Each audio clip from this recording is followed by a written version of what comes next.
I've not used this before, so I'm just trying it out.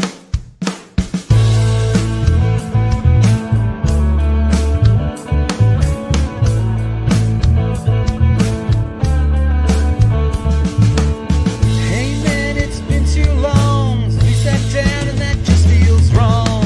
Allow me to give my head a shake, open my eyes and fix a mistake. Do you wanna come over? Just like the old times, we'll hit pause and then hit a rewind. You wanna come over? Just like the old days and we'll watch the time just fly. Hey buddy, no strangers here.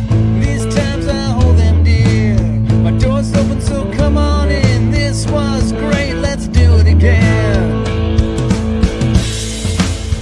Do you wanna come over? Just like the old times, we'll hit pause and then hit rewind. You wanna come over? Just like the old days and we'll watch the time just fly. Do you wanna come over? Just like the old times, we'll hit pause and then hit rewind. You wanna come over? Just like the old days and we'll watch the time just fly.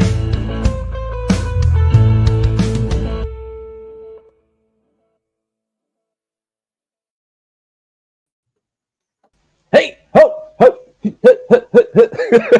how are you, Gaz? I'm good. How are you doing, Zaz?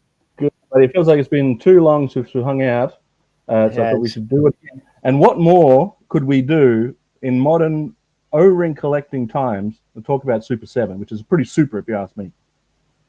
It is. And we're not even doing it alone, Gaz. I brought on a veritable smorgasbord of guests with us today. So we're getting to that. Who? We're going to find out. The first thing we're going to do is we're going to do the Clubhouse roll call real quick. If you want to be part of the Clubhouse roll call, all you're going to do is be a channel member or a Patreon supporter. We have Michael Mercy, Casey Wheeler, Handsome Man, Ratface 44 Reviews, our mate Nate, the Retro Tinker, Sunny's Sundries, Jonathan Sorensen, Joshua Allen, plus Adam from Go Figure, Phil, our buddy from Japan, Traders for Trigger, Hans Chow, I'm tripping over my words, it's going too fast, Brendan Haley, Jason Clark, and our buddies from Beast Commander. Well, let's try with the Clubhouse members this time, see if I don't flub that up. We got Gaz, hey, that's you. Beta Ray Bob, Spacey pulling double duty, Jason Stillwell, Ryan Sweeney, Kiwi, Gijoe Customs and Collections, and here's a mouthful. MC DJ, ACDC, and our member in spirit, Cindy K, rest in peace. All right, let's get to our first guest. Now, if you're a G.I. Joe collector and if you think you don't know this guy, you do. You know him. Whether or not you've had something in your collection, have something in your collection, or will have something in your collection, this guy's had his finger in it. Probably could have worded that a lot better. But here he is, Adam Richards. How are you, mate? Hey, guys. Coming to you live from Florida, United States, 9 p.m. Excited to talk all things Joe. This is my absolute favorite thing going on in the world of G.I. Joe right now. So I think this is going to be a really good discussion. Oh, yes, me too. And we've been having a backwards and forwards conversation about Super7 for a little while now. You've helped me out with a few that I've been missing from my collection, so it will be nice to sort of tick off as we go how many we have in our collection. I know there might be some heartbreak for some of us, but we'll get to that when we get to it. But Adam, now you said, and with no spoilers, but you might have something coming up down the line. We're not sure, but we're going to see. Definitely. But can you give us from Super7? I know one at least. Which characters? Not necessarily from where we are now in the O-ring stuff, but from the regular reaction line. You've done some of that art. So the first thing that I did. So this is actually a really great jump-off point for this conversation. So when Super7 rather very first reached out to me to work on the reaction line, it hadn't even been announced yet. And at the time, what they showed me were the concept sketches for the figures that I was going to be doing illustrations based on. And those illustrations showed O-ring figures.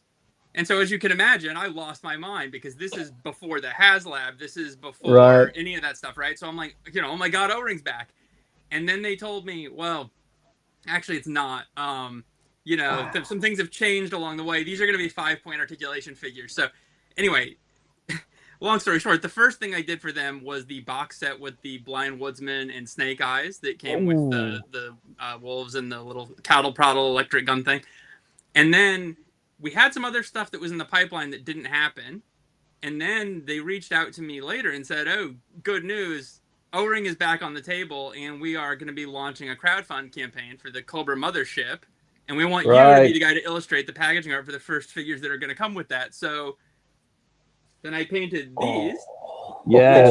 Look at that. One has been the box art for the first 2 Reaction Plus figures, except you all failed me and that crowdfund didn't happen. So. I think if they did it again now, I reckon it would fun. Now that they've got a pretty good selection of characters, I think that would do well now. So I've actually, so in a way though, I've had my hand with Super. I mean, Hasbro's a whole other animal. I've done a million things for that, but for Super 7, those 3 projects thus far that I can talk about. So the original 5-point reaction, Blind Woodsman, Arctic Rescue set, I think it's called. Yeah, so that, and then those 2 figures that were supposed to come with the mothership. But I have it on reasonable authority. You're still going to get those figures one way or the other. So nice. I think we'll still see that art someday. But so that Arctic set, set was the last one that I picked up from Super. I know it came out pretty early, but I picked it up last. Because I was like, I want to get this set because it looks great, and I found it at a local store. And then it wasn't until Joe Fest where you had a picture of it, and I got it signed. I was like, oh, that's your art. Sweet. And actually, you'll know if you look at the art that you got from me at Joe Fest, you'll notice it's actually different from what's on the box because Super 7 and this is very common in illustration, so this isn't like me throwing anyone under the bus, but it's very common in commercial illustration work. When you finish something and it goes through a chain of command, like people make edits to it. Yeah. So my final art that I handed off to them, it's close, but it's not exactly the same. So like they completely painted over like Snake Eyes' hands holding the radiation canister that's in my art. Right. Stuff like that. So if you go on adamriches.com and you look at that art, you'll see it's substantially different than what's on the box. But I mean, similar, obviously. I'll add adamriches.com to the link. I do have your Instagram link in the description. I also have the link to this next guest that we have with us, Spoonkiller. We couldn't talk about O-Ring figures, not have Spoonkiller on with us. Hello, from California. He's looking good. Welcome back to the show, Spoonkiller. We had you on a little while ago, actually. Now it's been too long, and we were talking about. You do some great stop motion stuff. You include the O-rings from the. Why is the name escaping me right now? Steve's Delta 17. Steve's Delta 17 figures. They're a great bunch of figures. I've got a couple in my collection now, thanks to the last Joe Fest. I picked up a couple. The guy with the backwards cap and the beard looks pretty cool, but it's not a look I don't know if I could pull that off. But welcome back to the show, Spoonkiller. I thought if we were going to talk about this stuff, we should have you on. I understand you've got quite the collection of them that you'll be able to show off while we're going through it. And it couldn't be a O-Ring conversation without bringing my co-host from O-Ring a bell, and that's our buddy Nate. How are you, Nate? G'day. All right, let's get the show started. We'll say hi to the chat real quick. They've been popping off. We've got Johnny Sorensen saying, all right. I think I see a few lawbreakers out there tonight. We got Stephen Hall saying greetings all. Our buddy Corey Corberlang saying howdy partners. Bitter Ray Bob saying hello all, channel member. Good to see you, buddy. G'day. Our buddy Phil from Japan. He's a Kiwi in Japan. Ah. Josh is here. Joe Hunter 73. Hey, that's not Josh. I was thinking of Joe Fan. Joe Hunter 73. That's Wes. Yep. Sorry about that, Joe Hunter. Rolando's here. He's from Utah. Toy hunting in Utah. That's a very specific location. 3.75 for the win. Exactly. MC DJ ACDC saying, hey, channel member. Good to see you, buddy. Kimbo's shown up with what have we here? Just a room full of guys talking toys. What am I doing at Adam's house? Yeah, this background is a falsehood. Magnificent Kaboom! Keep up the great work. Top shelf. Thanks. Well, we haven't done any work yet. We're hoping it'll be great. I hope you enjoy it. And Patrick is here saying, looking forward to hearing thoughts on these. Hey. Oh, cheers, man. What's up, we'll get Now, one thing that I don't ordinarily do on this show, and Gaz will agree with this, is I don't usually do slides because I'm lazy and that's hard work. However, today I have all of the slides, so we're going to go through wave to wave. Spoonkiller will have little things for us to keep an eye on. If we keep an eye on the bottom screen there, but I have wave by wave. Now what we're going to do is we're going to talk about wave by wave, and we're going to judge them or rank them. I don't know. Rank seems a little bit harsh, but we're going to look at them and we're going to look at their accessories, which Adam and I have already had a conversation about some of these guys and their accessories. We're going to talk about the overall look of the figure. Adam and I have had a bit of a conversation about that too. Spoiler alert! And hang on, let me sell you for a quick sec. What is that? So I'm just I'm ready to go here. I gotta. Everybody's already laid perfect. out. That's great. Excellent. Spoonkiller's got some ready to go as well. And the last thing that we're going to rank them on, and the third thing would be overall hype for the character. And I think some of these guys probably had absolutely zero hype, but some of them I think were so hyped that it could only be a home run or an absolute fail. MC DJ ACDC is only missing the Fatal Fluffy. I reckon Fatal Fluffies is. I reckon that's probably the one that I have the most of. All right, I love them. Oh, they're so good. They're so good. And exactly what I think that they should do. So we're going to talk about Wave 1 first. Let's go. And I'll put myself at the bottom because I'll give my opinions last. How do I do this again? I'm just going to slide myself down here. Excuse me, everyone. There we are. Move me down too. Get the guests Move up you there. down. Alrighty, move you down there. There we go. Alrighty. Nate will put you on top of Gazz. And I think that's a fair. Nate's in the middle, just the way he likes it. Yep, center of attention. So look at Wave 1. If you stuck around this long into our ranting, please do leave a like button. All right, so Wave 1, Super7, G.I. Joe. I think straight off the bat, as soon as I heard that they were doing, because we all know Space Commander loves the 5 points of articulation. Hey, it's my brother Todd. How are you, buddy? Have a great show. He's on his way to work. We call in sick for you if you like. So Space Commander was a big fan of the 5 POA reaction figures. I think that they do have they have their own sort of space within the collection or collecting groups, because if you were collecting the original Action Force stuff, that was all 5 POA until they grabbed the O-ring stuff, right? So now he, as a Brit, as an Englishman, he can now add to his 5 POA Action Force figures some 5 POA G.I. Joe stuff. So I think that's great. So if you're into them, that's figures. Bendies. But as Adam said before, the idea of O-ring figures is way more tantalizing and exciting. So we're going to go through Wave 1 in no particular order. We'll start with the comic style Cobra Bat, or BAT. I say Bat. Does anyone else say Bat or BAT? Bat. Say bat. Bat. Yeah, it's Bat. Bat. And I think this is a great looking figure. But Adam, we'll start from you. Where do you we'll give him out of 10s. We know where Nate's going to go with these, but out of 10, where would you put this guy as far as overall look is concerned? I think I'd probably put him at about a 7. Yep. This is one of the ones that you sent me, by the way, so thank you for that. Let me put you on. How do I make you go solo? I'm still figuring this stuff out. How long have we been doing this for? We offered a show, not high production. 2 years. That's right. Yeah. All right, here we go. I think I figured it out. There we are. Right. Here we go. So, yeah, I think I'd give him probably about a solid 7 out of 10. I think that this figure, a few things right out of the gate about just the Super7 aesthetic is that none of them have painted rivets, which is obviously separates them from vintage O-ring figures, which all have painted rivets. But I think on a figure like this, you get away with that much better because he's a robot. Android. So, so I think that is very forgiving in that respect. Also, because it doesn't have any skin, again, we don't have to have the talk about whether it's molded plastic versus painted skin or whatever. So I think this figure right out of the gate is one of the best figures of Wave 1 because it looks like it could fit in very well with your vintage O-ring collection. Obviously, he does not have a lenticular on his chest, so that's something you can measure him up against his vintage counterpart. But overall, very nice figure. Everything works really well. Backpack fits well.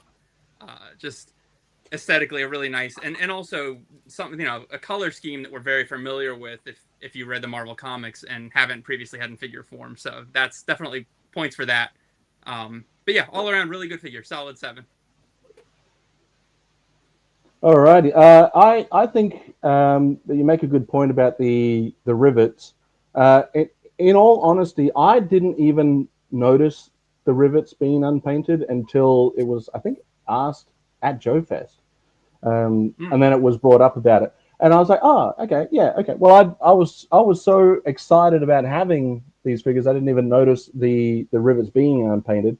This image here is just a mock-up. It's not the real deal. And the reason why I've put up the images that you get from the website and so forth is because this is what was selling the toy, right? So if you weren't going to buy it based on this image, you probably weren't going to buy it based on the real image, but we'll show up some other images there. So we'll give it you're giving it a 7 out of 10 for just overall appearance. What about you, Spoonkiller? Where are you sitting on it? Probably in your bedroom. So I never had the original one, so I was happy to see this guy in Wave 1. I think it's a solid 9 for me. I think it looks great. I love the articulated wrist, of course. That's great. And I have the 5 POA one that they had, which I was hoping they would do. But I think it still looks great. So you're a bit higher on it with a 9 out of 10? Yep. Nate, tell me why it's a 10 out of 10. It's a big old 10 for me. I don't know. It looks great, and not having like the big background in G.I. Joe. When this came out, I'd only recently found out what a bat was, and gone, oh, that's cool. I'd like to have one of those in my collection, and then went looking for one online, and of course, they're army builders, so they're extremely expensive. So I was like, oh, probably not. And then I started noticing these, and I was like, oh, maybe I should have got a couple of these or something for my collection. But yeah, and I remember seeing them on Spoonkiller's Instagram, and then doing the little stop motions and the stuff with them, and it just made me like really want one then. Oh yeah, so I think you made a good point there with the stop motion of Spoonkiller. He has sold me on so many different toys that I'd overlooked just by being able to see them in action. Hello to Josh too, who's shown up. Good to see you, buddy. All right, Gazz, overall look at the figure out of 10. What are you going to give it, buddy? I'm going to give it a 9. 9 O-rings out of 10. I actually prefer the chest that way than having the sticker. Right. I think it's cooler. I know the sticker gives you that like cool, but it just I think to me it looks a little cooler. And the color scheme of comics, I didn't really read the comics as much, but I still like this look. And these guys can wear anything, so it doesn't really matter. But I think it looks great. So yeah, a 9. Yeah, I think that I can't fault it necessarily, and I'm going to start off strong with giving it a 10 out of 10. I'll tell you why. And these aren't all going to be 10 out of 10s, but I wasn't too familiar with the bats in the comic, but having a look at it, so I think that they've pretty much done a pretty good job of incorporating the style of the comic and bringing it into toy form. So I couldn't personally fault it on that. And if I can't fault it on what it's trying to achieve, well then I feel like overall it's a home run with a 10 out of 10. Can we agree that the accessory inclusion is also a 10 out of 10? Yes. Oh yeah. 11. Yes. Yeah. All the accessories are up there. So yeah. I had the original bat, and I had the second one that they came out, and I quite enjoyed the version 2. That one had the rocket launcher, I believe, is the version 2 one, and I was just always a big fan. Maybe it was because of the Terminator, I don't know, but just having a robot that you could either have an army of them, which I didn't. I only had the version 1 and the version 2. But having the version 1 for so long just on his own, you don't need to have many of them for it to be an impact in your playabilities. But it also, if it blows up in your playtime, you just bring it back out again as another one, right? Right. I don't have an original bat in my collection right now. I have 2 anniversary bats, modern construction bats. Yeah, and I have this one. Those are the only bats that I have. I'm also not too fussed on the lenticular. I like that we had it when we were kids, and I like that existed. Those sort of fall off when you're trying to get one these days. You can get reproductions, but I'm fine with this as an option. But what about overall hype for a comic style bat? I'm going to kick it off with saying, for me, the overall hype was like maybe 1. Like, I had no idea about the comic, the bat itself. But what about you, Adam? Yeah, overall hype, I would say, is very low, because coming into this line, Super7 was tasked with this difficult position of, you've just followed up all these figures you've already done in 5 POA, and now how do we get you excited again? So you can't just remake stuff, so you have to do some things that haven't been done. But Bat along with like Viper has got to be one of the most redecoed figures in all of G.I. Joe. Yeah. So it wasn't exactly like a Pythona, say, you know. So on the hype scale, it's got to be very low, 1 or 2, maybe 1. Yeah. I agree. We'll just shout out. Well, first, Beta Ray Bob, love both hands are swappable. Yes. Yes, huge. And a huge shout out from Brother Malachi with the $10 super chat. Thank you very much. I was still trying to find the Dynamite pack bat. Want to use him with the old drill pack. The Dynamite kit seemed like something a minor sapper would carry. I'm not sure what a sapper is, but school me on that one. Also trying to find the Fluffy and Pythona. We should still be able to, if you don't want to get them online, I know that some people would rather find them in store than order online. Me, being in Australia, got to get them all online, or my buddy Adam. Yeah. So the Fatal Fluffy, you might be out of luck on, but Pythona you can still get, and I'm almost sure that the Dynamite pack you can still get online. Yeah. Pythona should still be on. There you go. Sapper blows up tunnels and stuff. Roger that. Thanks. You know what that is? I gotta play one of these because I got schooled. Just there we are. Because knowing is half the battle. Space Commando. If you look There at the you go. comic, it's an exact replica. You know, I mean, they did a really good job. Yeah, that's really exactly. It- Yeah, It's bang on. that's what I mean. It's like I couldn't fault it on its and it could have very easily have just sculpted the head to look like the comic style and just repainted it. I mean, cartoon style or vintage style, and then just recolored it. They went as far as to sculpt a new head. Well, I mean, they sculpted a head, which means that they would later on have to resculpt the head. So, you know, points for that. So overall hype, Nate, you probably had no idea what this was. Oh, Spoonkiller, what did you give it for hype? For me, it was a 10. I never had him as a kid, so I was more than happy to army build him now. I was Perfect. happy. Nate, tell me why this is a 10 for hype. It's a 10 for hype, because who doesn't love a blue and orange toy? Exactly. Yeah, true. All right, can't argue with that logic. Gazz? Yeah, I'm gonna go with the 2 because, well, for me it was a 10 because I just wanted a bat. I didn't want to pay absorbent amount of money for it, so that was like an easy win for me. All right, so I still think we're kicking off strong for Wave 1. And it does bridge the gaps between version 1 and version 2 bat for sure, because version 2 had a slender mask as well. Then we got Cobra Commander again, and this has been if you don't have one of these versions of Cobra Commander in your collection in O-ring form from the original up until now, I mean, this fills a gap. But I mean, Hasbro just brought one out like how long ago? Maybe was it 3 years ago, 2 years ago? Yeah, they did the 2-pack with Duke. Right. And the O-ring. let's throw it to you, Adam. Overall hype for this figure? Hype 0.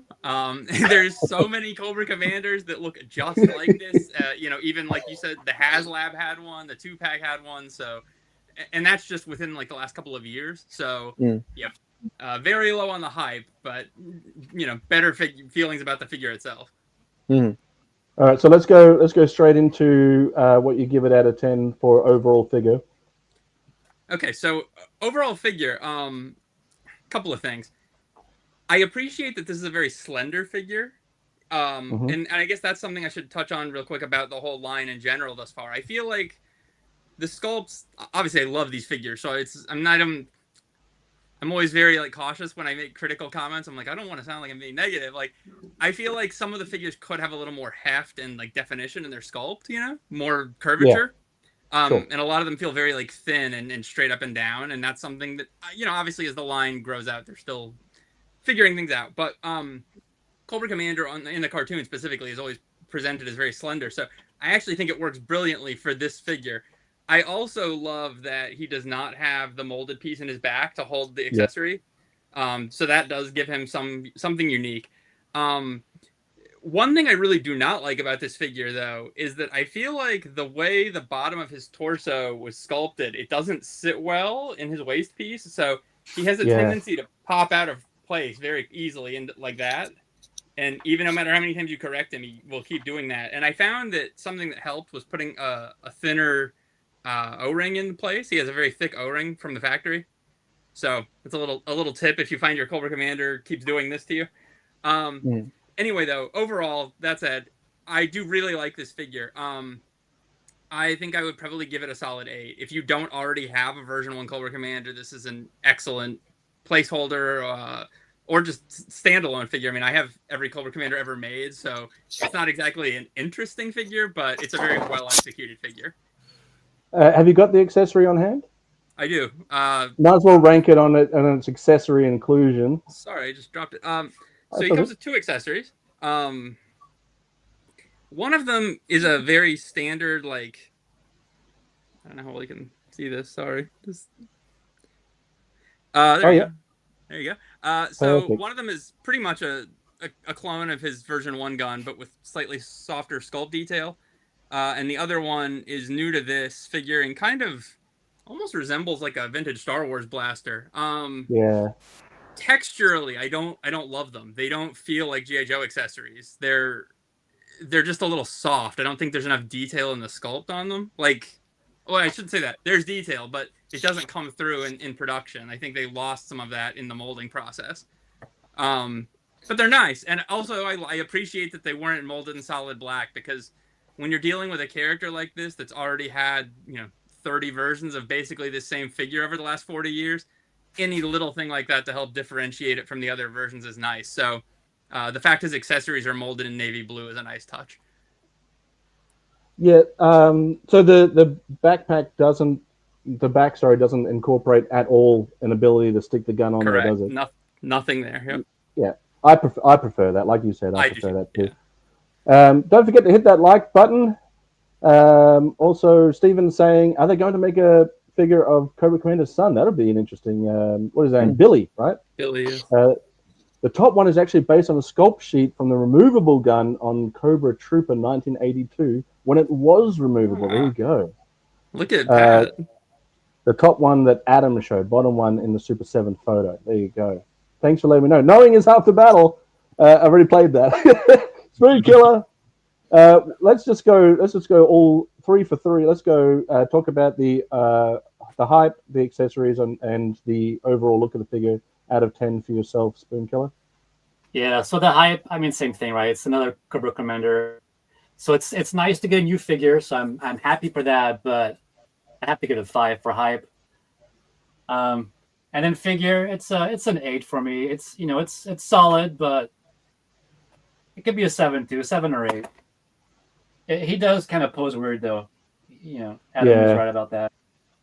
And they're all they don't have the ball heads at this stage either. They're just swivel heads. That's a big issue early on in this line for me, because when you've got this figure, which is already so similar to the 82 Cobra Commander, again, any little thing would have helped to differentiate it. So they would have really benefited from having ball jointed necks. True. I He should have been agree. hooded. Hooded Commander would have been great, right? But they're not going to do that anymore. Well, yeah, I don't know. Never say never, right? You never know. Nate, where are you sitting on the hype, the accessories, and the overall look of the figure? Well, apparently hype was low, but my hype for this figure is a big old 10.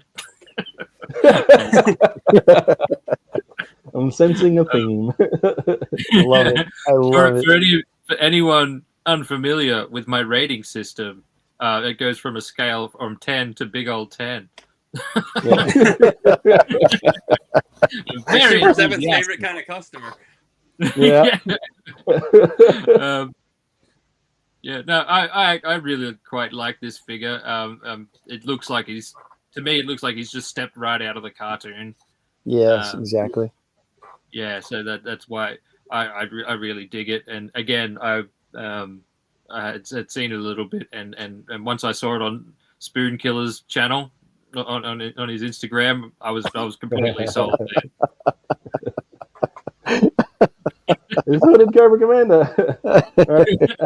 I love it. How about you guys?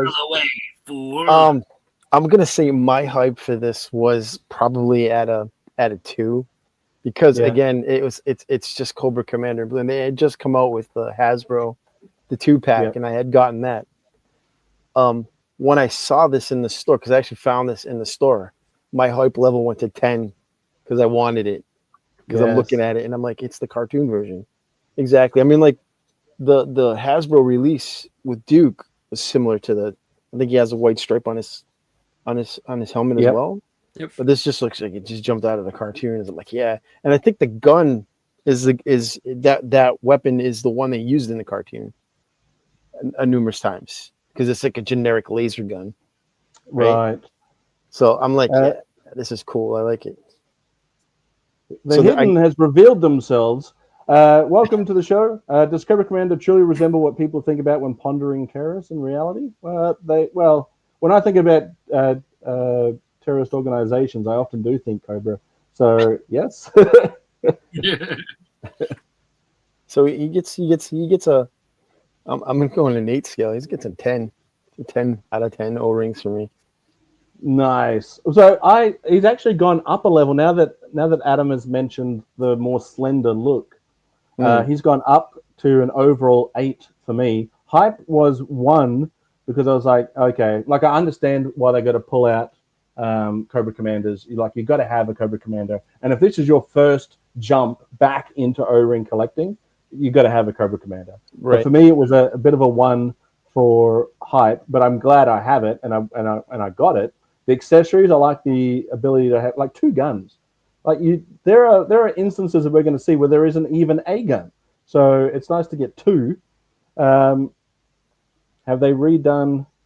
What was that one? Have they redone Cobra Commander for the Funhouse bot? No, that would be a good one though. Is that the one with the spring head? Yeah, the Funhouse robot Cobra Commander would be a great one. Yes. And he would be nice for his tank. You have a 5 POA of him. That's true. Yeah, you could use that one.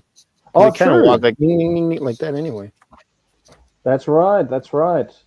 And he would be good for his.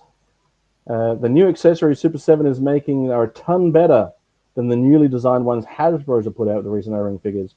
I hope they still keep doing the transforming ones. That was cool. Yeah. Cup with Sarge. Oh, so good. Then we move on to our first hero of the line.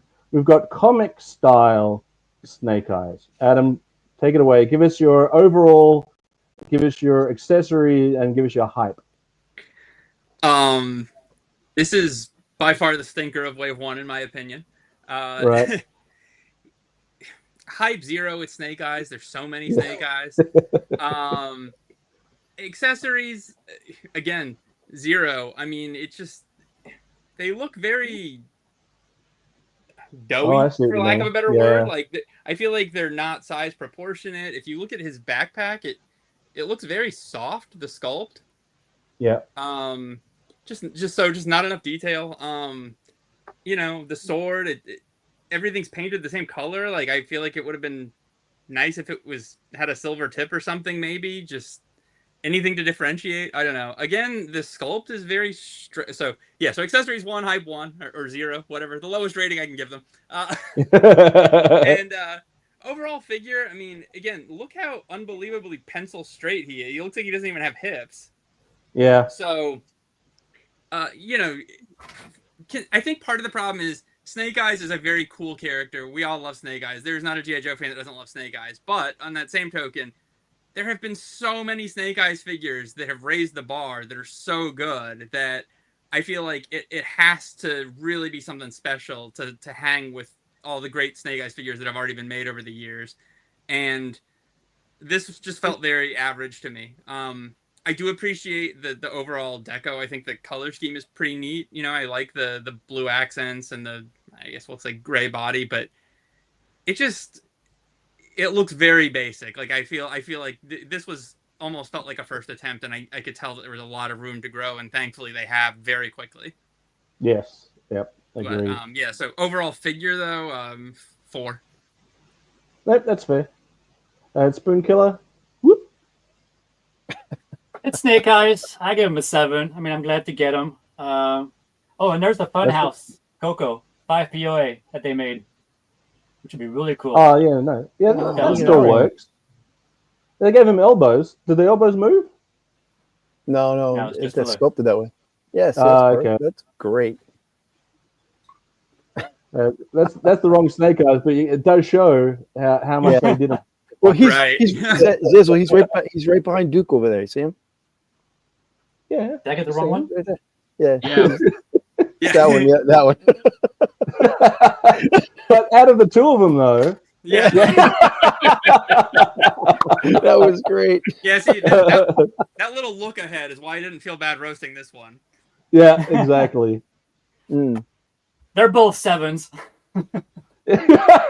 Good. You know what? The cool thing though is they don't reuse any parts on any of their Yeah. Snake Eyes. Yeah, It's pretty amazing. Like they're not chipping out. No, it's like chalk and cheese between those two. Which one's better? Is chalk better than cheese? But anyway, Depends what you're using it for. Depends if you're eating or drawing. Ooh, look at this. All right. So what about the hype for you though, Spoonkiller? Where would you give it? Were you hyped for this version, or It's you Snake forgot you Eyes, even had this so- version? I did the wrong way. Look, I'm glad they're making Oring, so I'll give it a 5 for the hype. Fair enough. Good call. Nate with the 10s. My 10s, 10 for hype, because it's Snake Eyes. Can't have too much of a good thing. And rating the figure, it's a 10 because it's Snake Eyes, and you can't have too much of a good thing. All right, guys, where do you sit? This for me hype was like a low, like a 1. Yeah. It throws me off on this figure is the blue on the figure. Yeah. I mean it's a colorful touch, but if they were to add if they were to done his belt and his like belts and his sash with the grenades blue, that would have probably been better for me. But I didn't want to get this one at all when I saw it though. So yeah. It's probably like a hype is a 1, and overall look is probably like a 3. I mean, it's still cool, yeah. Snake Eyes. It's just that blue's throwing me off. It's like my screen just went black and white except for blue. It doesn't. Yeah, it doesn't quite. I know that he has his fans, and I imagine that comic fans were disappointed that this was the version that they got when they brought out such a great looking figure later down the line. But yeah, overall hype was like a 0. But I give the weapons, the accessories, an 8. I like that submachine gun. The sword looks cool, and the backpack's kind of cool. But I think the backpack should have been a little bit smaller. Right, and you can put the sword into the backpack, so yeah. that's a plus. But I guess overall, if I was going to average it out, I'd probably give it a 3. But it looks pretty cool there. It does. it's just yeah, I don't know. Just the blue does make it look a little bit weird for me. The blue, 1 second on that blue though. I think is it 2002? There's a Snake Eyes figure from the era when New Sculpt era when they had the giant like basketball shoulders. I'm pretty sure that this deco kind of it was referencing that a little bit. So yeah. Mm-hmm. That doesn't make it any better. It's just a fun anecdote. No.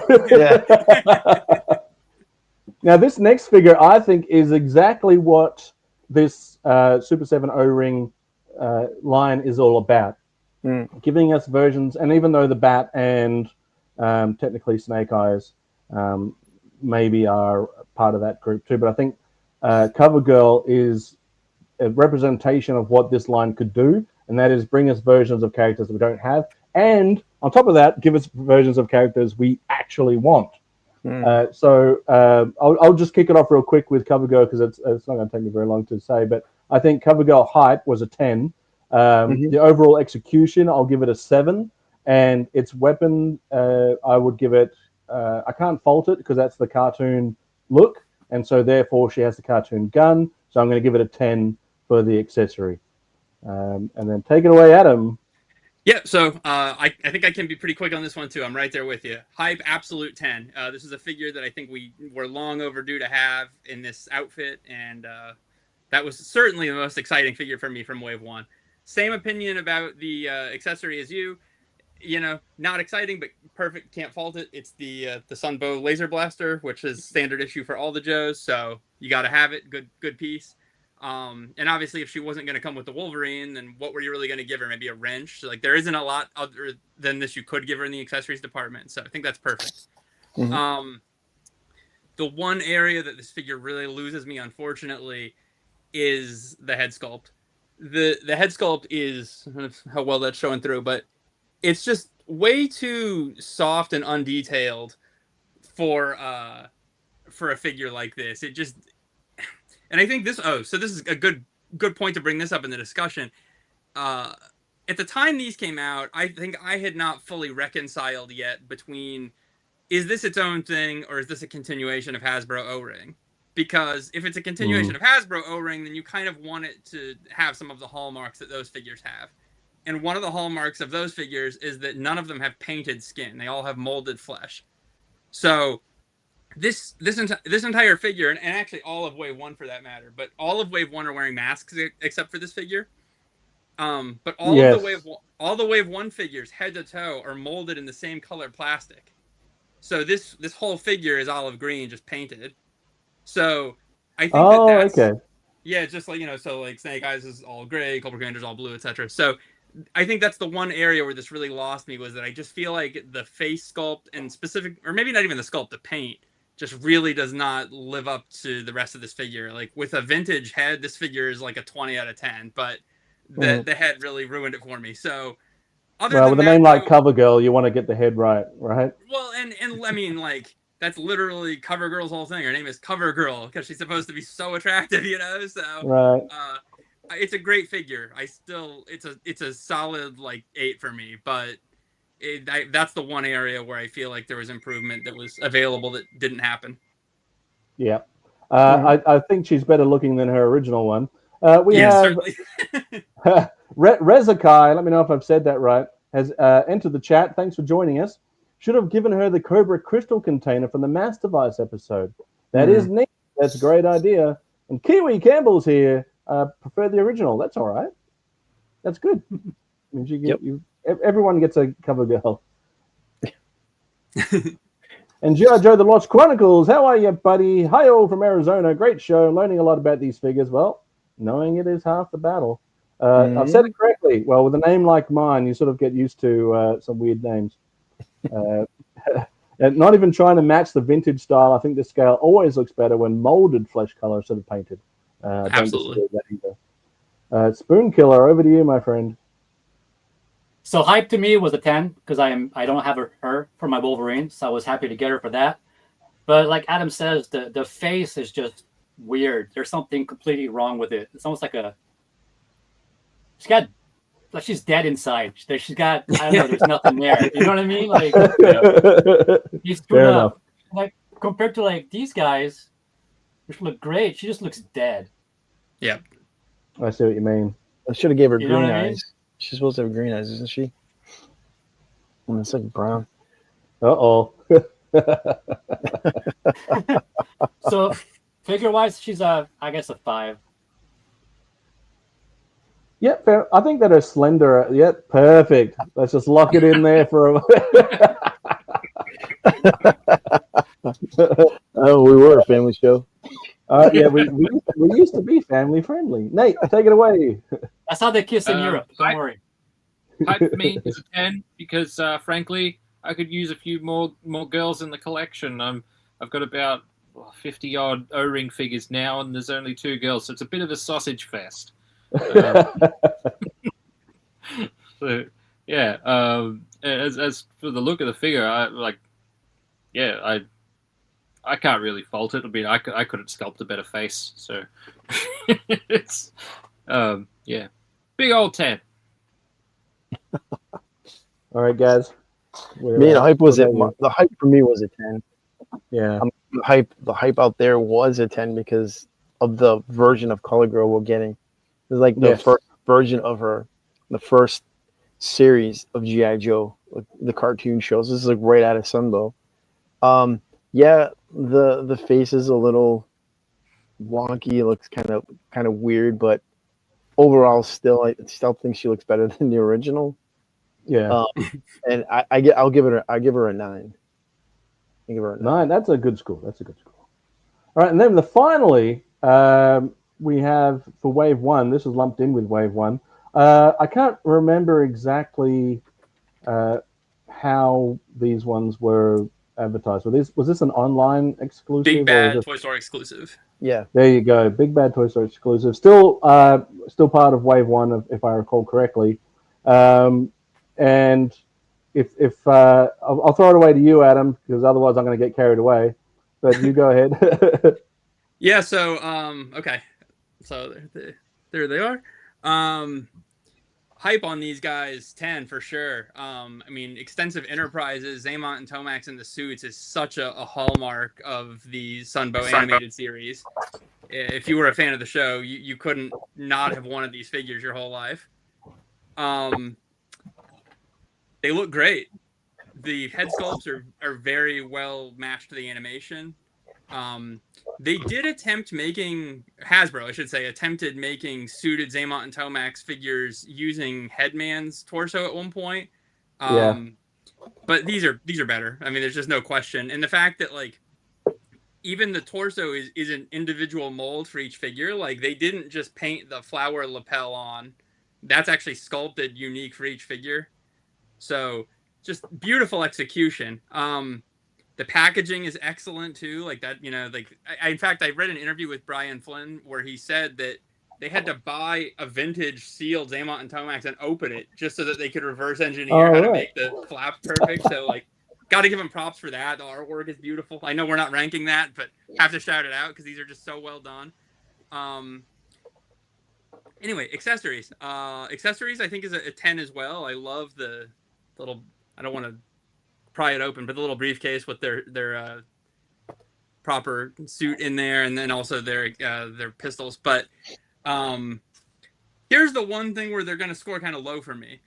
These figures look absolutely great on a shelf if you got good ones. So Patrick Stewart, who's in the chat here with us, first was the person that alerted me to this issue when he opened his, that the arm broke off of one of them.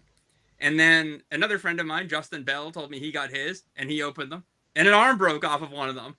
And I said, this is like a joke. That's not going to happen to me. Whatever. I get my mint on card one. I open it up, and sure enough, one of their arms breaks the second I take it out of the box. Not even moving it. Just so, thankfully, between all of my friends in the Joe world, we did a lot of part swapping, and we're able to come up with a good one for all of us. But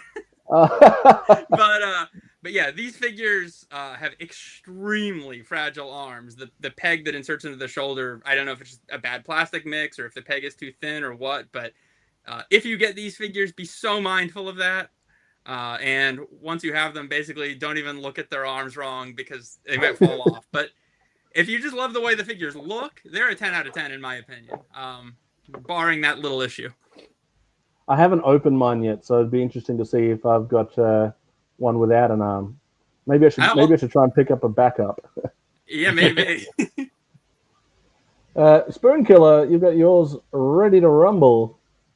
Yep. So for me, 10 for hype and 10 for the figures. They're awesome.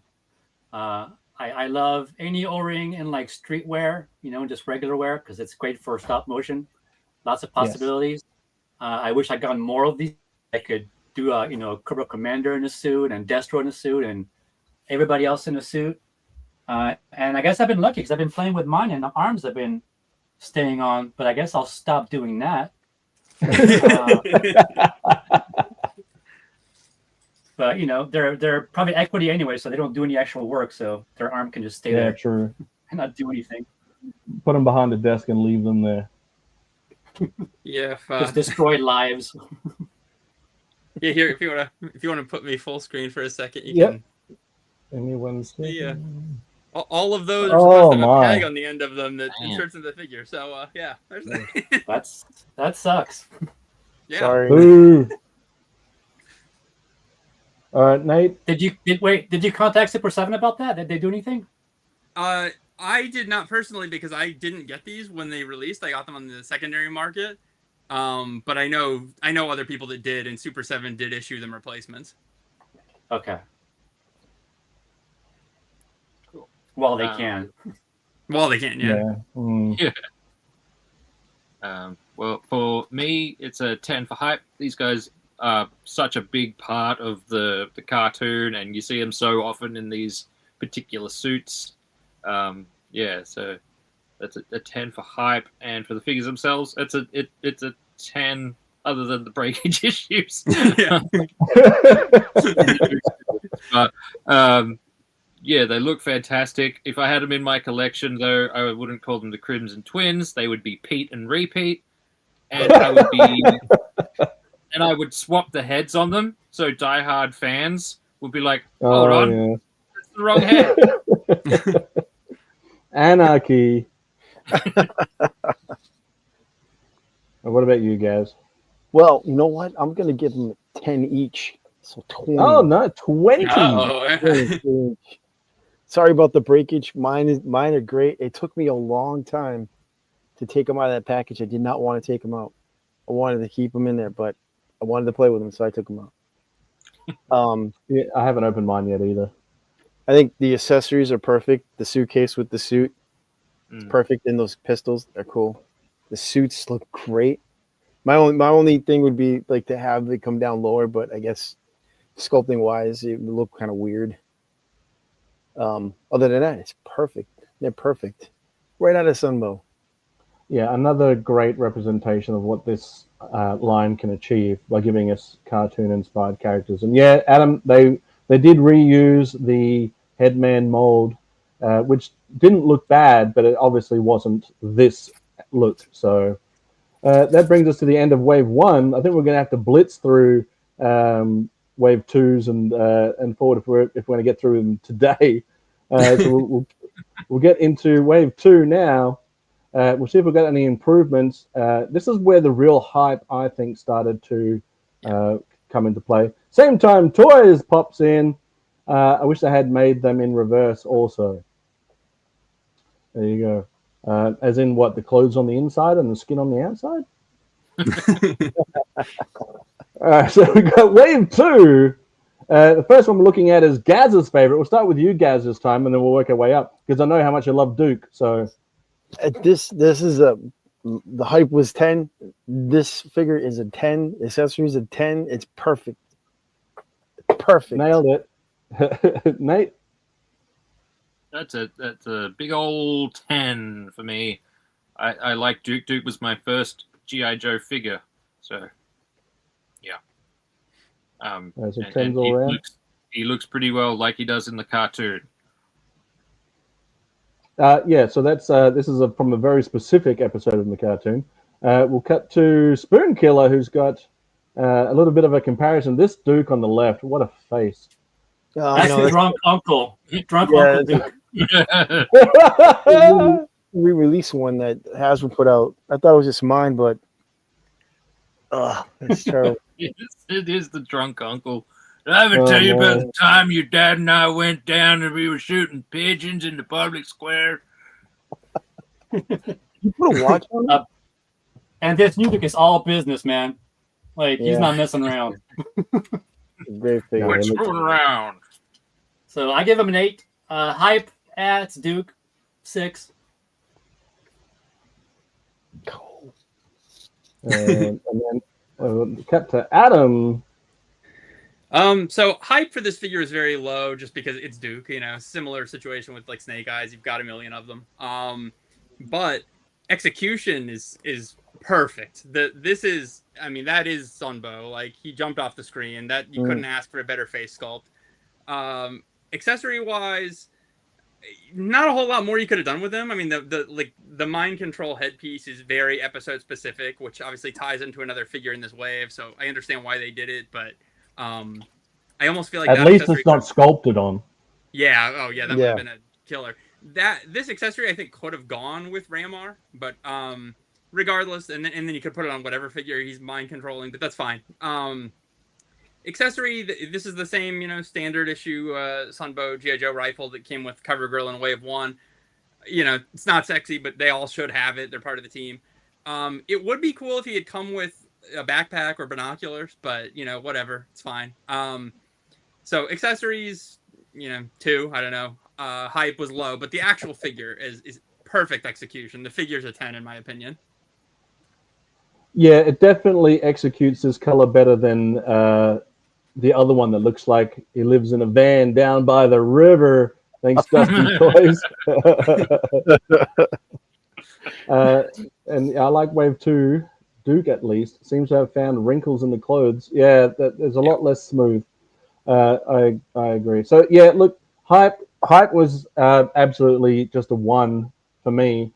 I don't hate Duke, but he wasn't like, if it was a Sarge, I would have been through the roof.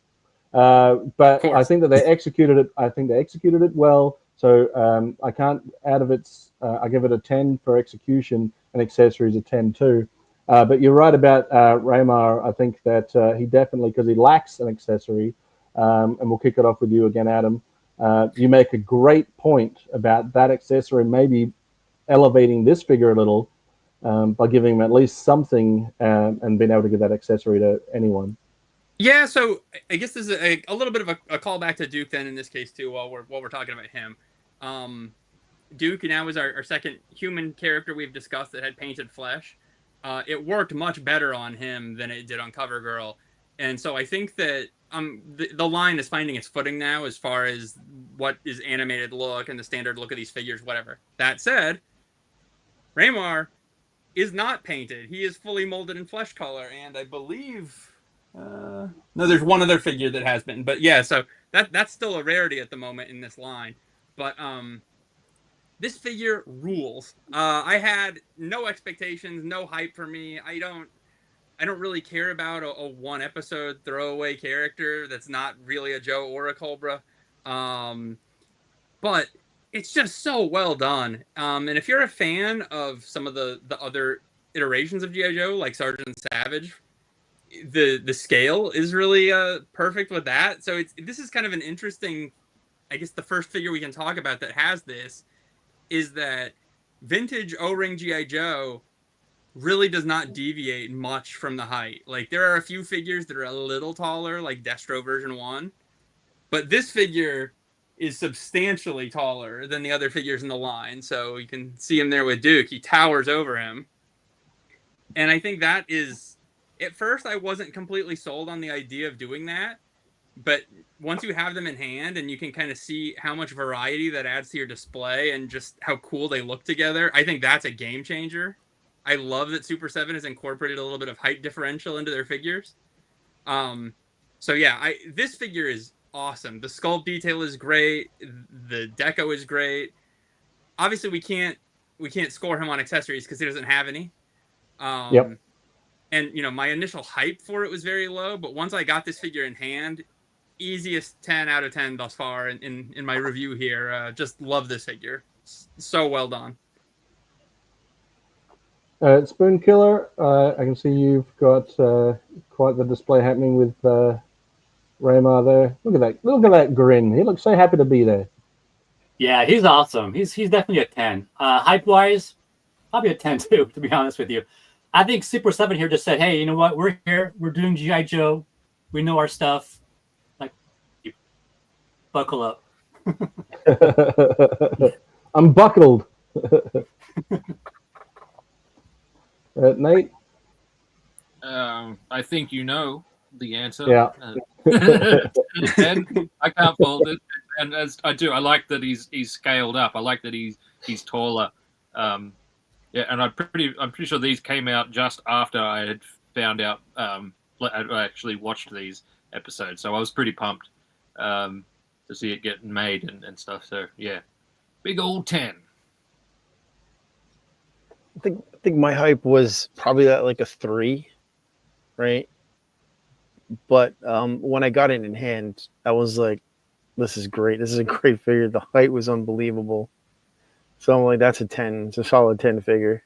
I mean, it could give him an accessory, but I don't think like a remote would have been the type, because I think that would come either with Cobra Commander or Destro.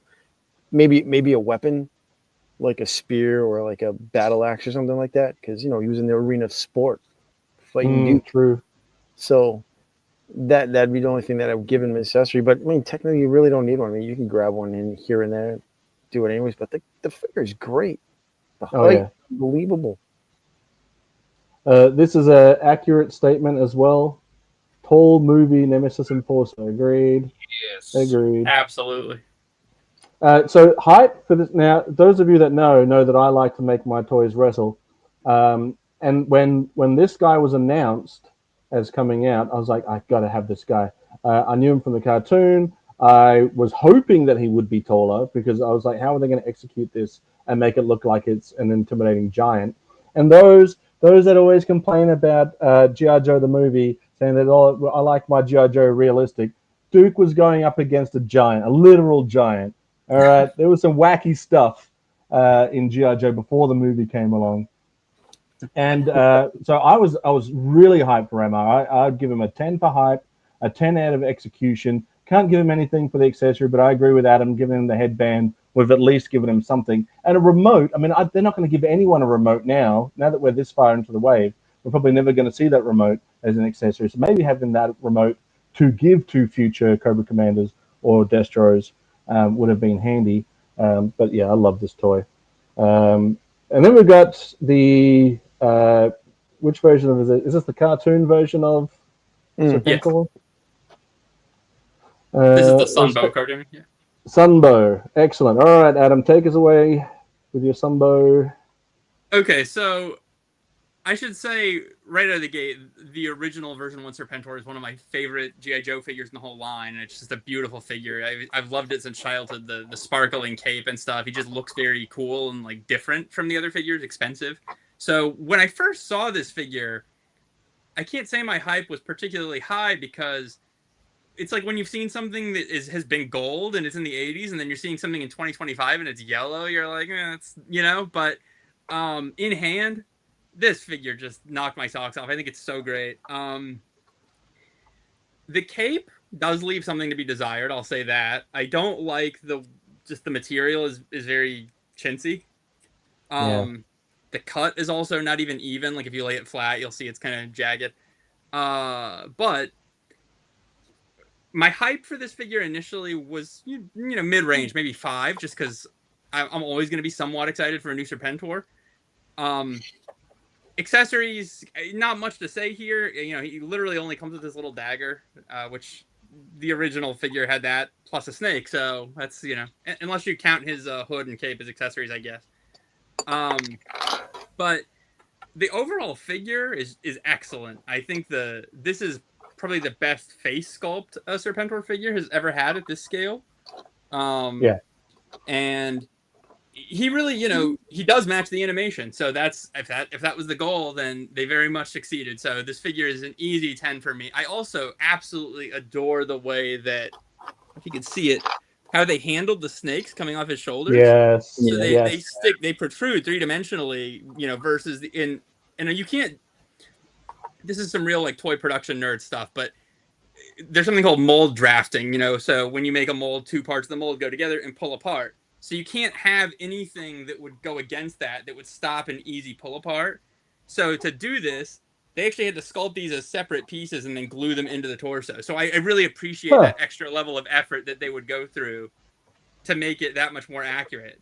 So yeah, this is an excellent figure. This is an easy 10 for me. Well, thanks for that bit of toy knowledge there. I had no idea. Knowing is half the battle. Yo, Joe. Yeah. Spoonkiller. Let me just. Whoop. Hey, yeah, he looks great. The face looks good. Next to my beat up original one, he definitely looks much better. The gold though on the original, I think is more gold, but I think this is more accurate to the comic. I mean, to the cartoon, right? So yeah. I see the difference in the snakes. Yeah, like what Adam was saying. Man, it's that a is big so difference. cool. I appreciate it more now. That's for sure. Yeah. Again, right, it shows that they're fans, right? I mean, Super7, Brian Finn, he gets it. Yep. So you give it a 9? 9. Hype, probably an 8. Yep. Fair enough. Nate?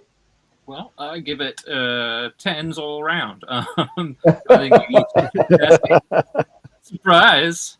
I actually, and I'm not deterred at all by the cape, because in my head it just makes me feel like the vintage Star Wars figures. I love the vintage capes on them. They've got a very toyetic quality. So yeah, I cannot fault this figure, and yeah, particularly now that I've been watching the cartoon and stuff like this is a perfect Serpentor. Gazz? Excuse me. Well, I have to say, all hail Cobra Commander. The great snake live forever.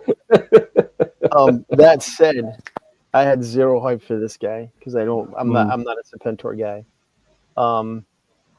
I did eventually get him because I saw him in the store and I'm like looking at him real close. And just seeing the close-up from Spoonkiller, I just realized that the head sculpt, the face sculpt, looks like Patrick Stewart. Hey, it does. It does. That bumps it up a little bit for me. Now I'm thinking. Now I'm picturing Patrick Stewart playing Serpentor. I reckon he could do it. Yeah. So overall hype was a 0. I give the figure a 6. I do love those snakes, and now that you pointed that out, Adam, that just pops out at me, even it makes it even better. So I'm gonna bump it up to a 7. Yeah, I was hyped at nothing because I was so hyped for the other 2 big guys in this wave that hype was nothing for me. But the execution is really well done. I do think, and this is just me personally, that Cover Girl without a Wolverine is one thing, but Serpentor without a chariot just sort of makes him seem a little bit naked. But having one on card, a vintage style card, is an interesting thing to have because he never came with a vintage style card. So that's at least nice thing to have in your display if you want to keep him carded. But other than that, I think he's a really well executed figure. I had the one with the removable head in my collection, still do. And without the helmet, he sort of does look a little bit looks a bit rough. Not as rough as if you take off the vintage style helmet. That's a head that not even a mum could love. But I think Dagger, that's fine. Maybe give that accessory a 8. It's not terrible, but 10 out of 10 figure, 0 hype. This guy though, I'm gonna kick it off on this one if you guys don't mind. This was what really I wanted the most out of anything Super7 O-ring style. I was like, before they even said they were going to do Fatal Fluffies, I was like, please do Fatal Fluffies. I would love a Fatal Fluffy. I'd wished that they would come with the smaller version that grows into the big Fatal Fluffy. But I was hyped for it before it was even announced. I was like, please do this. And they did. So it's an absolute 100 hype.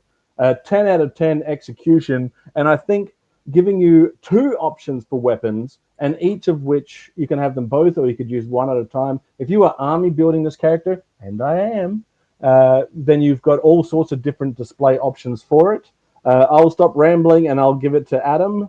Otherwise, I'll never shut up.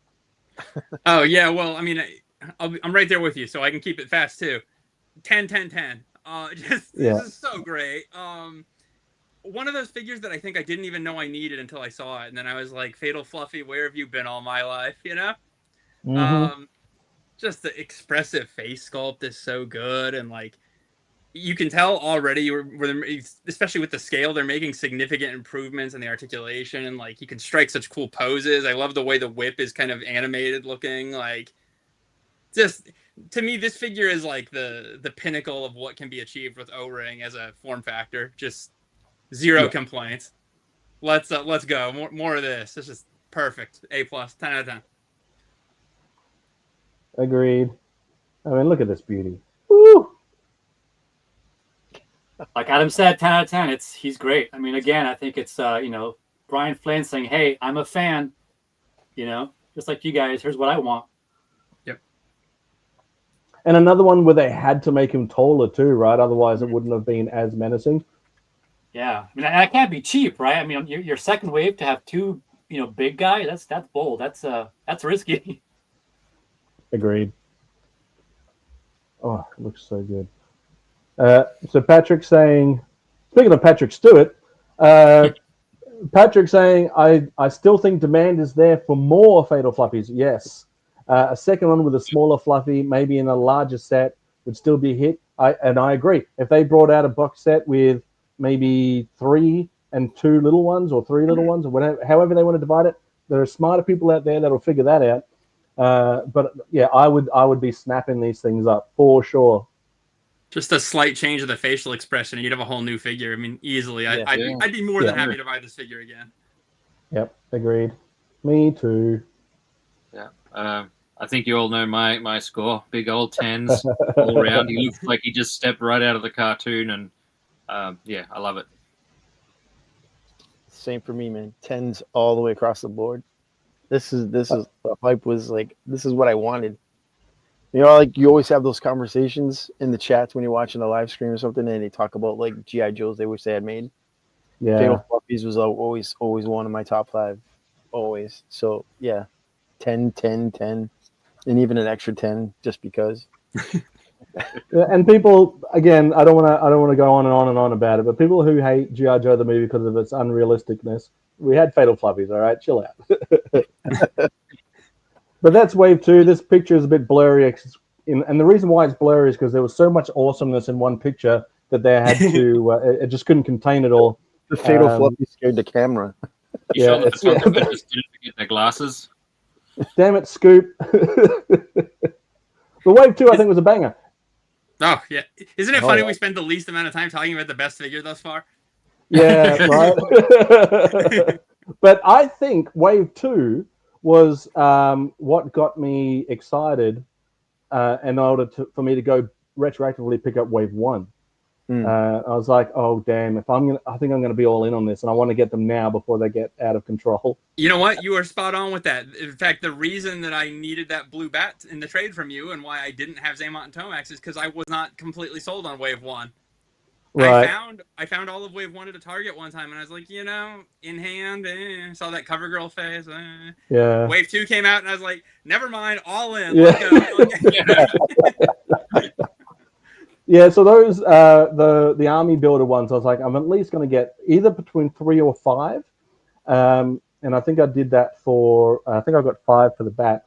For the Fatal Fluffy, I can't even tell you how many I got. I just kept ordering them, and Big Bad Toy Store is bad for allowing me to just throw whatever I want on pre-order without having to worry about it. And then later on, it's like, hey, guess what you just bought? I was like, oh dang.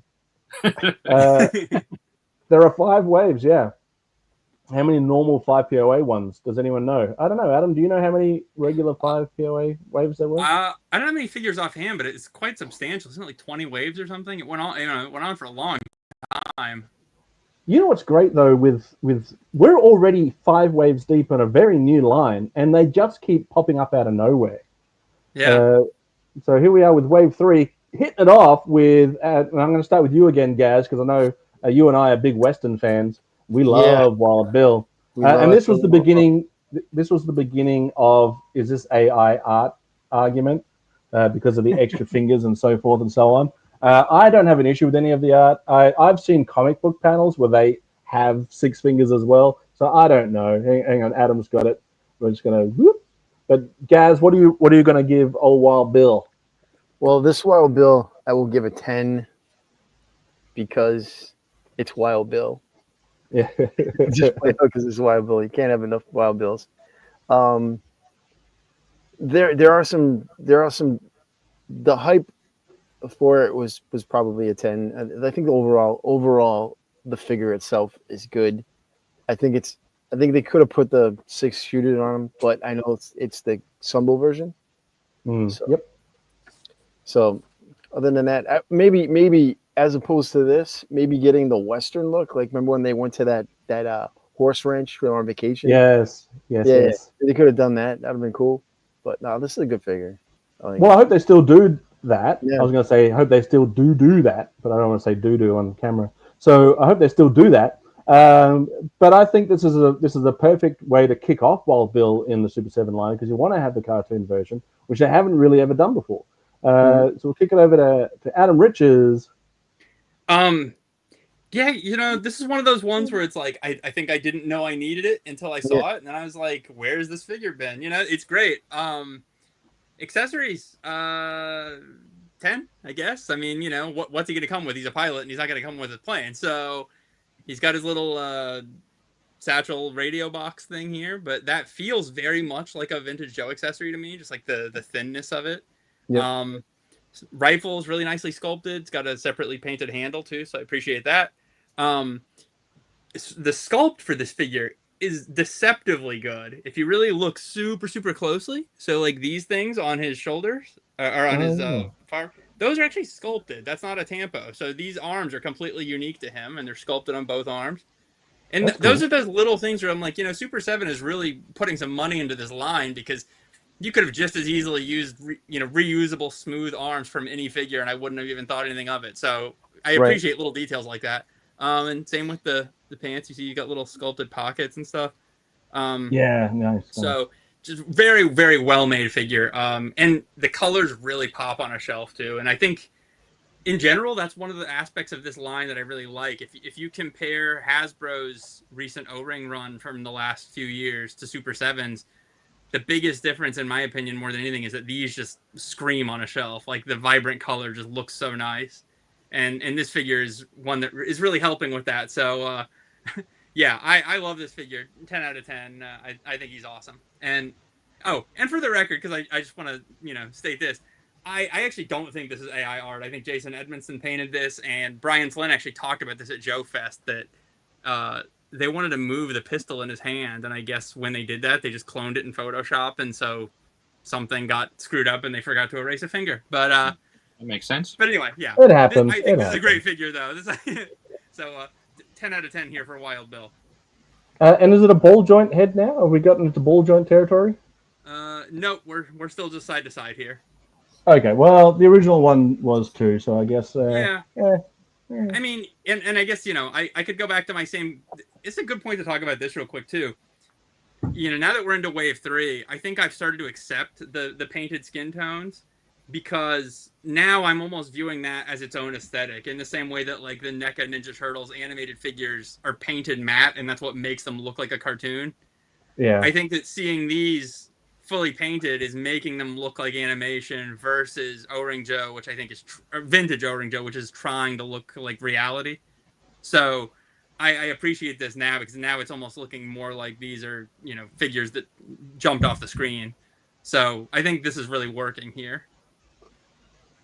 I agree. Spoonkiller, over to you, my friend.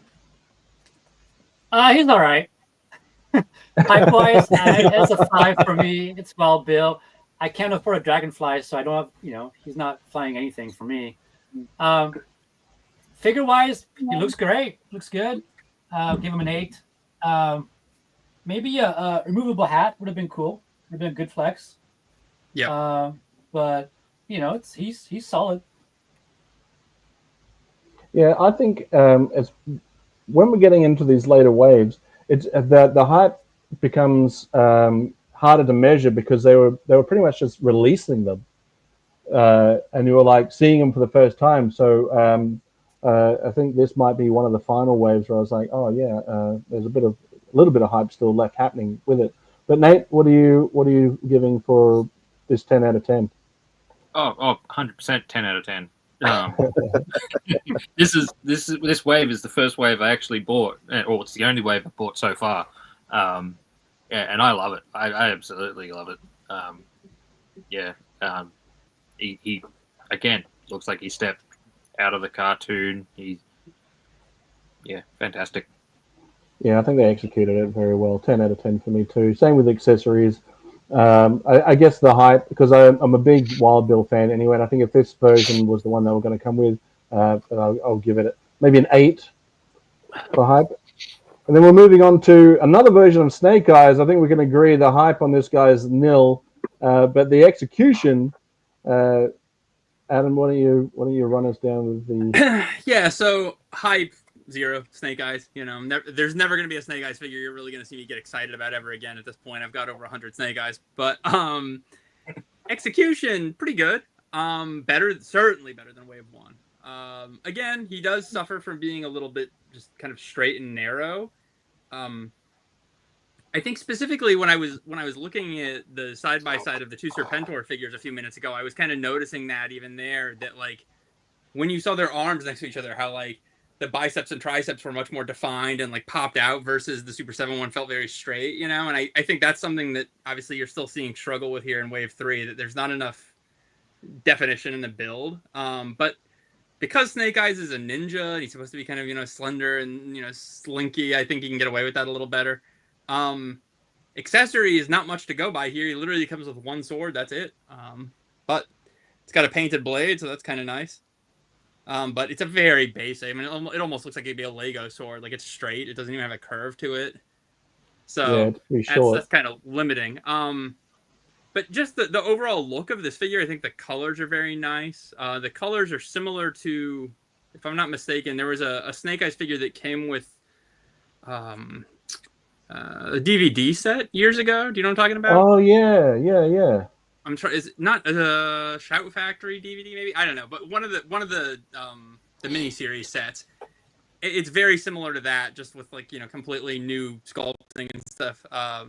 But yeah, this is a really nice figure, and I also appreciate, like we discussed earlier, that this is a completely unique sculpt from Wave 1.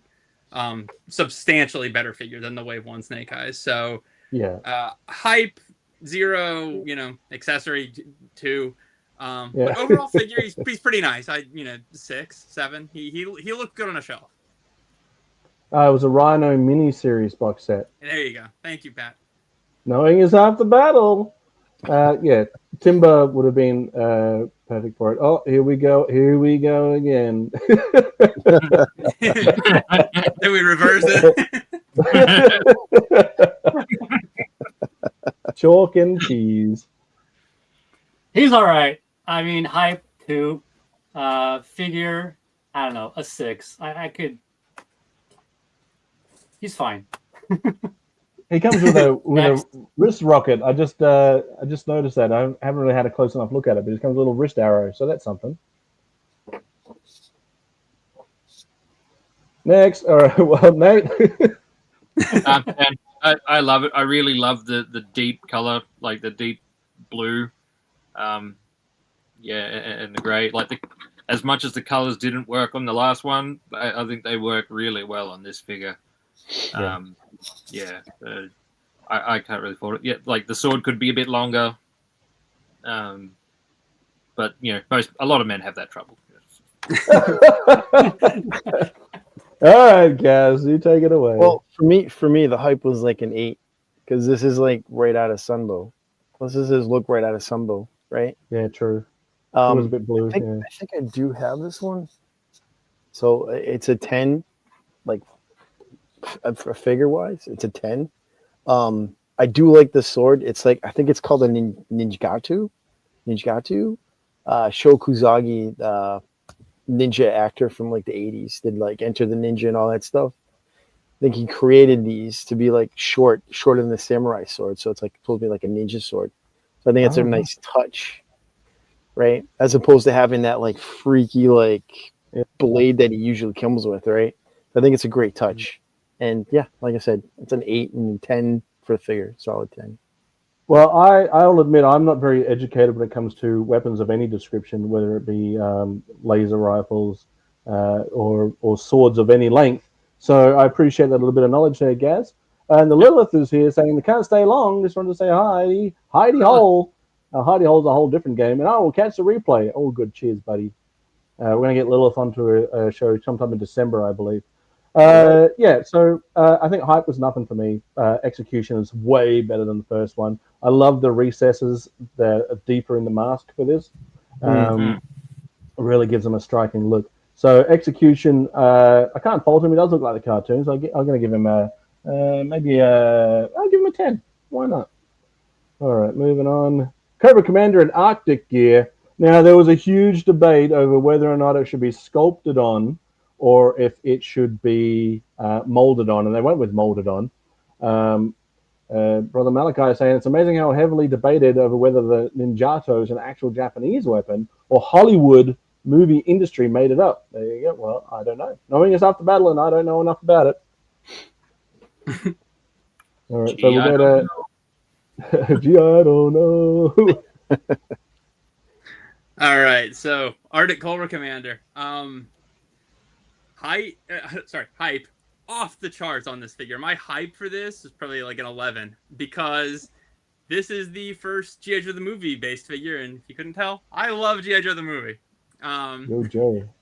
So, yeah. And also, like we discussed earlier, you know, Cobra Commander is an anchor figure.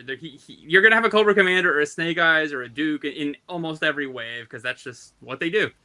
But if you're going to have a Cobra Commander, getting one that you've never had before in figure form after 35 years, that's something to be excited about, in my opinion. You know, there has been a lot of debate about this. If you look at, like we talked about earlier, like with Zaymont and Tomax, we were saying how like their suit jackets could have been a little longer, like if this was a real suit jacket. But like most O-Ring Joe figures, it's sculpted intentionally to stop at the waist so that you can still use the ball jointed hips. But obviously, if you had stopped this jacket here, it would not have had the same effect as if it, you know, extended. I think they made the right call personally. I know it's a little weird. It's unconventional in terms of like if you look at how other G.I. Joe figures were sculpted in the 80s and 90s, but I think it looks pretty good. The only thing that's weird about executing it this way, of course, is that then you're seeing the opening here where the leg is, which kind of kills the effect of this being a piece hanging over from his jacket, which, you know, we'll discuss here in a little bit, but that obviously they've now changed the way they're executing that on future figures. So I love this figure. This is a little weird, but I can see past that, whatever. But, you know, when I see this figure, all I can think is, you know, not this way, that way. Like, I'm imagining all those snow battle scenes, you know? So, I know where we can find refuge. Follow me. You know. So, I love this figure. Yes. Yeah, 10 out of 10. Hype 10, obviously execution of the actual figure 10. Accessory, not much to write home about. This is just the same blaster as before, but that's okay. I see the comment there, go back. Was that about soft goods? Can we see that? Yeah. Was it? Yeah, okay. I don't know. I think soft goods would have looked strange unless the whole coat was soft goods, but then what would he have had under it? Would he have just been the version 1 figure again? So... I'm typically in favor of sculpted detail unless it's like a cloak or a cape or something. But yeah, this is a very, very cool figure. I was very excited about this figure at the time. So, 10. Yeah, Lilith agrees with you. It is so. I mean, that's the thing about it, right? Is that if you gave it so that it was a skirt piece, as they like to call it, if you give it to it like a skirt piece, well, then you sacrifice the ability to be able to sit down. And I haven't futzed around with the Destro enough to know how much is limited. But I prefer that they did it this way. I mean, it's not as bad as, say, a vintage Emperor Palpatine, right? You look at Palpatine. Oh, I see. Yeah. So Emperor Palpatine, he had a full coat, and then they just used it like legs, right? So I mean, Yeah. All right, Spoonkiller. Yeah, he looks great next to a Viper too. Yeah, no, he's cool. I didn't think I would want him or like him, but I do. I took him skiing because he came out right during ski season, so I took him to Tahoe, and we did some snow angels together, snow demons together. Yeah, he's cool. Hype wise, I wasn't really looking forward to him, so kind of a 2. But the figure itself is a solid 8. I'm glad they did it. And again, I think it's a deep cut, right? They're kind of showing off again, right? That they know the material, and they're not. Yeah, and they would lean into the movie moving forward. So this is a nice introduction to it. I like that the collar is also poking up out of his jacket. That's a nice touch too. Yeah, and the back looks okay. I mean, it's. Oh yeah, he's got a hoodie. See, he comes with a hood. What are you talking about? I'm just picturing him talking to the Viper there. It's like, it's freezing out here. How do you not have your... Why are your forearms bad? Roll your sleeves down. You'll catch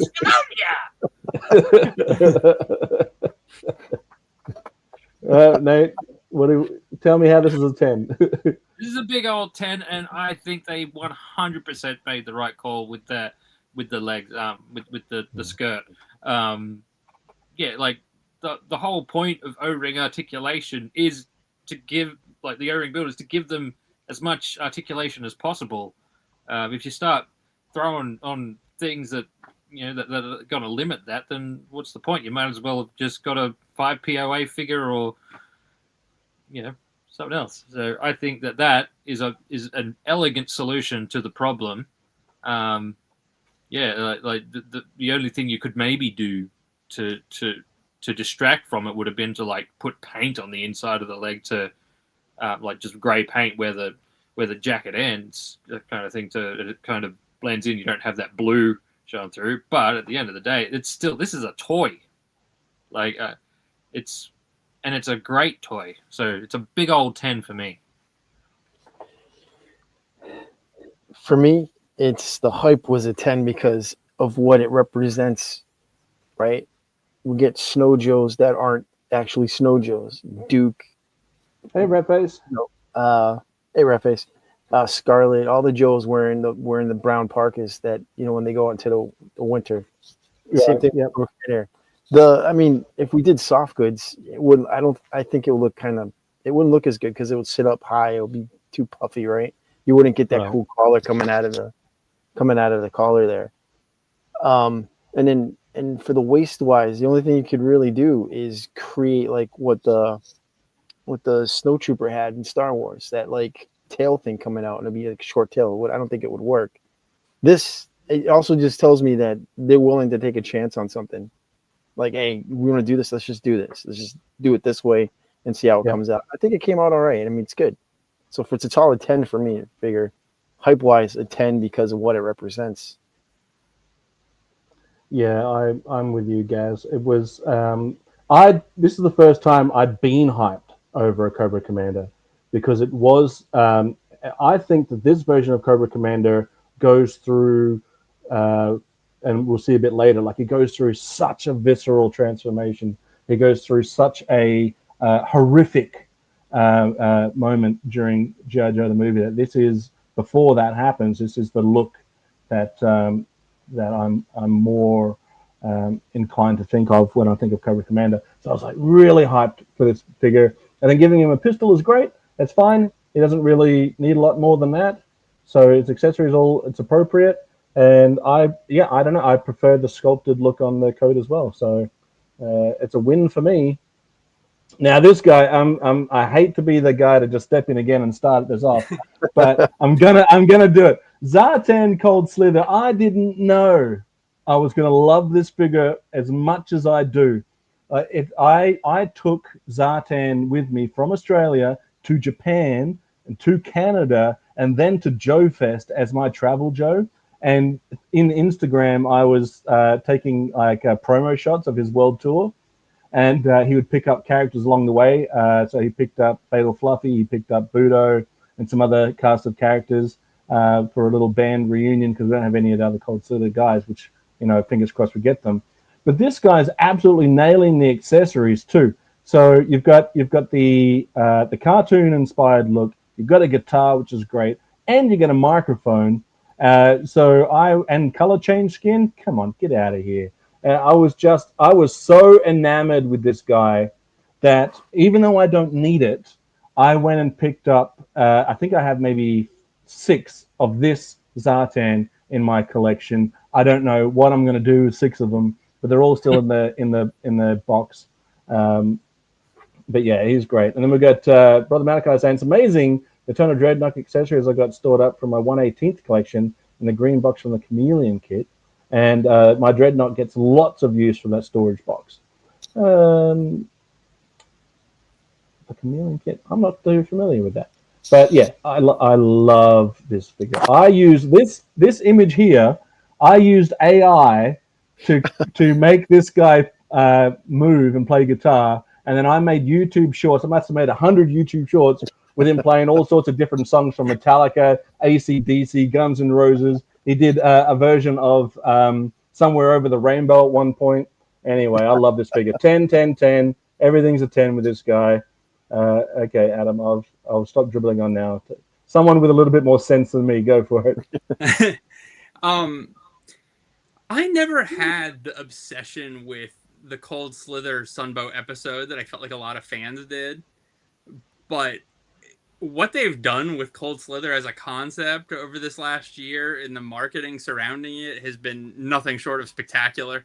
And this figure is kind of the jump off point for all of that. This figure is just so good. It's just so good. Like, it's like, I don't even know what to say. Like, I wouldn't have said that my hype was super high when he was first announced, but it's just, everything works.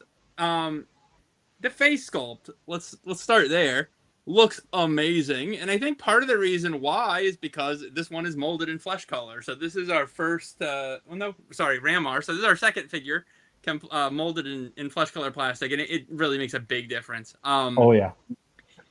The UV effect on this works so good. If you take this figure out in the sun, or at least in Florida, he turns in like 2 seconds, and then immediately turns back when you take him out of the light. So that's so cool. Accessories, easy 10 out of 10. The guitar is so cool. The microphone, obviously, I sent you a video the other day, Zazel of Pythona, with the microphone, just because I think it's such a fun accessory. It's versatile for anyone. Yeah, agreed. He can just, the guitar strap works so well for keeping it on. So, the detail of the sculpting in the hair, the belt loops, like, just a very well executed figure. It's just one of those ones that the second I got this, I was like, man, I can't wait to get the rest of the Cold Slither band. Yes, do it already. Yeah, it's just, right? This is the year. Like, the hype is so high. Where are they? Get on it. But, yeah, love this figure. The artwork is really fun and cool, too, except it's funny. We got another little blunder here. Did you guys ever notice that the letter cuts through his hand? Yeah. Funny. But, yeah, I love this figure. 10, 10, 10. Brilliant. Oh, and Brother Malachi was saying the equipment is in the green box from the Chameleon kit. I'm not that familiar with the 1/18th scale stuff, whether it be Marvel Legends or whether it be G.I. Joe Classified. I've lost track of all of that stuff now, and I'm just sort of back into mostly just G.I. Joe. So I wasn't sure. But thanks for letting me know. Spoonkiller, tell me, you did a great stop motion not that long ago with Zartan. That one took me forever. It wasn't easy. Better you than me, man. Nobody watches it. I watch it. I think you and my mom. This guy hype was 10, right? I mean, I think most of us want this guy to come out. Figure wise, he's a 9 because I wish his mouth was closed so I could reuse him more in my stop motion. The way he is now, he's always screaming. I can't really use him anywhere. Right. So that's the only thing I wish they would have done different, is to have given a closed mouth. But I know he looks better as a figure by himself, standing still with an open mouth. So it makes sense. But selfishly, I wish it was closed. Well, I guess that would have been because they bring, spoiler alert, they bring him out again a few times. I guess one of those ways Adam and I were talking about differentiating them would have been maybe to give him a different mouth expression. But I guess if you're going to have a front man with a microphone and a guitar, give him a guitar mic stand maybe. But he's going to be the one yelling out to the crowd. And for the answer to this question, it's called Pixverse, which I think everyone's kind of using at the moment. It's not that great, but it's not too bad. It works when it works, right? You prompt it, maybe it'll do what you want it to do, maybe it won't. Yeah. The other thing too is I wish they would have had one of the band members come out for Comic-Con. Yes. As it is, I'm kind of nervous that they won't go through and release the other three. They're leaving money on the table if they don't. I know, yeah. All right, Nate, tell me, and I'll agree with you, why this is a 10. Well, Hype for me was 10. I hadn't even, I didn't know what Cold Slither was about. I hadn't seen the episode when this was announced. All I saw was an awesome-looking glam rock O-ring figure that I thought would be fantastic to put on my shelf. So that was this figure is what made me pull the trigger on actually getting these Reaction Plus figures. And I have zero regrets. He's awesome. He's a solid 10. Yeah, and he's just perfect. I take my collection very non-seriously. So my G.I. Joes live in a little Sylvanian family's dollhouse. It's a frat house. He fits right in. All right, guys. Hands all around. Yeah, this guy is the first incarnation of Zartan we get in this line, and it's Cold Slither. Frontman for Cold Slither, 80s rock band, spandex, the hair teased up with Aquanet probably, right? Got perfect. It's perfect. It's a 10 out of 10 out of 10. Oh, I need that cover of Rolling Stone. 10 out of 10 out of 10. Yes. See, that's why he needs the open mouth. Rock on. If you had a spare one, you might be able to try what they did with the Origin Scare Glow. That they hated the open mouth when it came out, and so they would boil the head and then just close the mouth up and let it cool down, and the mouth would stay closed. I look at it as he's a front man. Go for it, Spoonkiller. Do it. That guy the front man never shuts up. So this version of Zartan's always screaming. Well, and we also, where's my green M&Ms? We just got a new O-ring version with the Soundwave Thunder Machine. So there's a chance that you already had a newer O-ring version of Zartan anyway. So yeah, I'm glad they did this style. And then they are in a whole group shot. What a wave! Woo wee! Fantastic. All right, let's jump into wave 4. All right, we're on the home stretch now, guys. Wave 4. Are we doing the exclusives at the end, or where they came out chronologically? Yeah. No. We'll do them at the end of the exclusives. Okay. So wave 4 coming in hot with Falcon. Now, Adam, the first time I saw these was at Joe Fest. Yep. Was that where you first saw them too? Yep. First time saw him. And my birthday was the first day of Joe Fest, which coincidentally I share a birthday with Brian Flynn. I found out that day. Oh, cool. But man, when I saw these on display, what a birthday gift to me. Yeah. The movie is like my jam. So that was really wasn't expecting this treat. So yeah, this we've got a nice ball jointed necks now, so I'm happy about that. We can, this figure he's not the most exciting, and he never looks wise, and I don't think Falcon ever was. I think what makes Falcon work in the movie is the character. he looks like a very ordinary, just like generic kind of army character, but his personality and his Don Johnson voice is what makes him so memorable. So I can't say that it's the most. These figures don't hold their accessories that great. I don't know if we mentioned that. I can't say that he's the most exciting figure, but for what he represents for me and my fandom, he's very exciting. So, hype from that standpoint, probably an 8. I mean, I love the original Falcon figure, but this specifically matches how he looks in G.I. Joe the movie. So,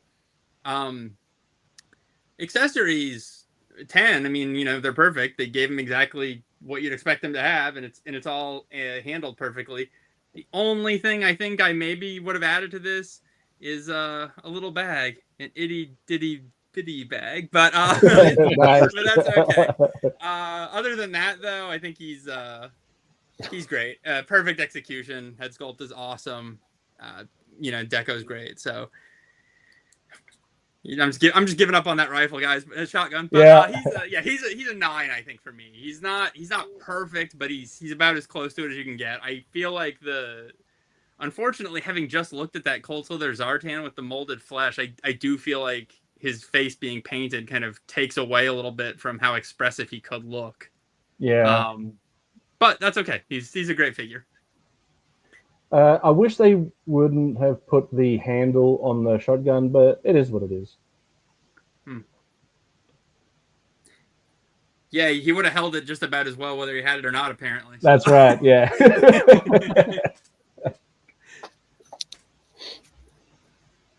All right, take it away, Spoonkiller. All right, for me, hype, honestly, 0. I didn't really need another Falcon. I'm not a big G.I. Joe movie fan. I don't like the rewriting of the origins of Cobra Commander. So I didn't really, I don't know. I like the original one better. I like the camo color, but I know that this guy is accurate to the movie. Mm-hmm. He looks good. So figure-wise, I give him a 6. I feel like he should have been Big Lob. He should have been the one in this wave. It would have made more sense to me. And then they could have done something else in the next wave to replace Big Lob. Something more exciting than Falcon. I think Falcon has his fan base, right? So, and considering they're doing G.I. Joe the movie as future waves, if you look at Adam in the background, who's at the forefront of G.I. Joe the movie, if not Falcon himself? Yeah. So, anyway, Nate, over to you, my friend. Yeah, I quite like this figure. I do think, like personally, I like the like Christoph just said. I like the older figure better than this one, but still, like, that one's really good. I only just watched this movie for the first time like 4 days ago. Wow. I loved it. Yeah. Okay. Good. I loved it. I'm definitely, like, I haven't got this line yet, and I would definitely love to. He's I can't fault the figure at all. And it looks like he does in the movie. So yeah, he's a 10. And my hype for all of these figures is now 10, especially because I only just watched the movie. Better late than never. True. I think like the hype for me wasn't that high. I give it maybe a 5. I think the figure is a 10. I think the only thing that I would change is I would add a little more green. I think it's too much brown in the suit, and I think it should just be a little more green. Other than that, 10. Yeah, I would put hype up for me just because I saw them in person. I was like super hyped, and it's hard to pick because I saw them all at once. It's hard to pick which one I was more hyped for. There is one that I was more hyped for, but we'll get to that in a moment. But we'll move on to the next one, which was Jinx, which is like, again, another, if you were going to bring Jinx out, the only other way to do it is to have with the mask removed, right? Mm-hmm. All right, Adam. Yeah. Okay. Okay. So again, this figure would have benefited so much from having a molded face and not painted. I really think that is just killing what is a good sculpt. I mean, I can tell it's a good sculpt. Yeah, I agree. You can have too much fun with these figures. Hey, Yeah. so nice legs for a grease monkey soldier. Want to kiss it and make it better, Falcon? Yeah.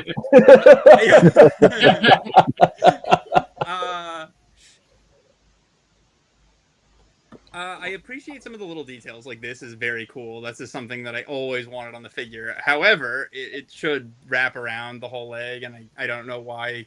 It's like sometimes when you go that far to just get that one little detail wrong, it's kind of disappointing. Yeah. I love that she comes with the pugil sticks that she fights Beachhead with. I think that's really awesome. Great accessory choice. However, I cannot believe they would include these and not the blindfold that her blind ninja master once told her the keenest eye is that which looks inward. How are you going to use these when you're not blindfolded? That's exactly. Yes. just rip a piece off one of your t-shirts. Right. Yeah, but that's not official Super7 plastic.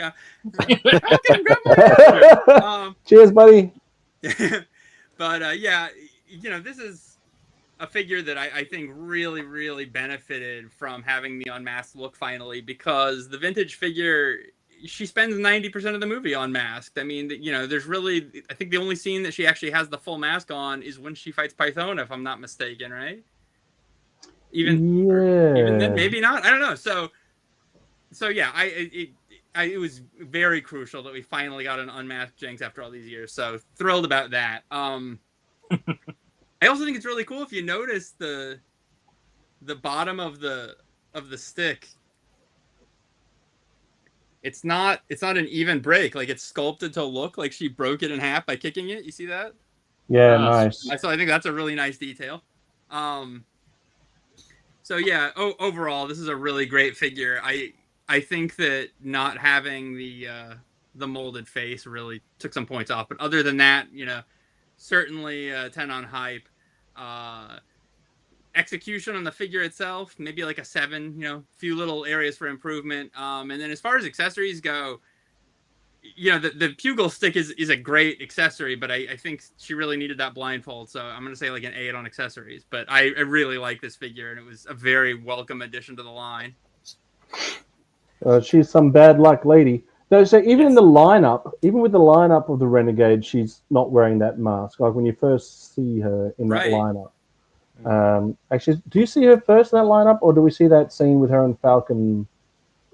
No, just in the lineup. Yeah, first time in the lineup. That's right. Spoonkiller, look, that Tampo on the front, that dragon looks so cool. Yeah. Yeah, no, awesome. She's very cool. Definitely making her unmasked was the right move. They didn't take the lazy route.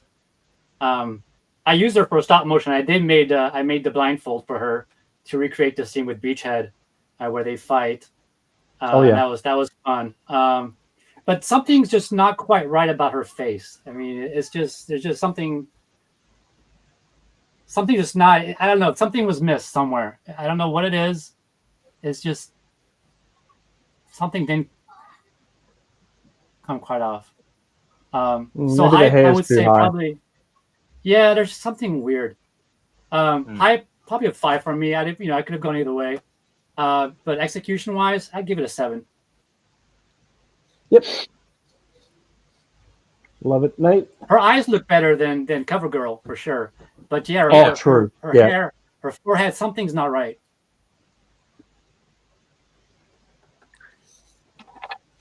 Yeah, I think like I can't really fault it. As you guys point out, the blindfold would have made a lot of sense to give it that. The pugil sticks are pretty cool. So yeah, she's a 10 for me. More girls for the shelf. Right. Yes. For me, it's the same as Falcon.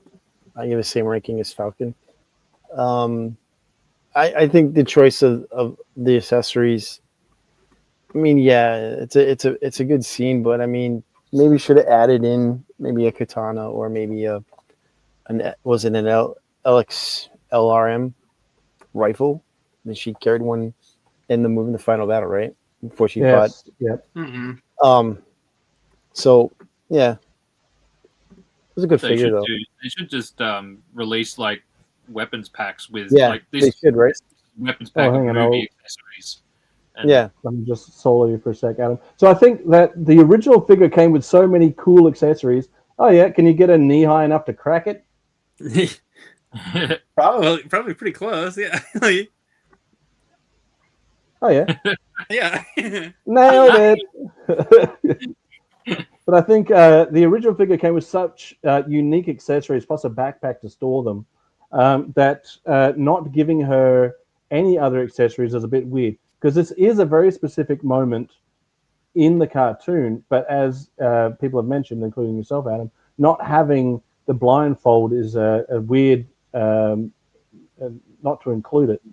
So, but yeah, I still give it. I think it's a 10 out of 10 figure. Other than that, the face is a bit weird. But it's not as weird as what's come before. I think they're getting better at it. The accessories, I think, is great. I can't fault on the accessories. It's a great moment in the movie, and the hype was up there anyway because I saw them in person. And then Adam, I gotta kick it off with you because the first time I met you in person at Joe Fest, at your table, you had a container filled with vintage style the Royal Guards. So I'm deeply interested in finding out your feelings on this figure. Yeah. So obviously, it was very exciting for me to be at the show and see this figure revealed. I'll give you a little backstory on this because I know so many people, and just the other day they announced a classified Royal Guard, and I must have been tagged 50 times. So I almost sent it to you, but I was like, he's definitely seen it.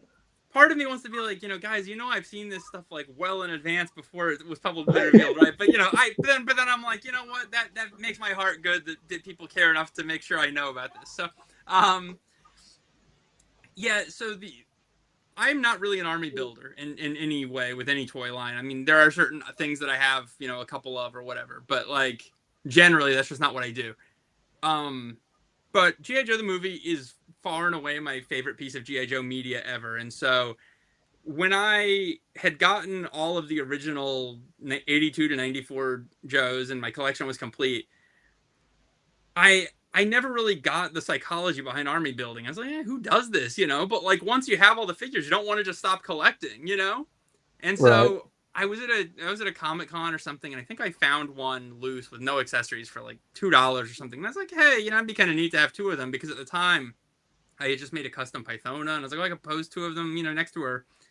And then I didn't even know how it happened, but it was like I found another one, and then another one, and they were so cheap that I was like, hey, it's pretty cool to have like 4 or 5. You could take good photos with this, and somehow that turned into 10, 20, 50, 100, 200, 300, and I think now I'm currently at 304 vintage Royal Guards with no end in sight. So this sounds so familiar. This is almost exactly how I got into. This is the origin story of every psycho with OCD. You know how it is. But and then I think I started to kill the market for myself because like we were talking about for the longest time people were like G.I. Joe the movie is stupid, and I was like, great, keep thinking that and I'll keep getting this figure on the cheap, But I think then people started seeing my collection of them, and I think maybe they started to realize they liked it too, and now vintage Royal Guards are not $1 anymore. But anyway, this figure to me is it's something completely different from that. I have started army building these, so I do have a few of them. I won't lie, but it's not it's not the same for me. Obviously, it's not the thrill of finding them in the wild is not the same like it is with the vintage one. You're not gonna find this figure in a junk bin, so like it won't be the same journey for me army building these. We'll say that, but sure. This figure is very cool to me because this is. In some ways, it almost invalidates that first figure because Royal Guard only exists in G.I. Joe the movie. It didn't have any lore outside of that. So even as a kid, I was always like, this figure's a little bit wrong. Like, this isn't what he looks like in the movie. But like all of the figures from the movie, I'm like, well, it's close enough, Yeah. But then when you see this, you're like, no, this is literally what he looks like in the movie. So naturally, hype, 20 out of 10. Yeah. Accessories. 10. I mean, you can't score any higher. I mean, he has the scythe. It's perfect. I don't know why the card says includes axe. This is definitely not an axe, you guys. Right. I appreciate that the antenna here is molded to his head, so we're not going to have that problem of them constantly being lost. The execution of the cape, again, this is one of those weird things with Super 7 for me. Like, this is what I would call like a Serpentor or Dr. Mindbender style cape. It's like a simple piece of fabric with 2 holes punched in the arms. But this is not the kind of cape that they wear in the movie. They wear a cape that I would say is more akin to like a Kenner Batman figure, where it would have like a C clip that would go on the neck, and then and not cover the shoulders, or just drape from behind. So I do wish that they would start to implement stuff like that a little bit more, because that would really be the thing that would take this from like great to perfect. I love that the cape can go stiff like this, because it allows you to recreate that scene when they're all descending. And they all look like they're that's cool. So you can build a great Dio where they're like permanently flying like that. But yeah, just everything about this is perfectly executed.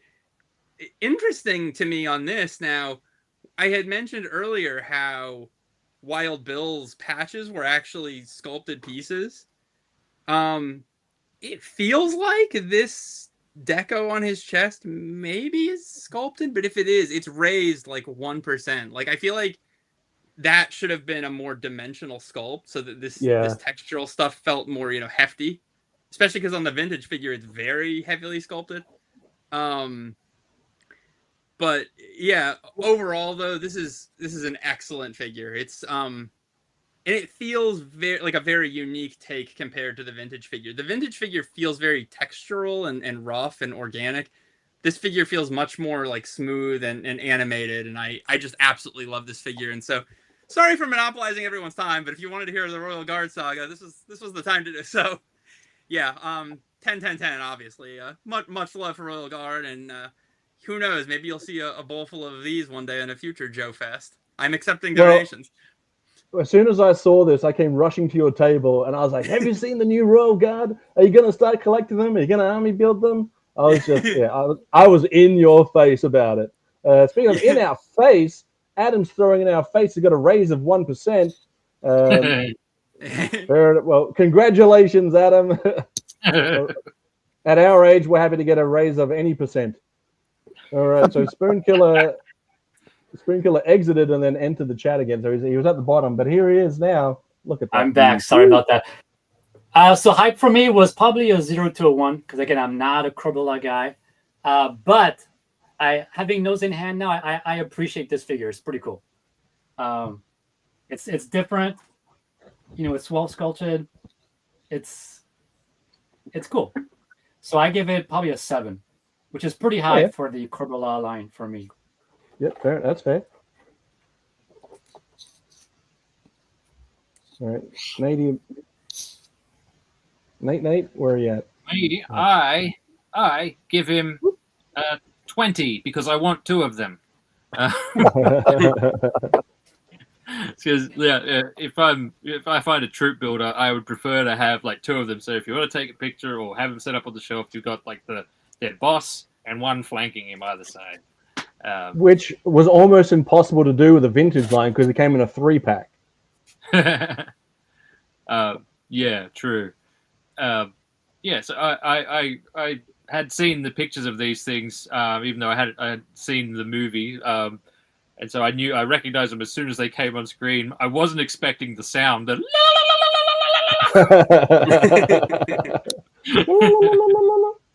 Yeah. Yeah. Ooh la la. Ooh la la la la la.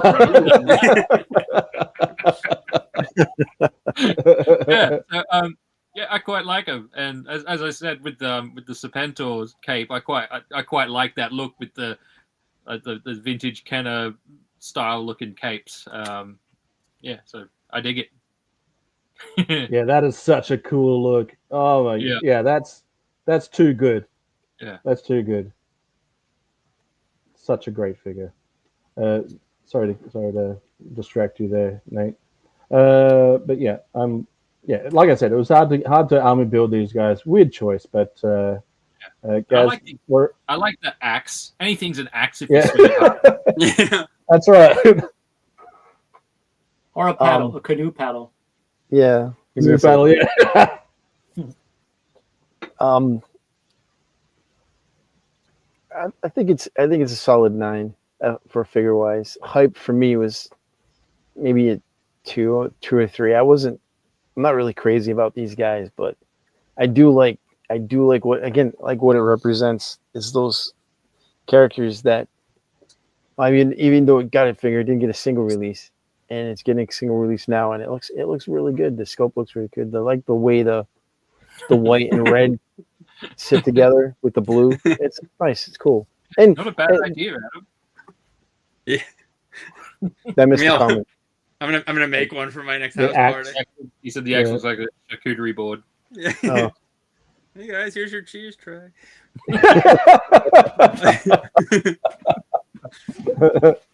Who wants grapes? Imagine trying to balance grapes on that thing. You could probably poke one of them on the end. Yeah, I guess I was really hyped, like I said, because I saw him at Joe Fest. I was just hyped. But having this figure now, and I did get a bunch of these guys too. They absolutely nailed it. It's exactly a great representation of the movie. He does look a little bit like Pizza the Hut. But yeah, it's a great figure, great accessory choice. I don't know what they could have done better other than maybe the cape. But oh, hang on, we got a where is it? There we are. How about a pizza? Ask and you will receive. But then this guy, now he's not called Once a Man Cobra Commander, but that's what we're calling him, right? That's what we've all been calling him. Ah, man. Now this is what I mean. Like, they absolutely tortured this guy when he's first in that giant clam. Woo! Pizza time. If it doesn't happen at the next breakfast with Sarge, we have all failed, right? It's a charcuterie board, Sarge. Oh, and Adam was a special guest at the last breakfast with Sarge, and worthy of such a title of being the guest too. So here we are with this guy. As soon as I saw him, this was the guy that was hyped for the wave. I like all the other figures. I love this guy. It's so cool. I think it was executed well.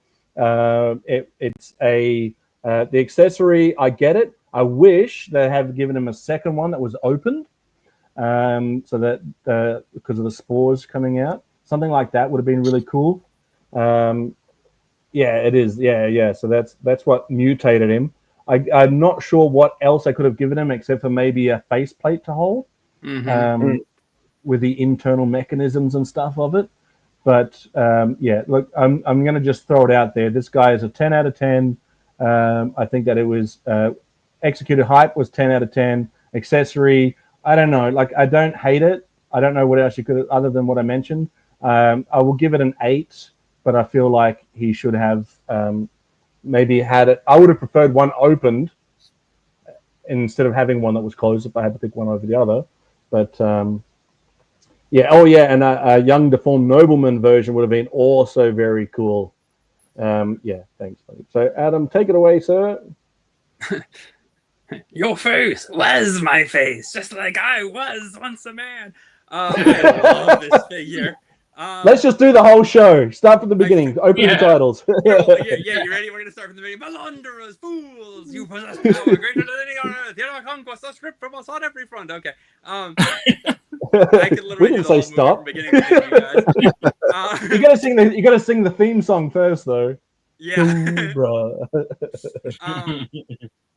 You know, I think we had a really special experience with these figures at Joe Fest because being adult collectors in the internet age, you know everything that's coming so far in advance. Yeah.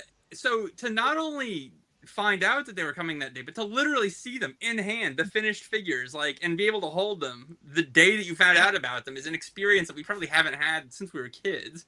So, and to have that be about a G.I. Joe the movie wave of figures on my birthday, you know, was right. Like, that's the best, man. This is a figure that I think is possibly one of the most customized G.I. Joes of all time. I mean, I've seen so many people try this over the years, so to see it, you know, be an official figure and to be so well executed just made my dreams come true. I love Yes. everything about this wave, but this figure, I mean, like, obviously, okay, Royal Guard is near and dear to my heart for the reasons previously stated, but this is by far the best figure in this wave. The execution of this figure couldn't possibly be better. I mean, the detail of that paint and sculpt is just out of this world. So good. And even little things too that like this, if you just, I mean, obviously, you know, for the viewers at home, if you go like this, like, you can even feel that his nails are like sharp and pointy. Like, so much detail, so much effort, but the perfect amount of detail where it doesn't look overly detailed. Like, it still very much feels like a vintage G.I. Joe figure. I just can't say enough good things about this. Hype for me on this one, easy 10. Execution, easy 10. You know, we've talked about the accessory a little bit with the Spore. I can understand why they maybe didn't do the open Spore, because I feel like that is maybe more appropriate to go with Nemesis Enforcer, who is the one that uses it. So, good and point. he doesn't really have an accessory other than wings, you know? So I think that's a good possible inclusion for him. I do wish he'd come with a faceplate, but also, what are you really going to do with it? So, I reckon he should have come with like his final like snake form. Oh, Like, true. Yeah, if you just Sure, have this like final transform thing as just as little, kind of like how they packed in the animal companions. Well, Yeah. the way they're going, they'll probably come out with roadblock, like a blind roadblock with Oh, that Cobra Commander, yeah. right? That wraps around him. Wrap around? Yes. Yeah. yeah, I could see that definitely being a thing down the road. Man, this figure is just so good. You know, I could be here all day. This is Right, obviously me too. this is a 10 out of 10. There's the you ever know when it's like you run out of things to say and you're like, but I want to say more good things. Yeah. It's so great. Like, if you don't have this figure, you're not a G.I. Joe collector. You have to love this figure. If you hate G.I. Joe the movie, you have to love this figure. 10 out of 10. Speaking of someone who hated the movie but has the figure. Yeah. All right, Adam, cover your ears. Oh no.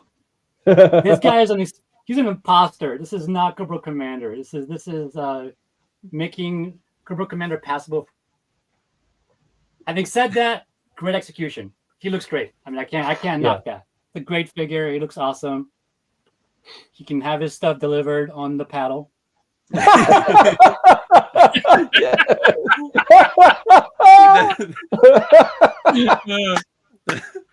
Brilliant. The Spore serving side. That's too good. Screen And I do wish that the mouse was close too, right? Just for my own, you know, selfish reasons for stop motion. It makes it more difficult when he's got his derpy tongue sticking out. Yeah, I get that. I know what you mean. Like when I'm doing the Slaughterhouse Wrestling Championship, it's a lot easier for me when the characters look the same, whether they're flipped or right way around, just because I can just do a little bit more with it. So I understand that. But come on, this guy here is way scarier. A failed businessman out to destroy democracy and the U.S. This could never happen. I don't know, man. Folks. If I ran into those two guys in the alley, if I saw the one in the front, I'd be like, it's okay. I didn't see nothing, man. I'm just going to walk the other way. If I saw the snake guy, I think I'd pass out. So, Man, the guy on the right gets candy. The guy on the left, he ruins your life. I know which one's the better kisser. All right, let's see. No. Do it. Do it. All right, Nate. Don't worry, it's not gay. I was only once a man.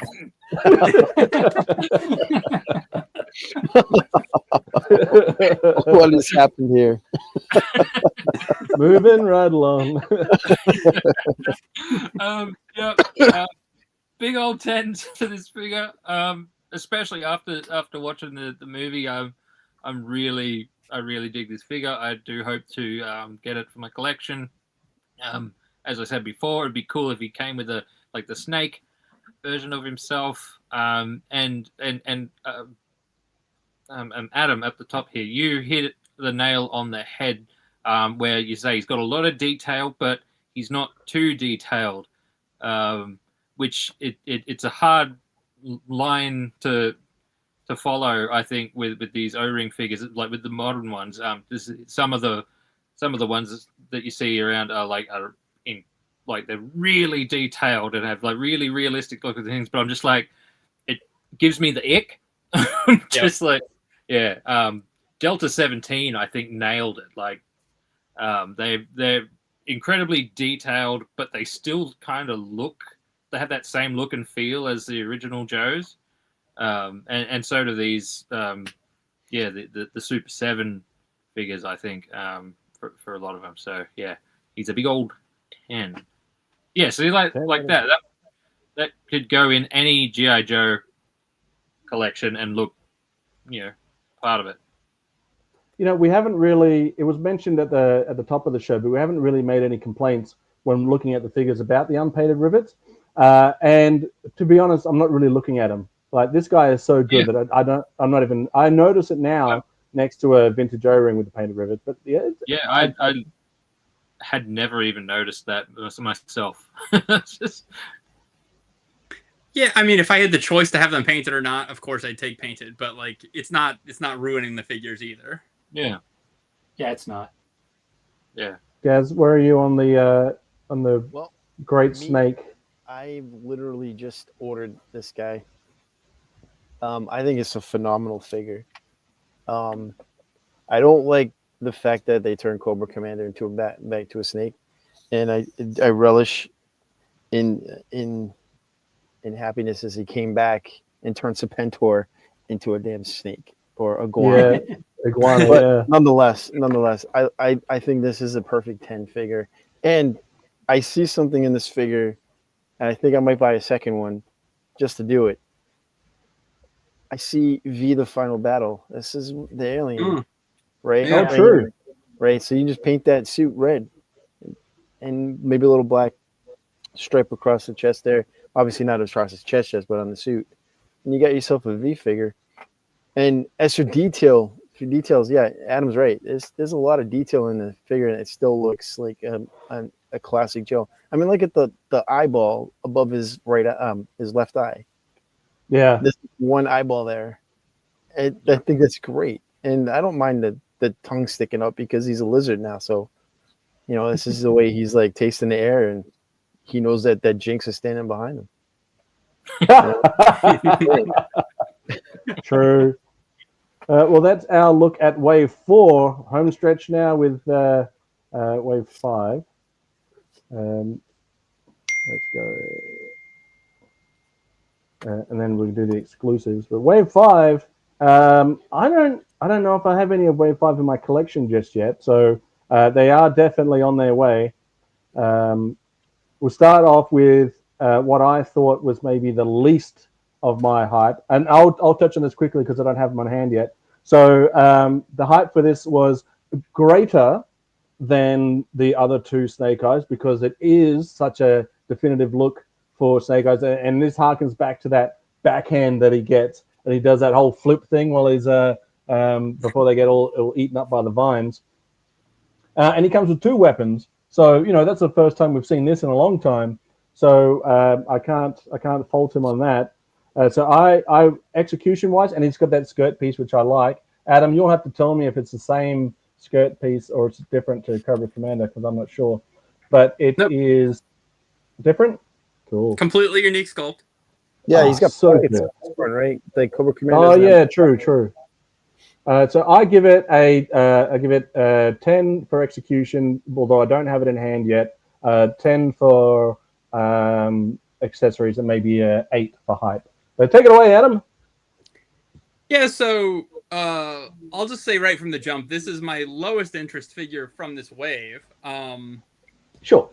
Of course, anything G.I. Joe the movie related, I'm going to be in favor of, and so there will be some hype, but the figures in the last wave and the other figures in this wave, the hype is crazy. So this one's just, add him to the ranks, but not buzzing. That said, very, very nicely executed figure. They've made significant improvements to the ball-jointed neck at this point, so he moves much easier than previous figures have. So his range of motion is really nice. the way that all of this is moving, this feels really tight now. Fit is really good. So like from a toy production execution standpoint, I can see that a lot of improvement is happening. Because that's something that, you know, when you put a product out, you need feedback before you can implement it, get it produced, and get it to consumers. So, you know, 3 waves later, people are like, they haven't fixed the stuff from wave 1, but you can't see that improvement until a year later when they've been able to implement that feedback. So I think now we're starting to really see the results of the feedback they got from the early figures, and you're really seeing big improvements. Like just that, like that joint moves like butter. Like everything is working really well. Like these are starting to feel very quality in hand. Bye, Pistol. So Patrick's touching on the visored version of Snake Eyes. Was the previous, I forgot to ask, was the previous Snake Eyes with this visor, was that a ball joint yet or not? No, it was not. So we're still okay. So yep. Yes, I see. So they've resculpted a third Snake Eyes head, which is cool. Yeah, and that's, you know, again, like so much money is going into this line. I don't think people realize toy production is very expensive. Like there's a reason that you see, you know, WWE or you know, for Mattel or gijoe Classified for Hasbro, there's a lot of parts reuse. This line has virtually no parts reuse, and these figures are produced in much smaller numbers than some of those lines. So like, you know, really kudos to Super7 for investing heavily in this to make this as special as it is. This is a little bit weird back here. If you see where the 2 halves of his tail of his jacket come together, it's like he's rounded here on the inside front of his thighs, but then it's, do you see that angle right there? It's like a square block in the back. I do. So when you put him together here, he can't move his legs any closer. He has like, he becomes like a you know, like an Emperor Palpatine when he, you know, from behind. But from the front, he still has good range of motion. So that's a little weird, but yeah, this isn't a figure that I would have been particularly excited about. Obviously, Snake Eyes doesn't talk, doesn't have a particularly big role in the movie. So the most iconic thing about this figure, like you said, is probably that scene where he gets slapped. But it's going to look great with the overall display of movie figures. And, you know, it's just exciting to have a new take on Snake Eyes. So hype, pretty low. Accessories, you know, standard rifle and the other one that's gone. but the execution of this figure is very nice. Probably 8 out of 10. Nice. And then which version do we have from? Yep, perfect. Nailed it.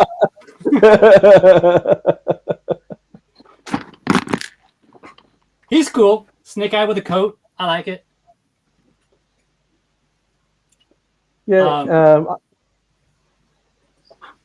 Go on. I mean, you know, again, it's, you know, it's a deep cut for the fans of the movie, so it's cool. Yeah, Snake Eyes with a coat. And much deeper blue than I thought it was the first one. A bit of more of a grey color, but not so deeper blue as the second release. So, but that mask is so good. Yeah, this figure has a much more like matte finish than the second one. That one's much more glossy. This looks familiar. If I was going to pick one Snake Eyes out of the Super7 range, it would be the Arctic version. You know what? I agree.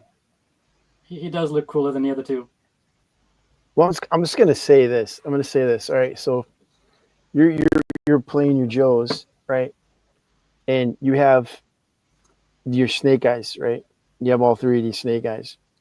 And you have your second Snake Eyes, right? And you're using it as your main Snake Eyes. Now he's going to go in the Arctic. He's going to jump in the Snowcat. That Snake Eyes with the coat looks exactly like that second Snake Eyes, which is perfect. Other than he's got a matte finish. But it's perfect. It's perfect. It's exactly how what I want to see. I want to see like that Duke with that coat on. Yes. You know what I mean? I want to see Falcon with that coat on. You know what I mean? You want him? You want him to be copacetic. Yeah, I don't want that. I like that. I wish they didn't do that that comic book version of Snake Eyes. I wish they have done just the icy purple, but it's kind of like a plum with black, right? Those two would have been just the only two Snake Eyes that I would need from this line. Yeah, I think it's a different head. I don't think it's the same head. The jawline is slightly deeper. But it's similar enough. On the right one. Aesthetically, they look the same. Yeah. But I'm saying they didn't cheap out, right? They could have used this head easily on this guy, they could have, right? but they didn't. Yeah, exactly. They didn't. Well, Adam mentioned that one of them is the ball joint, the other one's a swivel head. Yeah. So I mean, I think it's cool. I think it's really cool. Oh yeah, because it's like you see him in the Arctic. He's running through the snow. He's got that stuff. He gets inside. He removes it. You got your other Snake Eyes, and then he's karate kicking and ninja slicing cobras and royal troopers apart. Well, other than the first miniseries, Snake Eyes doesn't really get a lot of spotlight. No, it doesn't really. I mean, you just get backhanded in a movie, right? Yeah, that's it. Spirit and Storm Shadow have more of a rivalry. Yeah. So, Nate, what are you giving this cracking dude out of 10? Big old 10. Big old 10. I like a figure in the winter woolies. I like to know they're not gonna catch their death of pneumonia. My wife even made my Skeletor some tactical snow gear. I love that. That's great. Yep, he's a big old 10. So, what about you, Gazz? Final thoughts? It's a 10. Again, for what it stands for, it's a 10. And I mean, I like the way it looks. Really, it does. My hype. To be honest with you, I didn't even know these were out. I just pre-ordered 2 of this line. I didn't even know I thought they had just been released. Clearly not. Well, you're gonna be in some surprise later when you see what kind of exclusive they had that you might be missing out on. So then we'll move on to Arctic Destro, which is the first Destro that they've got in the line. So it's again, if you're going to do the movie, this is definitely the look that he had. Take it away again for us, Adam. One coward called retreat. He's there he is. Very nice figure. Again, this is going to be a recurring complaint from me. I just feel like they need more dimensionality in the film. Look how his arm is like a straw, like give him a little muscle pop or something, He's a big guy. I appreciate that he's a little bit taller. Not substantially taller, but like similar to Destro version 1. This is a very interesting innovation in O-ring tech. That he's got a secondary skirt piece that is, I don't know if it's glued or just friction fits over the waist piece, but feels very snug though. Like it doesn't move up and down or anything. So I think it's probably glued on, I'm guessing. But easy range of motion and everything still. It definitely hinders his ability to sit, but this PVC secondary is pretty pliable. So, I mean, you can bend it. It's got a little give to it. Only comes with one accessory, just simple, but that's fine. Doesn't really need much more. Might have been interesting to see him have a vac metal head, but the fact that the silver really captures his animated look pretty well is nice. It looks good.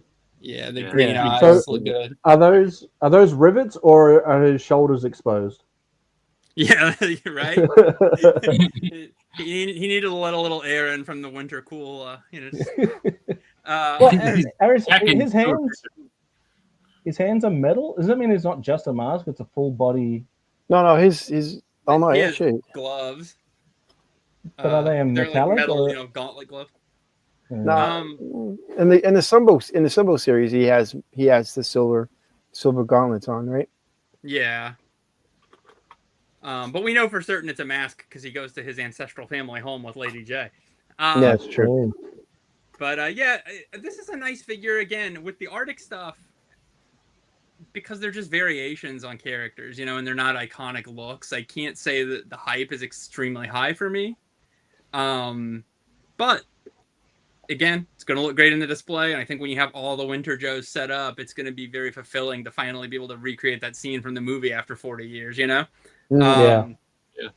this is really the big sticking point for me that I'm just still not sure how I feel about it. Like, but I don't know how else you could have done it, honestly. Like, and I am a toy designer. You know, I work with this kind of stuff every day, thinking about engineering problems. So, like, I think they made the right call. You know, soft goods wouldn't have looked correct.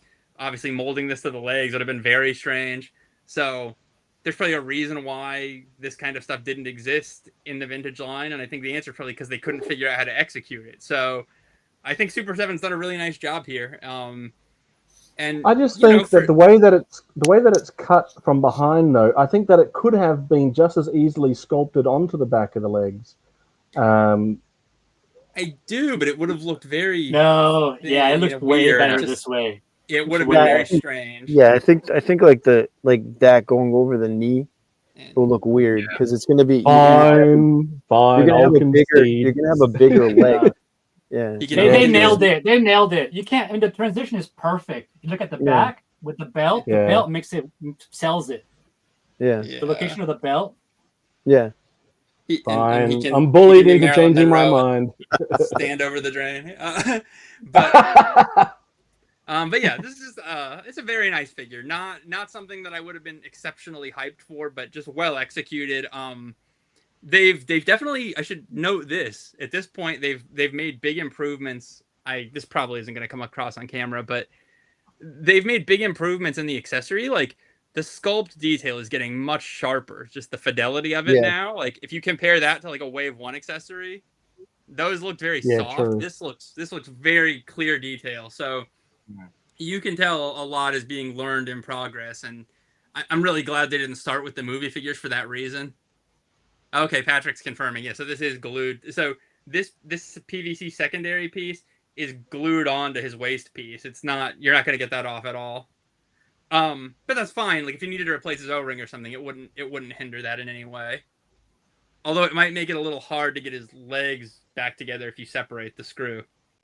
But anyway, though, yeah, they're definitely making big improvements as they go. So I'm really happy that the movie stuff wasn't how they started the line, because now those figures are reaping the benefits of them having spent some time learning on the job. Oh, absolutely. Nothing like a little on-the-job training. Another one. Nailed it. Yeah. So yeah, this is a really nice figure, though.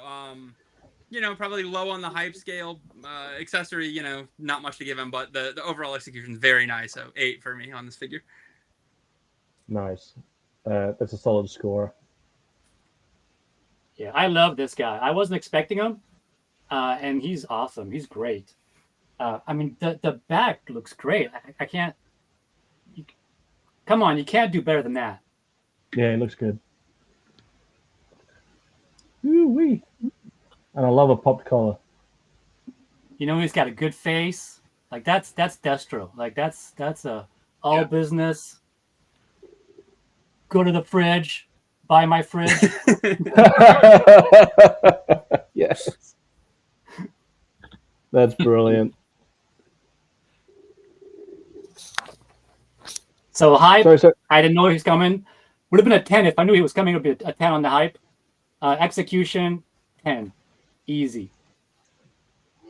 nice. Nate, what about you, buddy? I think he's awesome. He's a big old 10. The only thing I think is if they had have made the bottom part of his jacket kind of removable, so you could, you know, sit him in vehicles and things.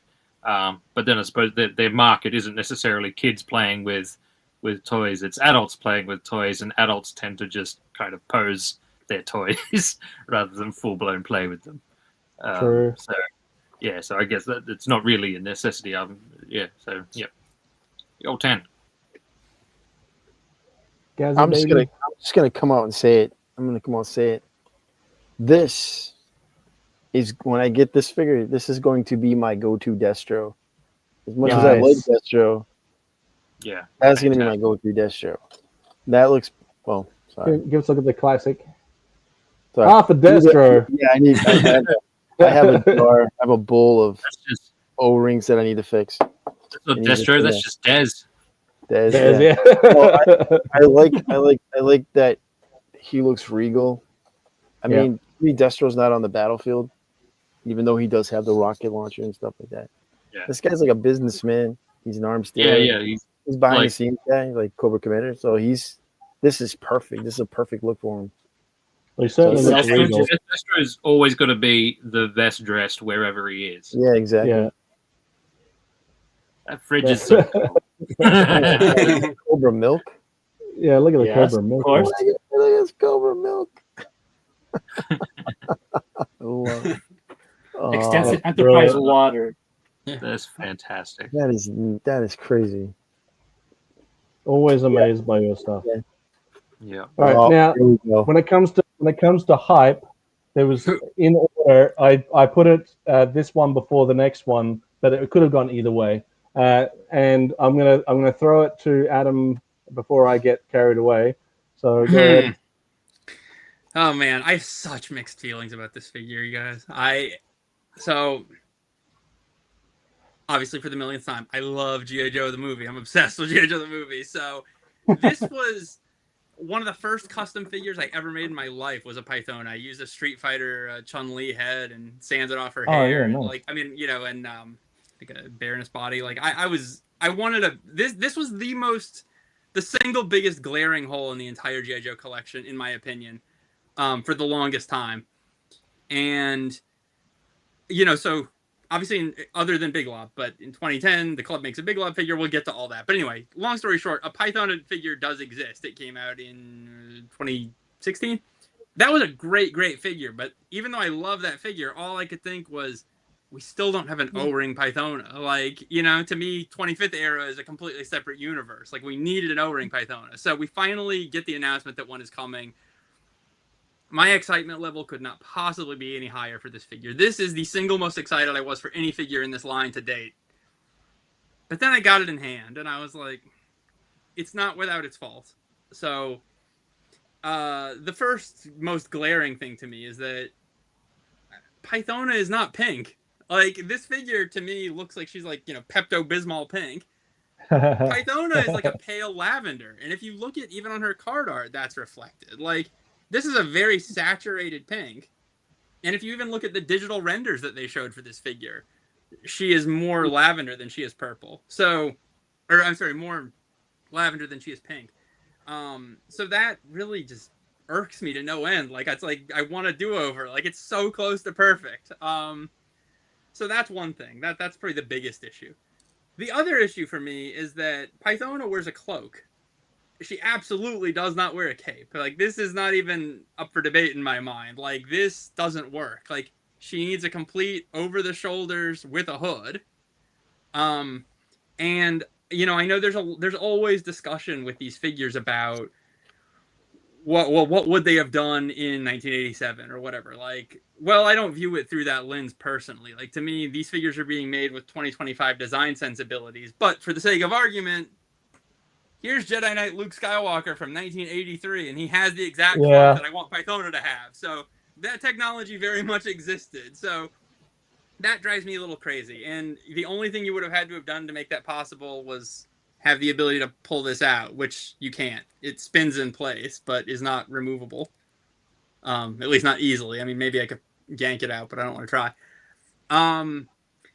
The other thing that's very strange about this figure, and this is the only figure in this whole line that is like this, her elbows don't have a stopping point back here to stop them from going back in space, so they can go backwards, which is very strange. It's that freaky reptilian stuff. Yeah, like, so, you know, you can make her, which... And now I will say, though, I found that one reason that is actually kind of useful, whether it was intentional or not, is because of the accessories she comes with. One of my most quoted lines ever from this movie is, "A gem of that size answers all my questions." Well, she comes with the gem of that size. And you can't really hold it because it's a flat object. It has nothing to hold. So because of that, if you can invert her elbows like this, then she can actually hold it exactly like she did in the movie, like it's a, you know, a serving tray. I see. So that's a useful feature. Like I said, intentional, I kind of doubt it, but it is good. Now that's some of the, you know, negative / you know, middle of the road, but I agree with Patrick about that for sure. By the way, yeah. But the face sculpt and the deco on the face, perfect. Like, I mean, it's like it jumped off the screen. Like, that couldn't have been handled any better. It looks so good. Perfect. So good. Some of the smaller details, again, like if you like, much like the Once a Man Commander, if you go like this, you can actually feel that she has like sharp, pointy nails. So that, you know, nice sculpt detail. That's the kind of stuff too. This is another thing that's like maybe worth mentioning for people that aren't, you know, working in the toy industry. These little stupid obsessive things. Vintage G.I. Joe figures were sculpted at a 2-to-1 size and then shrunken down. These figures don't, you know, and they were sculpted by hand, I should say. These figures are being 3D sculpted, so they can zoom in to the tiniest detail and have them printed out. And so that gives you the luxury to do cool little things like that, like sharp, pointy nails that otherwise wouldn't have really been achievable.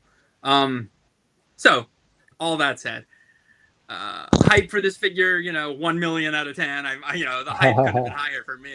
This is like, you know, the crown jewel of the O-ring line that was missing.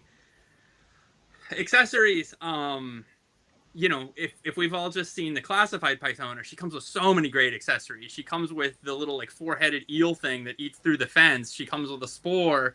She comes with the little clamshell that shoots the roll of sticky tape goo or whatever. She comes with the dripping claw hand, the gem, blah, blah, blah, blah, blah. So accessories, this feels pretty lame when you consider all you get is this, and that figure came with all that stuff.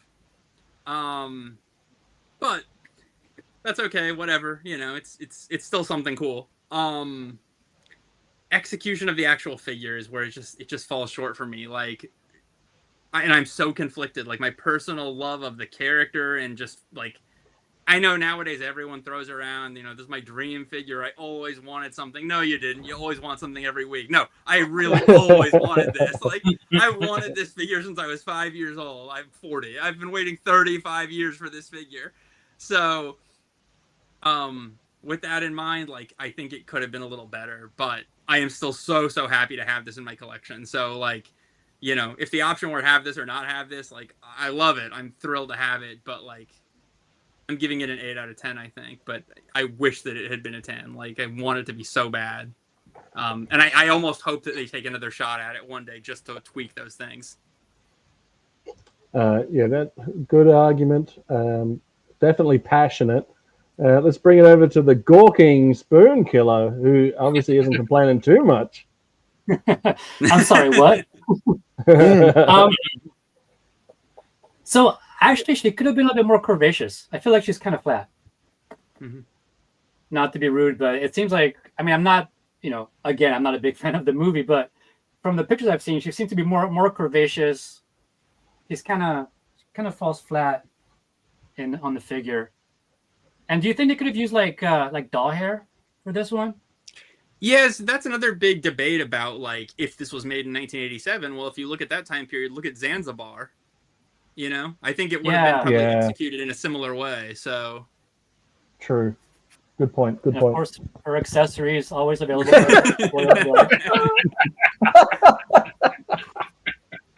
Here's your gem, hot out of the oven. So high for me is a 1 or a 2. Yeah, execution. Her face is beautiful. Like, they did a really good job on the paint. Like, that's well done. So I give it a 9 for execution. I mean, it could be 9 or 8. Could be better with like fake hair, you know, the fake doll hair, but not being a fan of the source material. She looks good to me. Nate, what about you, buddy? I quite like it. When I first saw it was like the digital images on the screen, and I showed it to my wife, and she says, "Looks like a drag queen." So I was like, I totally want a drag queen from a Joe shelf, because I hadn't seen the movie yet either. So I think having had a good look at it now, now that you guys have got it in hand, it actually looks better in real life than it does in the digital image, in my opinion. It looks so much, life. It's got a bit more life to it. So I think it's pretty cool. 10 out of 10 for me. I quite like this figure. How about you guys? I'm pretty hyped for this figure. Once I started, it was like one of the that I pre-sold and anxiously waiting to get it. I'm in the color. Yeah, she's a little pink, but that's okay in my book. I like the sculpt in the uniform. It makes it look like living. I think they could have added a little more paint or apps in some of those like divots that are in her uniform. Yeah, they could have put hair in there. The cape too. I mean, it just makes me think they're probably going to come out with a second one that has a hood on, right? More cloaks. They don't see that, but it's pretty cool. I dig it. So I give it it's a solid. Hype is a 10, solid 9, I think, for the figure. And Yeah, not that. I mean, you're only getting a giant jewel that you're just going to hand over to Zartan anyway. So, true. Like I get the jewel. I get the jewel. Anyway, so while we have the visual that we do on the screen, I do want to point out if you look at Spoon's image of the actual in-hand figure compared to this digital render that Super7 showed us, like I think that the color of this render is exactly how she should have looked. I think they should have put it like a matte, like a lighter, obviously. Yeah. Just, when I look at the figure, all I can think of now is Pepto-Bismol. It just drives me crazy. But I think I was well acquainted with Pepto. If they added a couple extra paint apps in those blotted holes that's in her suit, it might have broke up the more pinkish look. Yeah, but it definitely needed a full cloak. I think a full cloak with a hood would have excused a bit more of it.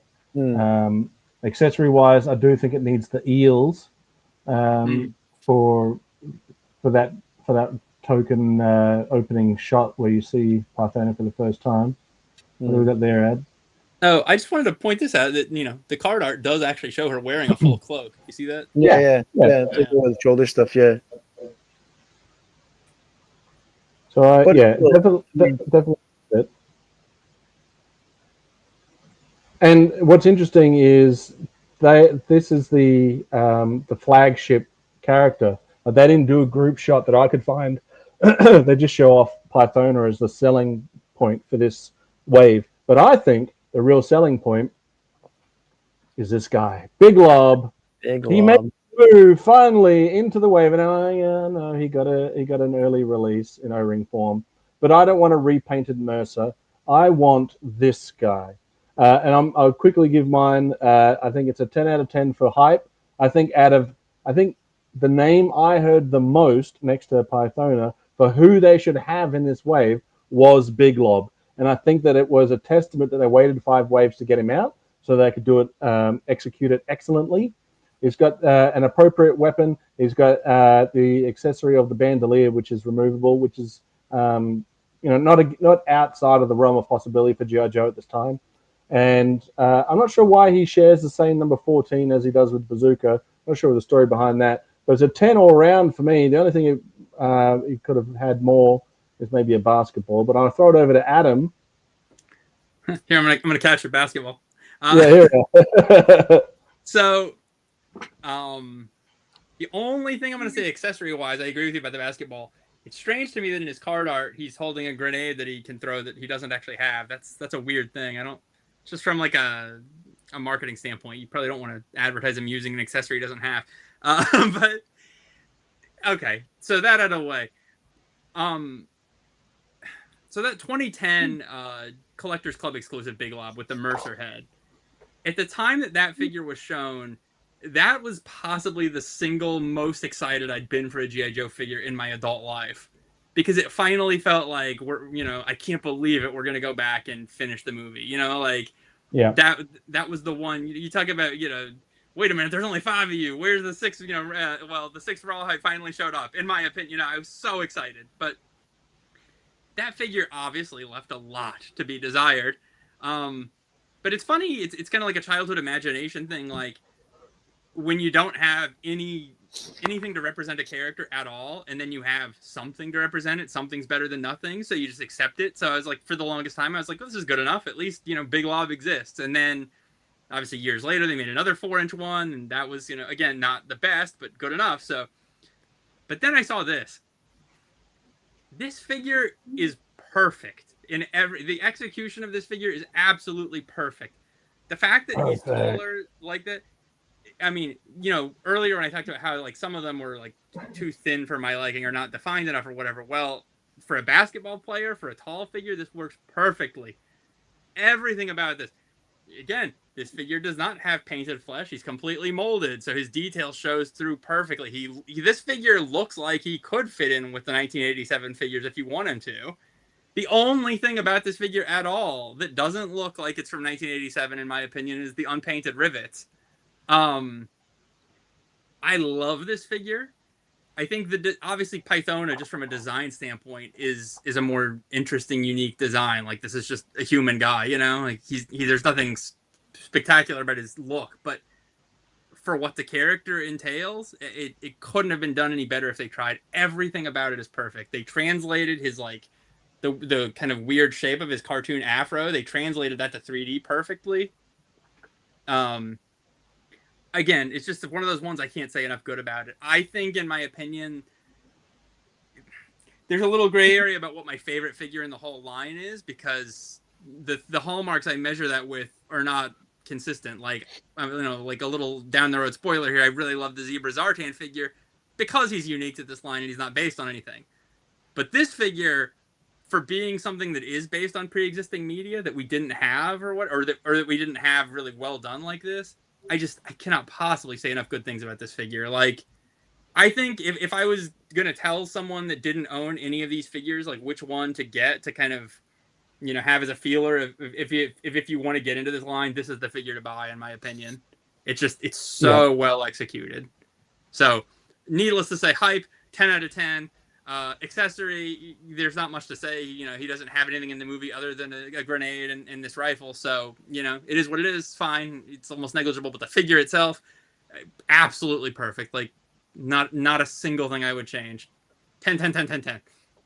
Well, the fact that you can now line up all your renegades gives it extra points, right? For sure, yeah. Now I'm no sports fan, but correct me if I'm wrong. That there is a tennis ball, right? Yeah, looks right to me. That's the Action Force guy. He's European. He's playing soccer. It's footy rules, b-ball. Yeah, he looks great. I mean, the height difference is awesome. The skin tone is great. Like, it's not weird. Like, it's perfect.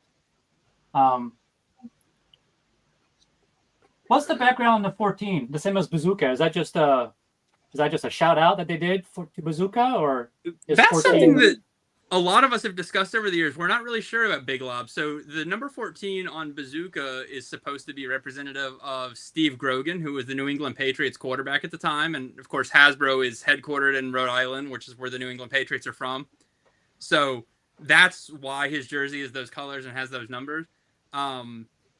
No idea, because Big Lob, as far as I know, at least I've never seen any documentation that would say otherwise. I don't think he was ever actually scheduled to have a figure in 1987.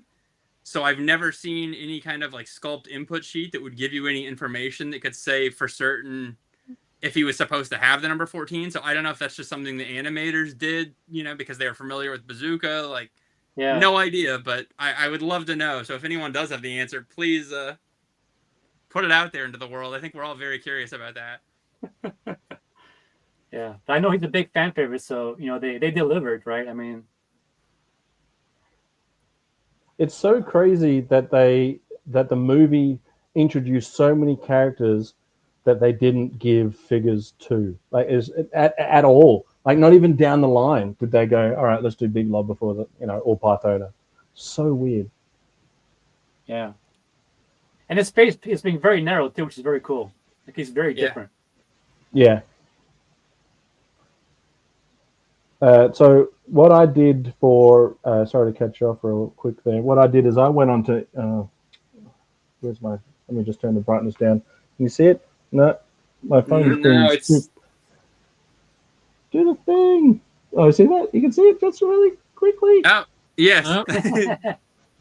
So I went onto eBay and picked up a Lego basketball, So that's what that was worth all of that. I could have just said that out loud. So sorry, Spoonkiller, what were you rating this guy again? What was he out of 10? Hype for me is probably a 5. Execution, a 10. They nailed it. Perfect. I think that's reasonable too, considering. And I like the bandolier too. You know, that's the cool. It's not just molded in; it's an actual separate piece. Is it easy enough to get on and off, or? Oh yeah, comes right off. Oh yeah, nice. Yeah, awesome. Yeah, that is cool. And when you had characters like Chuckles at that time having a removable holster, then I feel like that was appropriate. That they could have technically also done the same thing for Big Lob. What you got there, Adam? Oh yeah, I was just thinking like it's a weird like I assign figures to go with the collection they go with, you know. So like in my mind, the 2010 Big Lob was created with the intention of completing the 87 Rawhides, and then this figure obviously is meant to go with your Falcon and your Jinx and whatever as we're building out the new Super 7 set of them. But like this figure is just so good, I want to put him with the vintage ones, you know. Like he just it works for both. It's just one of those times where they just did everything right. And his the colors works well with the old, you know, with the original. I feel like it was almost like in some ways like the perfect like, you know, mea culpa for making us wait 40 years to have this figure, because if they had made this figure in 1987 they wouldn't have made him tall. No. And so true. now that they have, I think it really makes him that much more perfect. Yeah, I'd have been all wrong. If they were only going to make one O-ring figure, it would be. I would hope it would be this one. Yep. So, what about you, Nate? Yeah, I dig it. I don't really have anything to say that hasn't already been said. So, well, you only just watched the movie, so here's the benefit for you, Nate. You've just watched the movie. You've just figured out that this character exists, and you can order it if you want. Whereas the rest of us have been waiting around since what, 85, 86? Yeah. Yeah, you've timed it perfectly. Yeah. I mean, even if you had just waited for the 2010 figure, you still had to wait 23 years to get that. But now it's like now we have like a cornucopia of Big Lob. You know, there's 4 of them now. The classified one just got announced. Like, true, and that one looks pretty good as well. Yeah, Big Lob for everyone. Everyone gets a Big Lob. All right, lob it in for us, guys. And then we'll do a fast round for the exclusives. I have exactly 10 on my wish list. This character right here, this figure. When I saw it, I was like, I need this. I need this. I hope it's the same reaction when I actually get it in my hands. But it looks like it will be, because what I see with Adam and Spoonkiller, it looks great. I don't think I would change anything about it. Nothing. I think it looks perfect the way it is. And this again, this is exactly what my hype for Super 7 Reaction Plus line is. This right here is getting these figures that we never actually got in the original line, or variants of a figure that we never actually got in the line. This is what I'm looking forward to. And Sunbow, obviously. Sure. So cool. Yeah. So 10, 10, 10. And then this is the promo image for the entire wave. They're like, don't worry about the rest of them. You're probably going to buy them anyway. But here she is in all her beauty.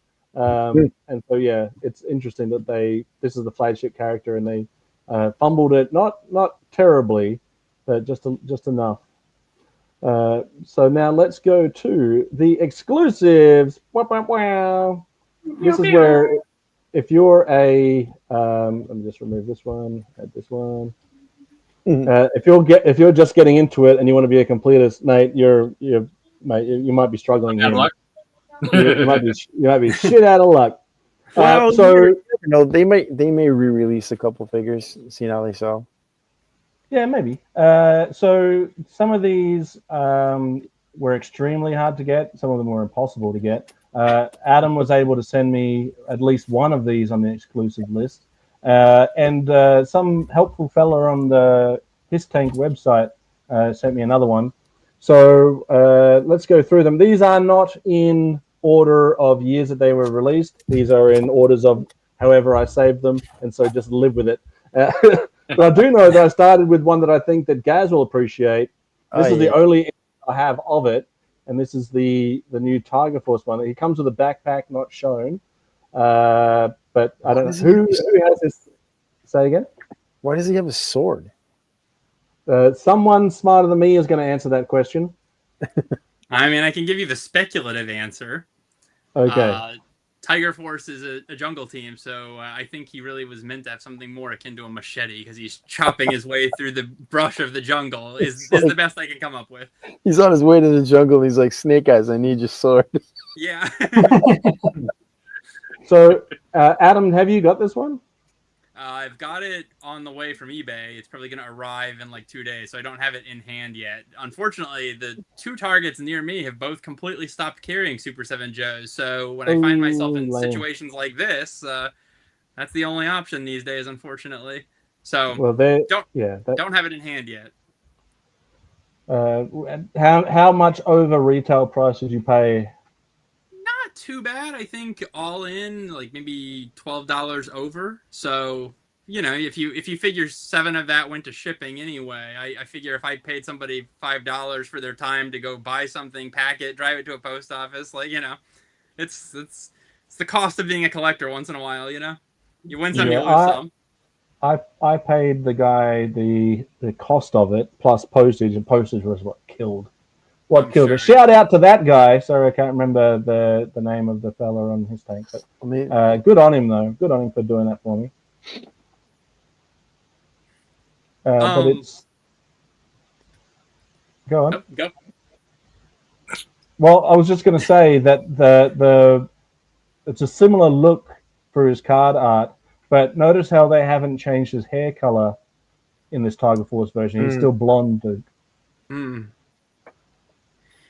Yeah, so I mean, this figure is still pretty easy for me to rank without having it in hand because I've got the regular one. It's just a redeco. But okay, shoot. So hype 0 because this is not what I want from Super 7.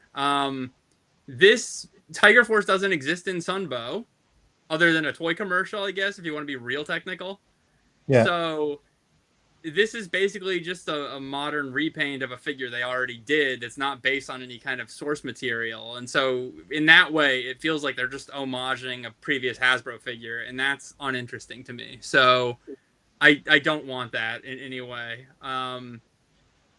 This would be on the very bottom tier. If we've got 30 figures so far in the line, this would probably be number 30 from that perspective. Yeah. Hype-wise.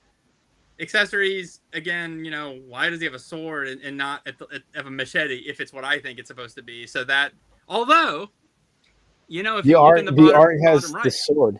The art has the sword, so. Well, if you look at the bottom right where it says includes backpack and machete. So they actually are referring to that as a machete. Is it a sword that came with somebody else already?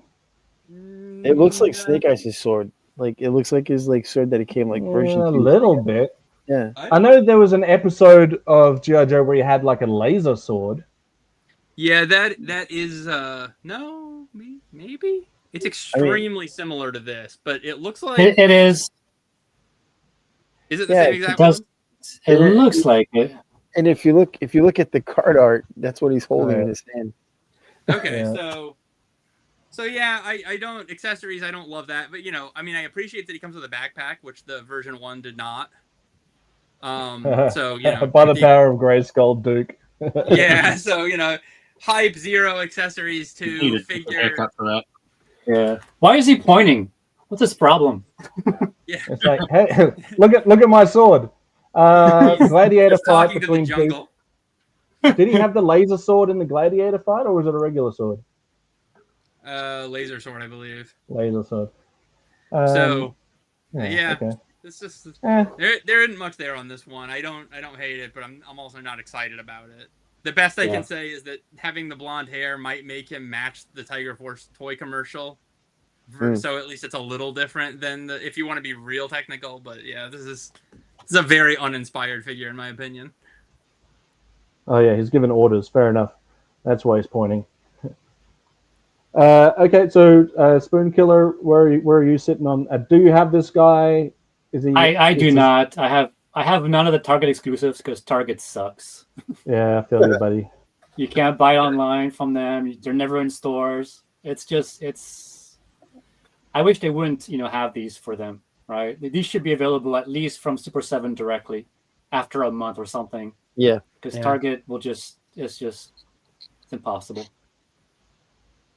I'm gonna while you're ranking, I'm gonna try and find the Wave 1. Was it Wave 1 that Duke came out in, or Wave 2? Wave 2. All right, I'm gonna pull up Wave 2 Duke just so we can have a side by, or not a side by side, but it's this almost the same card art. I wish they had just given him the gun, to be honest. Like, you can never have too many guns. It's the backpack I think that comes with him, which I don't really know what that looks like until I have it. That I think is a bonus. But I actually prefer this card art to the other one. Yeah. Yeah. I mean, and I'm all for repaints, right? That's how they can recoup some of their costs is through repaints. Yeah, sure. But they have to make them available to everyone somehow, at least for. Well, I'm glad that it's. I mean, if they're gonna do exclusives, right? If that's what they're gonna do any, I'm glad it's this, and not like Duke, like version 1 Duke. Yeah, if a Fatal Fluffy was a Target exclusive, I would have shot someone. I mean, I'm not that upset. I don't like exclusives, but I'm not upset if it's something like this. Yeah. Well, let's sort of go through the exclusives a bit quicker. I realize we've gone into the 3-hour mark, and I'm conscious of other people's time. I've got all day, but I understand it's a bit late where everyone else is. So we've got Duke. We don't necessarily have to rank them necessarily like we were before, but that's Duke, the latest one that's been released. Then we've got the Python Patrol Cobra Commander, which is essentially the same accessories. Let me show you something real quick. I was just skimming the Tiger Force toy commercial while we were talking, and I think that's Duke. And if it is, yeah, that's Duke. Great, yeah. If it is, then that figure really should have come with a helmet as an accessory, because at least then they could have gotten away with saying it was specifically from a Sunbow toy commercial. Oh, none of them have come with a helmet yet either. Yeah. Mm-mm. I'm just gonna say I don't like this figure either, because Python Patrol Cobra Commander is Battle Armor Cobra Commander, right? That's right. He runs that show. And These are just the guts he's wearing under the armor. Nah, he ain't wearing that. Right, so this guy doesn't truly exist in that lore.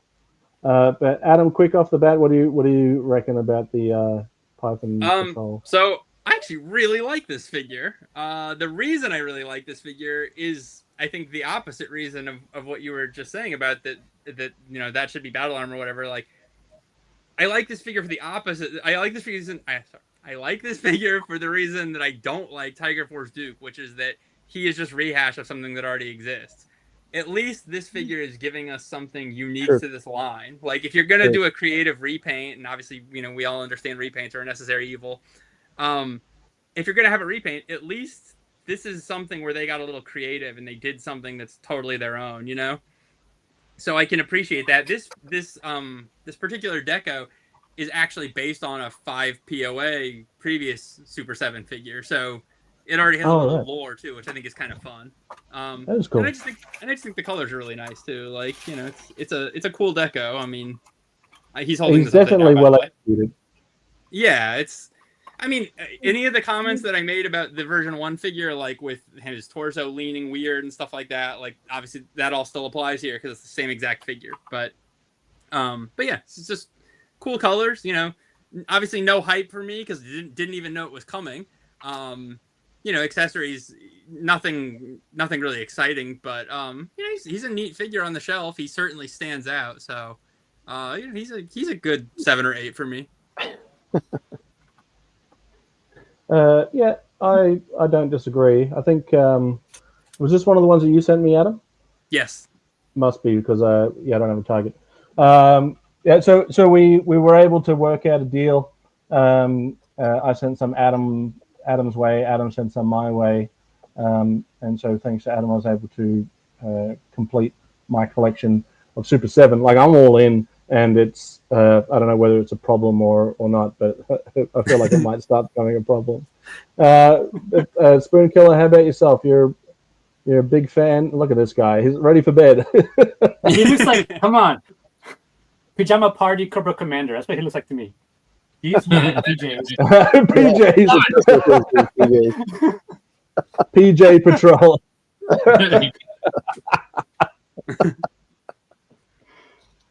I got him at Super 7 at their store in San Francisco. They had a whole bunch of them, so I got them. I wouldn't order him otherwise, because he's kind of But I guess I'll have fun with him as Pajama Party Cobra Commander. I'll do something with him. Well, now I'm not going to be able to see him any other way.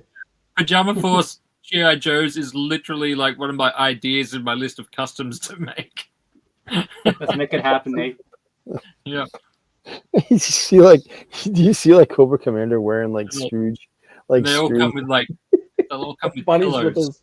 Pillow fights. Oh yeah. He's got like that long like what is it like Scrooge had in the Christmas Story there, where he's just wearing like a one piece like moo with a little hat on.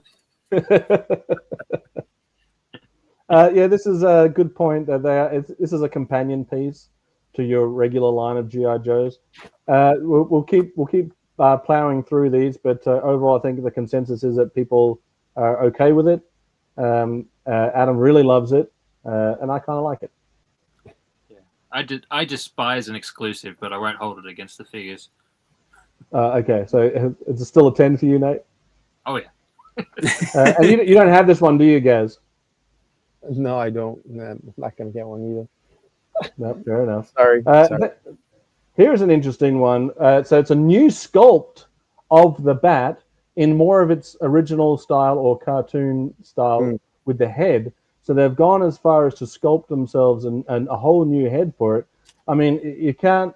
We'll quickly plow through this guy too, but you got to give him a 10 out of 10 for his accessories. I think the execution is pretty damn good, considering. I know that he wasn't necessarily a release, but we've seen Python Patrol bats. We've seen all sorts of bats over the years, so it's not out of the realm of possibility. I quite like it. I think it's a solid 10. Yeah, it's great. So this figure, I like the lore behind all of these. And this figure is based on a deco, a color scheme from Classified that they've now moved over to O-Ring, which is kind of neat. That said, I don't love the Classified figure because I think the same reasons I don't love it translates here, which is that this is a robot, so why does he look like he's wearing a human t-shirt and pants? Like it looks very strange. Like give him a little something like, and like he has the snake pattern on the pants, but if you look at him next to Cobra Commander, it's just like, the fashion sense is off the charts here, and then this guy looks like he's in his streetwear. Like, you're gonna love the way you look. He should be wearing a jumpsuit because that's what they have him all wearing. Yeah. Yeah. So I mean, like, even if I don't know, I feel like maybe either the pants should have been red or the shirt should have been gray, but like it's just having this weird color break is just something's off. Casual Tuesday. Yeah, I do like this figure though. I mean, the colors are nice and obviously great sculpts, great accessories. Again, no hype because I didn't even know it was coming. But yeah, it's a nice figure. This is definitely like a 7 for me. Is there on the card art? Is there a flesh-colored skin around the elbow? I think you might be referring to the vintage figure, not this. I see. Does anyone else have it in their collection? We've got. Oh yeah, look at this. Nailed it. Yeah, I don't have it, but that's the 5 POA, right? Same head sculpt, I think. Yep, very similar. Yeah, they probably the same just translated style, that head to to the. I mean, it looks great. It should not have been exclusive, right? I'm mad I don't have that in my collection. I wish I had it. Wish I had 2 or 3 of them. I never actually even saw this figure at retail. A friend of mine sent it to me. So yeah, these are, again, I'm very much in agreement with you guys. Like, if you're gonna have an exclusive, at least have a way to get it. You know, like that's the worst is when I find myself going to Target every single day and it never shows up. I'm like, this is just an exercise in frustration. Like, then at least have it available on Target.com or something. But otherwise, why even have it? Yeah, or stick to just repaints for exclusives, and not molds of any kind. Yeah, this figure but if they brought like a scalper exclusive. Well, it just tells me they're going to come out with a Sunbow version of a bat, and it's going to look like this. That's just all this tells me. For sure, yeah. Right. I think that with the Target exclusives, it would, and I'm no genius when it comes to this sort of stuff, so don't worry about that. But if it would be cool if it was in-store exclusive at Target, but still available on Super7 website. Yeah. So I'm not entirely sure how this works, but I don't know if you guys have seen this recently. A lot of people have been saying that they're finding Tiger Force Duke, which is a brand new figure, but it's ringing up for only $6. And the reason it's ringing up for $6 is because all of these figures share one SKU in Target's system. So if you find it and you bring it up, they think you're finding an old figure that they've clearanced. And what I've learned from that, I think, is that Super7 is not actually carried by Target. It's an outside vendor item. So like a Target employee is not the one putting these on shelves. It's like a representative that handles Super7 distribution. So I think that's why we're having such an issue with these figures specifically, and why they're not coming up for sale on Target's website. So Target doesn't care, basically, right? They don't even know they have these things. They're just showing up. Right, like that. They have that whole collectors section by like the electronics department. A lot of that stuff is managed by outside vendors. So it'd be like the same thing like if NECA had an exclusive or something. So yeah, I think that it's kind of somewhat out of Target's hands, and whatever is happening, I wish they could get that corrected and get everybody on the same page, because like obviously there is a demand for this stuff. Yeah. So Droz is saying that they haven't seen any of these in the big box stores. I'll say on our road trip back from Joe Fest back into Canada, we stopped at every Target, and I saw 0 G.I. Joe reaction figures at all. And there was one guy filling the toy shelves, and I didn't say, hey, can you go and check out the back or nothing? But I did say, hey, have you ever had G.I. Joes on the shelves? And he's like, I'm not even really sure what that is. I was like, fair enough. Okay. All good, buddy. All good. And maybe you just couldn't understand what I was saying. So most of the ones I'm finding are at Target. Well, yeah, I've only ordered a handful like off online. Like I find it at my vintage store has it for a couple bucks more, or I find them at Target. Well, you can't even order these on Target's websites, right? Yeah. Right. I've ordered off of them in like Walmart a few times, and like more times out of none, my order gets canceled if it's a pre-sale. So I don't even bother doing that anymore. Yeah. Like if that was a 3-pack exclusive on their site, it would sell out so fast. Oh yeah. Absolutely, I agree. We'll move on to the next one. This guy's cool. This was a SDCC exclusive, I believe, and there was some discrepancy on whether or not the backpack could go on because of the dynamite that's strapped onto the back of it, but it does come off. It's just super tight, right? Yeah, correct. So the front half of the dynamite is glued to his chest. The back half, I don't think I have long enough nails to do it right now, but you can pry that part off. This part will never come off. Right. Or I should say, never without tools. Yeah. I think. So yeah, that the hole for his backpack is obstructed. It's like ridiculous.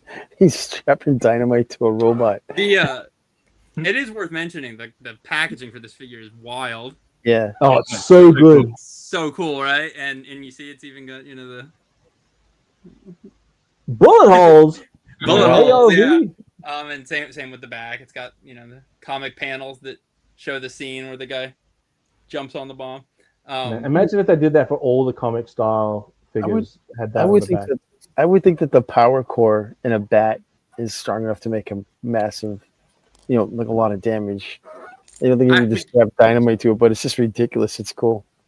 You would think. Yeah, Oh, there you go. cool. I got it. So Hey, that's what he looks like with that remove. But obviously, it's still a little weird that this is like half there now. But interestingly, if you want to compare them, it is not the same exact tooling, I don't believe, as the version 1 bat. So yeah, right.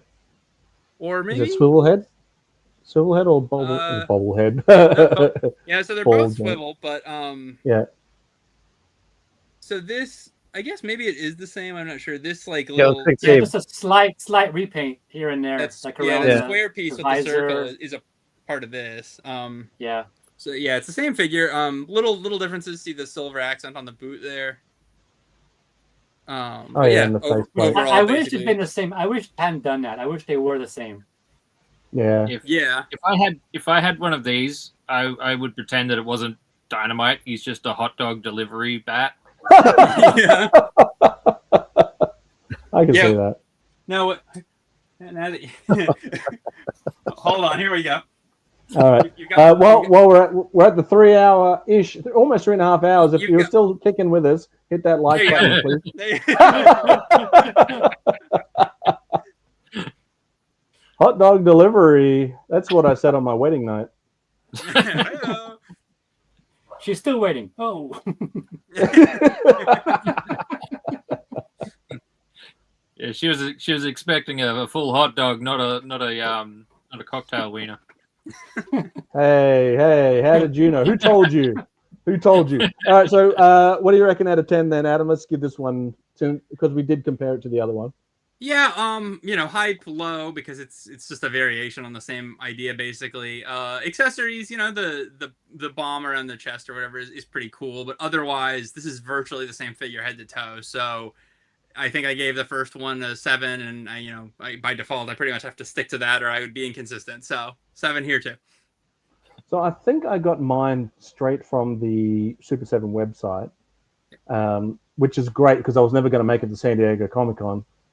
So I think that the age of putting out exclusives and not being able to acquire them has changed over the years, so that now you can get them online, which is great. But Spoonkiller, you've got perfect. Throw up the sausages. Oops, sorry. So your opinion is that you wish they'd just kept them stock standard between the two of them. Yeah, but that's a minor gripe. I mean, it's a great deep dive, right? They're clearly they're fans, right? They know what they're doing. Yeah. Like it's a very smart figure to put out as a Comic-Con figure. It's very cool. I agree. Yeah, these are the kind of things that I appreciate for stuff like that, where I mean, obviously I want to be a completionist, but it's not like offensive if you miss it. You're not like, I can't believe I missed the most desirable figure ever. If you can live without this figure. Yeah. Just a cool little addition to your collection. Oh, hang on, let me Like throw if that was a up Target there. exclusive, it would really suck. Right. Whoop. There you are. Yeah, so there he is with the backpack. If you're wondering how that fits with the back of this piece off, and everything. And I guess it adds to your army of bats as well. Like you got so many different options now. Backpack on, hot dogs on, hot dogs without. It's all good stuff. Yeah, it's almost just like another wanna- variation with the if you wanted to give him different hands or a bomb or whatever. And if you're Spoonkiller, he now has the option of pants off on his figure. I saw his videos. Yeah, true. What about Nate, Gazz? What do you reckon? Do you like this?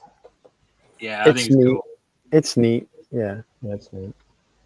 Yeah. Moving on to the Deke version of Serpentor. So if you want someone for your Cobra Commander in his armored form to have a final go at, then we've got this version of Serpentor. Adam, can you remind me again where this one was This was also San Diego 25. So this came out at the same time as the bat we just looked at, and you could order both cool. from Super7's website. So yeah, I love this figure. You know, Yeah. I already love the Serpentor figure, so of course the repaint I'm gonna love too. But I'm a big fan of Operation Dragonfire, the mini series that this figure represents. You know, I like Sunbow G.I. Joe, obviously. I love the movie, but the Deke series is really the cartoon that I grew up with. That kind of really represents my era, you know, Ninja Force and Eco Warriors and all that stuff. And so this is really very of that time, you know. And even though Serpentor plays a very minimal role in that series, it's really cool to have a figure of him in this look, because it's just something I never thought we'd get. And the red cape really pops too. It looks very cool. Yeah.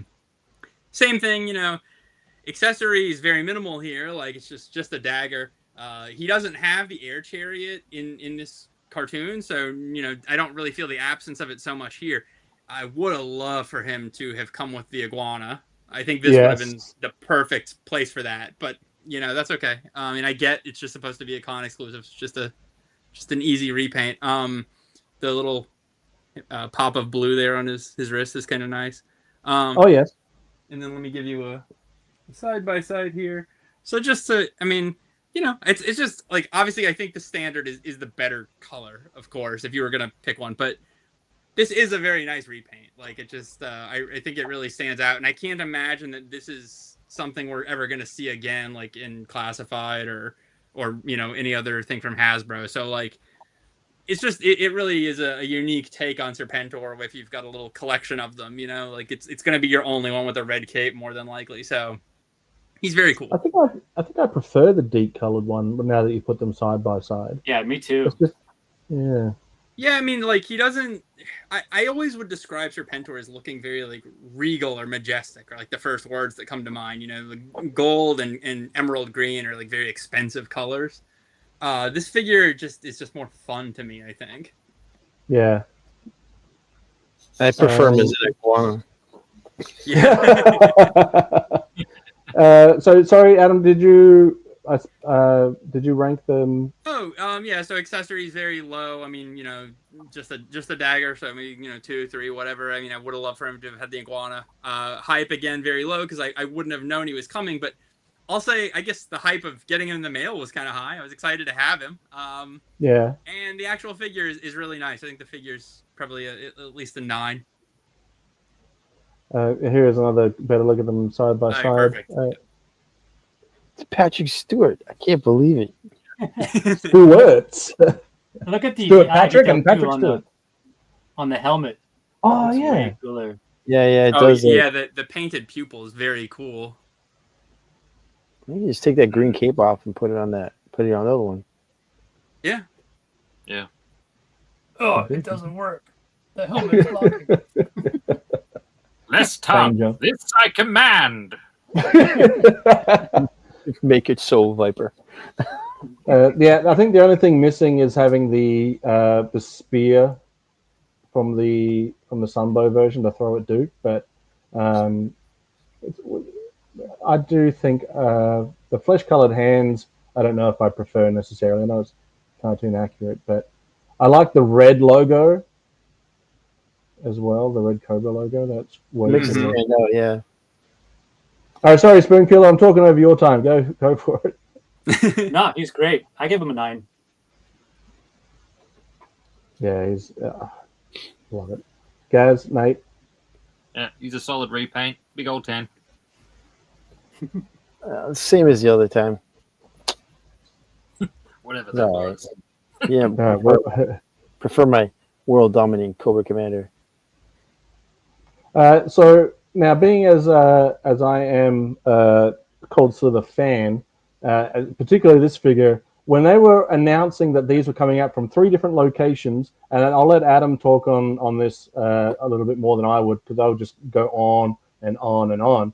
But I will say this version, as much as I gave Cold Slither Zartan a huge 10, this guy is a 20 out of 10. That card art is absolutely mind-blowing, way better with the Cold Slither logo, plus a vinyl, big box set happening here, and then you've got the loose figure, which is essentially the same, except you get a stand now.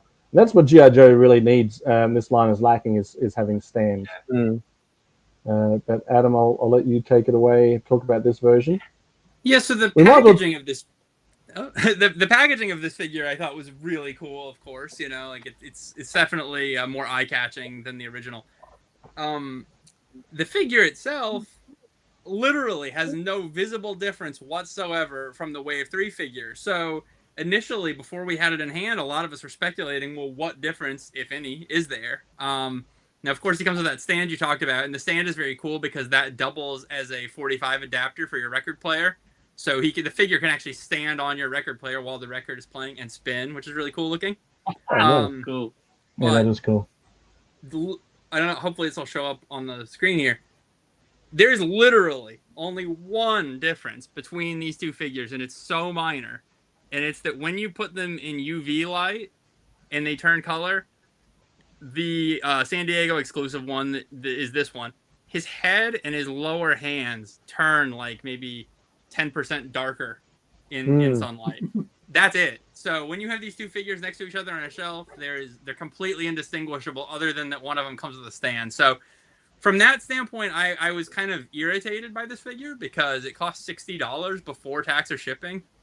$60 is a lot of money for a figure that you already have with different packaging. But, you know, if you're an obsessive collector, you feel obligated to buy it. And I do.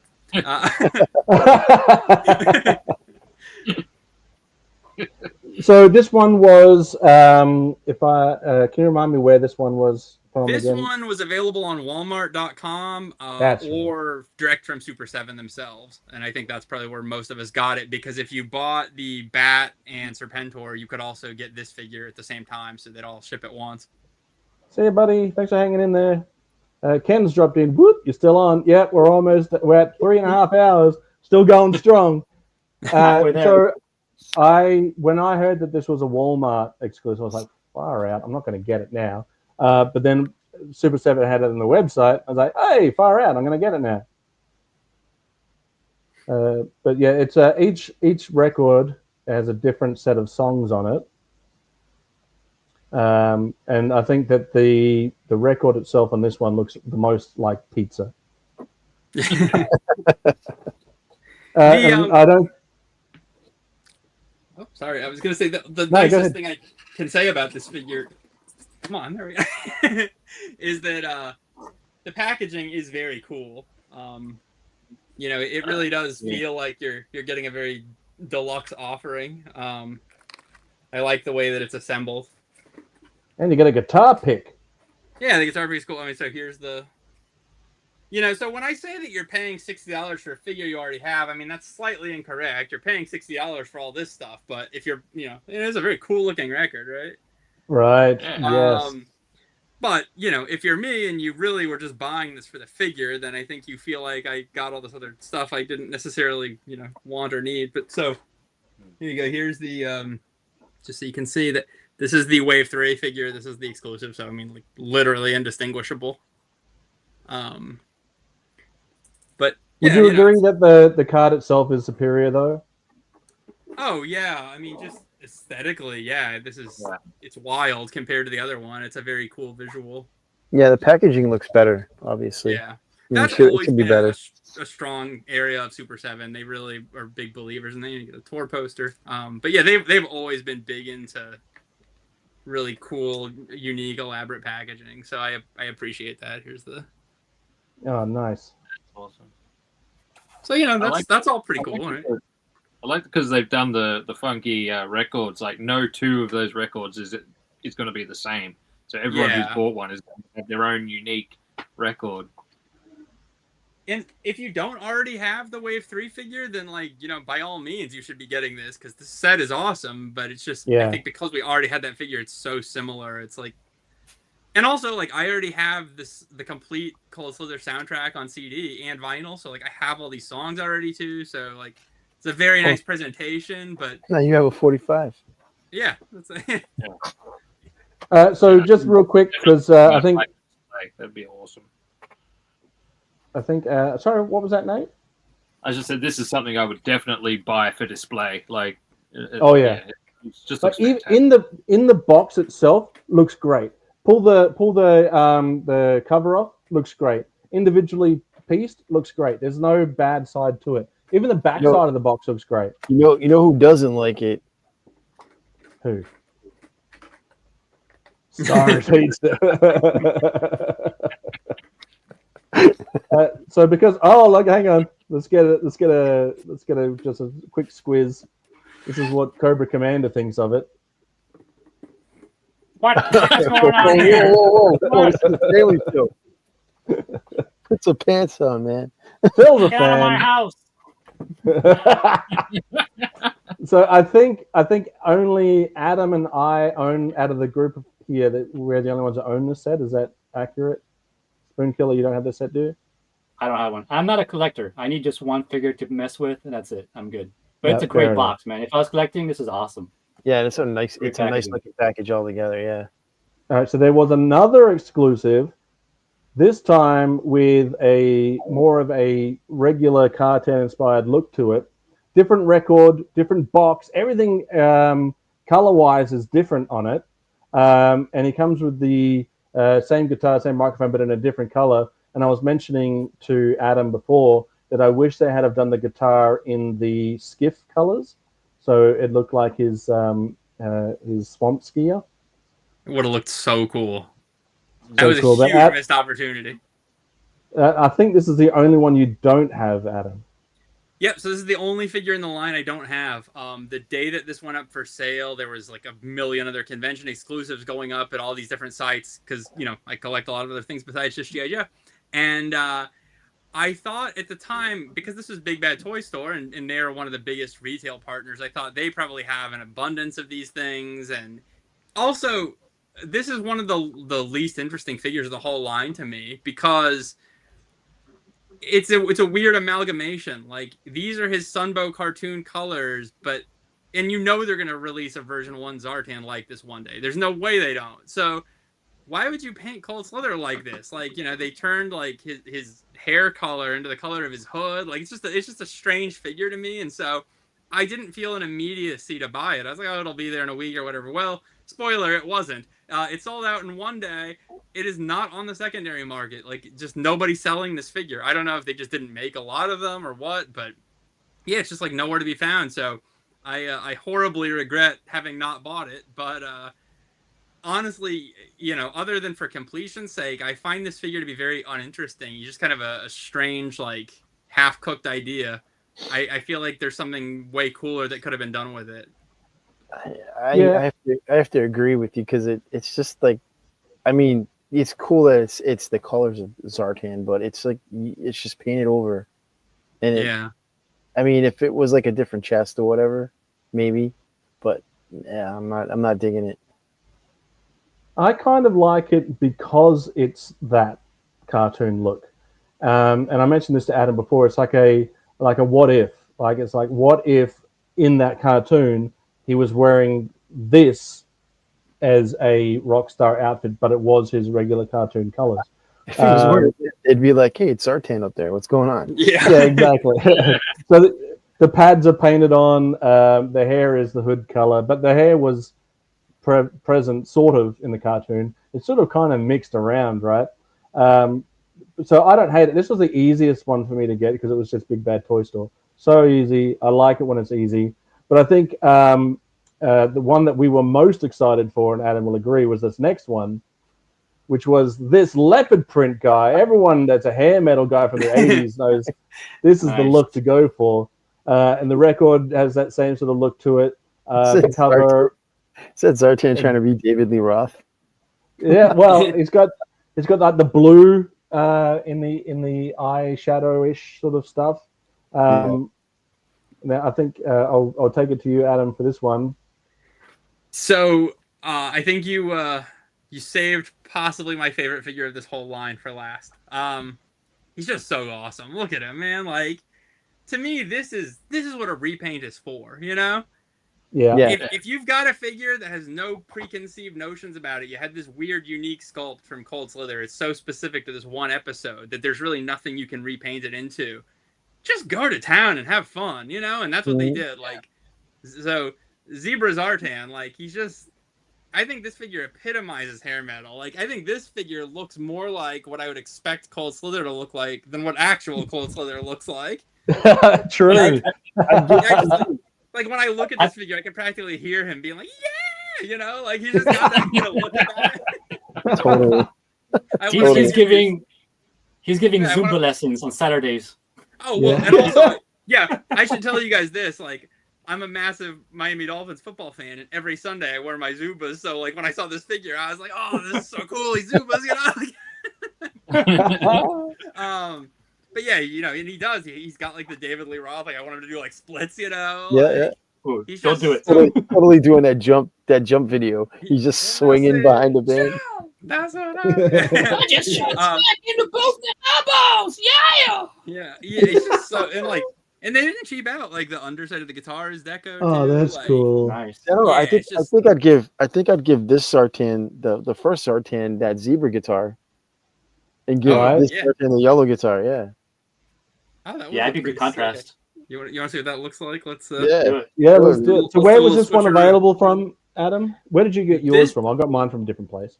So yeah, so this figure this whole set, I should say, is exclusive to RPM Music, which is the company that put out the soundtrack and that had the actual band perform as Cold Slither. So they had a booth at San Diego Comic-Con where you could meet the real life Cold Slither band and have them sign this set, and that's where it was exclusive to. And then maybe a month later, RPM, which is Reigning Phoenix Music, that it then became available for sale on their website. See, there you go. So Yeah, I got mine on the website. So I thought that I was not going to be able to get this one. Oh, that looks great. Yeah. They look great like that. Oh, they're awesome. Yeah. So this is the one I thought I was never going to be able to get, and they were showing up on eBay for ludicrous amounts of money for people that were scalping them from San Diego Comic-Con. And I was like, damn it, I'm never going to get this one. And then I kept trying. You sent me the link to the website. You said, keep checking this. They're probably going to show up here. And then sure enough, they did. I was like, yes. I had a feeling one day, you know, I had a friend that was actually at San Diego Comic-Con, so he was able to get me one and mail it to me, which I greatly appreciated. But I'm glad that this figure was able to be obtained online, because like this figure is too good for people to not have in their collection. You know, like if you're having a hard time getting Tiger Wars Duke, who cares? But like if you don't have Zebra Zartan, you're missing out. Right. You know what I'm saying? They should do a Zebra Force. Zebra Force. Yeah. And there's his 45 adapter. So when you put the record on your record player, because it's a small record of 45, you need an adapter. So you put this on your record player as the adapter, and then while the record's playing, he stands in the center of it and spins. They don't have very good. They don't have that little bead cool. They don't have that little thing that pops up anymore. No. Most of them don't. Now you have to have the little plastic piece. That's awesome though. That you get them to stand there. Just put them in the singing position.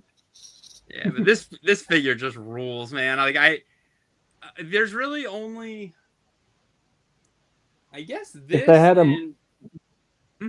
they had a microphone stand to stick into the figure stand, that would have been very cool. That would have been great.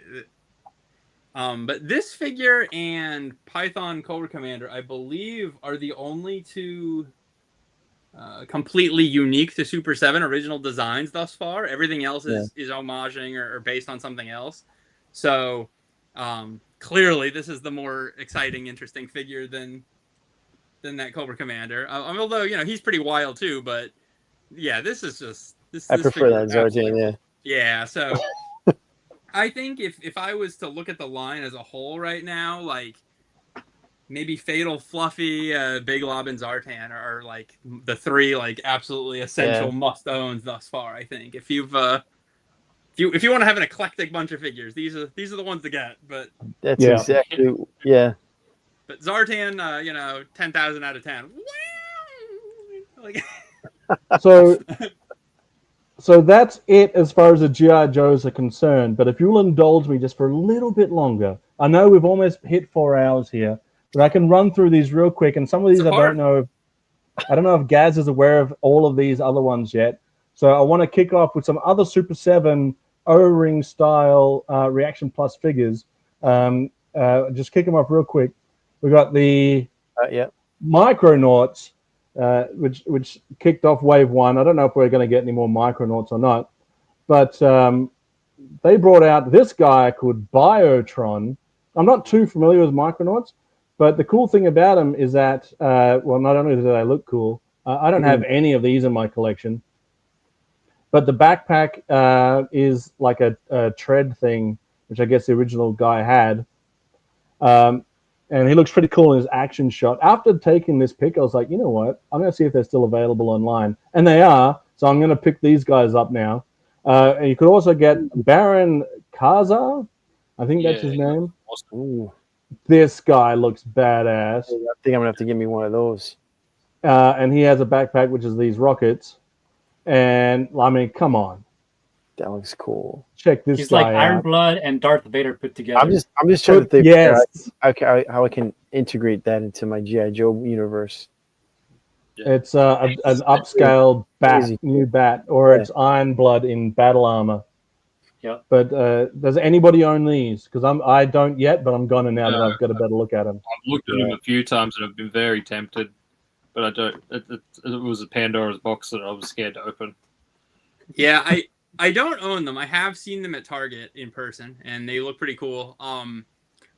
Micronauts as a toy line is a little bit before my time, but I do have a lot of history with these actually, because for 3 years I was working for IDW Comics, and I drew the toy variant cover for every issue of the Micronauts comic. And so at the time, I was imagining like what 4-inch figures of Micronauts would look like as those covers. So it's very cool to see that actually be a thing now, you know? Yeah. So I think Baron Cars especially looks very cool. Like, Yeah. There's a chance I might get him one day.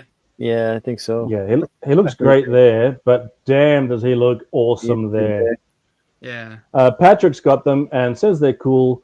Says they're great, in fact. And so if he says so, then I'm definitely going to get them now. He'd be the guy to listen to. He knows a thing or two about O-Ring. And we're not done yet. I swear we're nearly done. We're not done yet because Universal Monsters have hit. Yeah, I saw these. Oh, I think I may have seen. Whoa. Okay, go ahead. I've got these on pre-order. So we kick it off with Dracula. Oh, Spell Lugosi. Look at that. Pretty cool looking card art there. My It God. comes with a candle and what do they call that? Candelier? Candle holder. Candelabra. Candelabra. That's what I said. What did I say? Candelier. Nah, I said what you said. Candelier.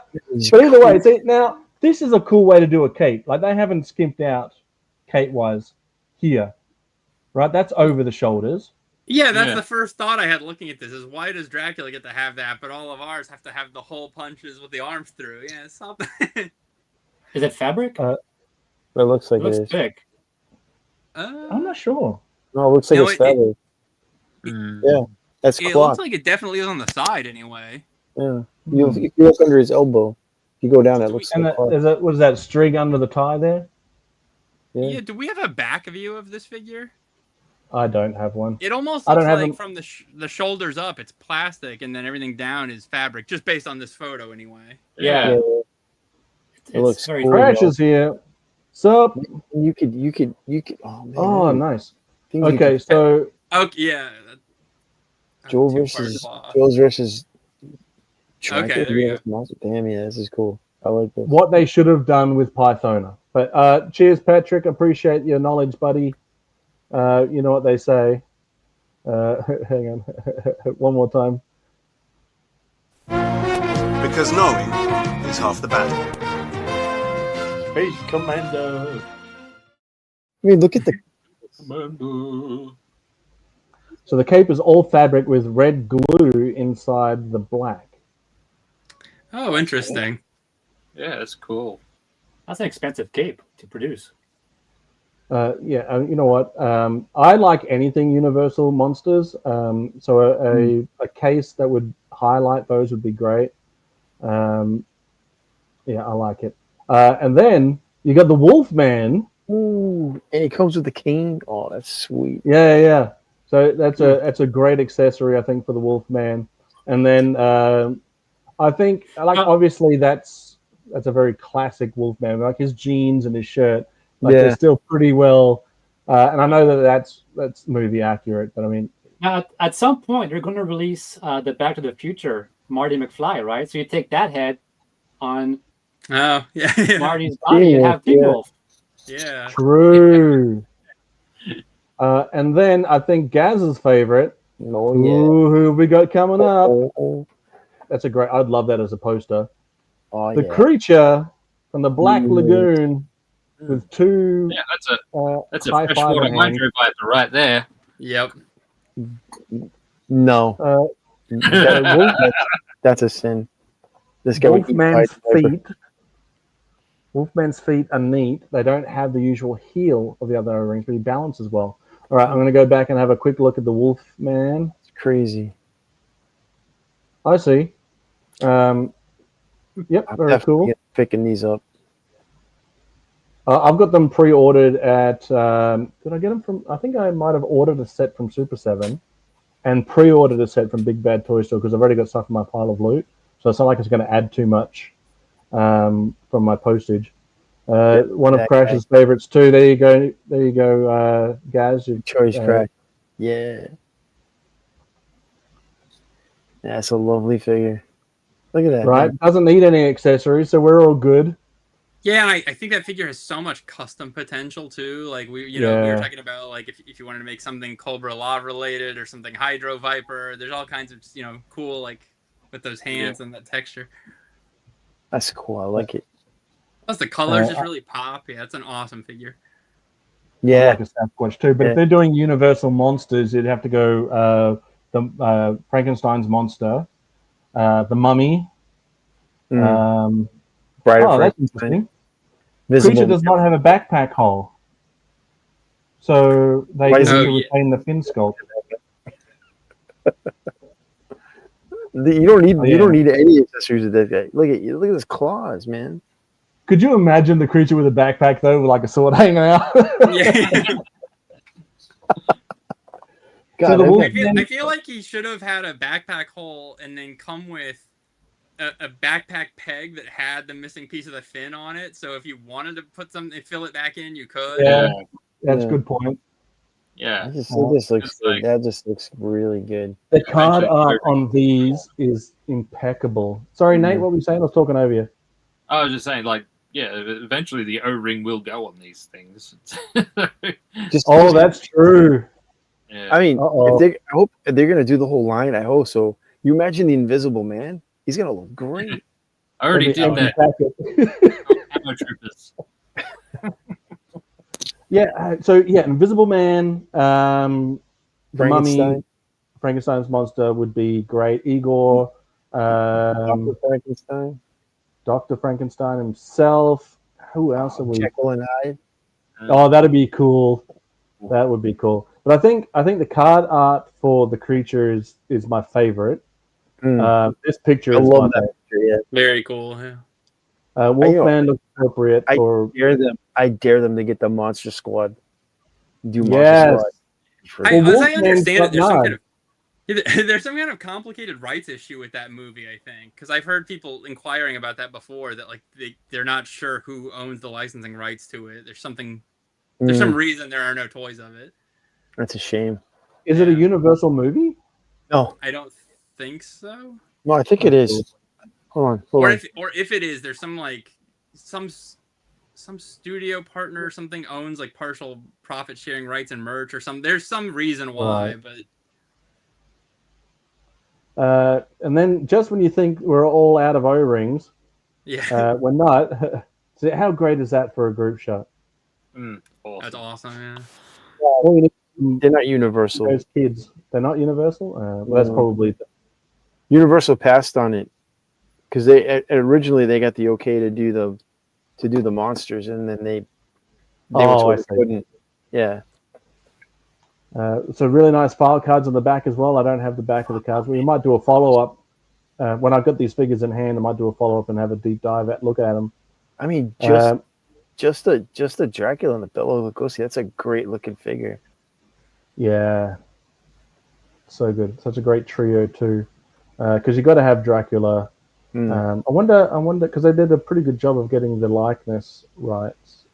Could you For imagine if Dracula. they got Abbott and Costello. I was just thinking that. Give us some Abbott and Costello. Was it Abbott and Costello meet Frankenstein? Yeah. With, who else did they meet? I think they were the House of Frankenstein, House of Dracula. I think they were the Dracula. God, who's so on great. first?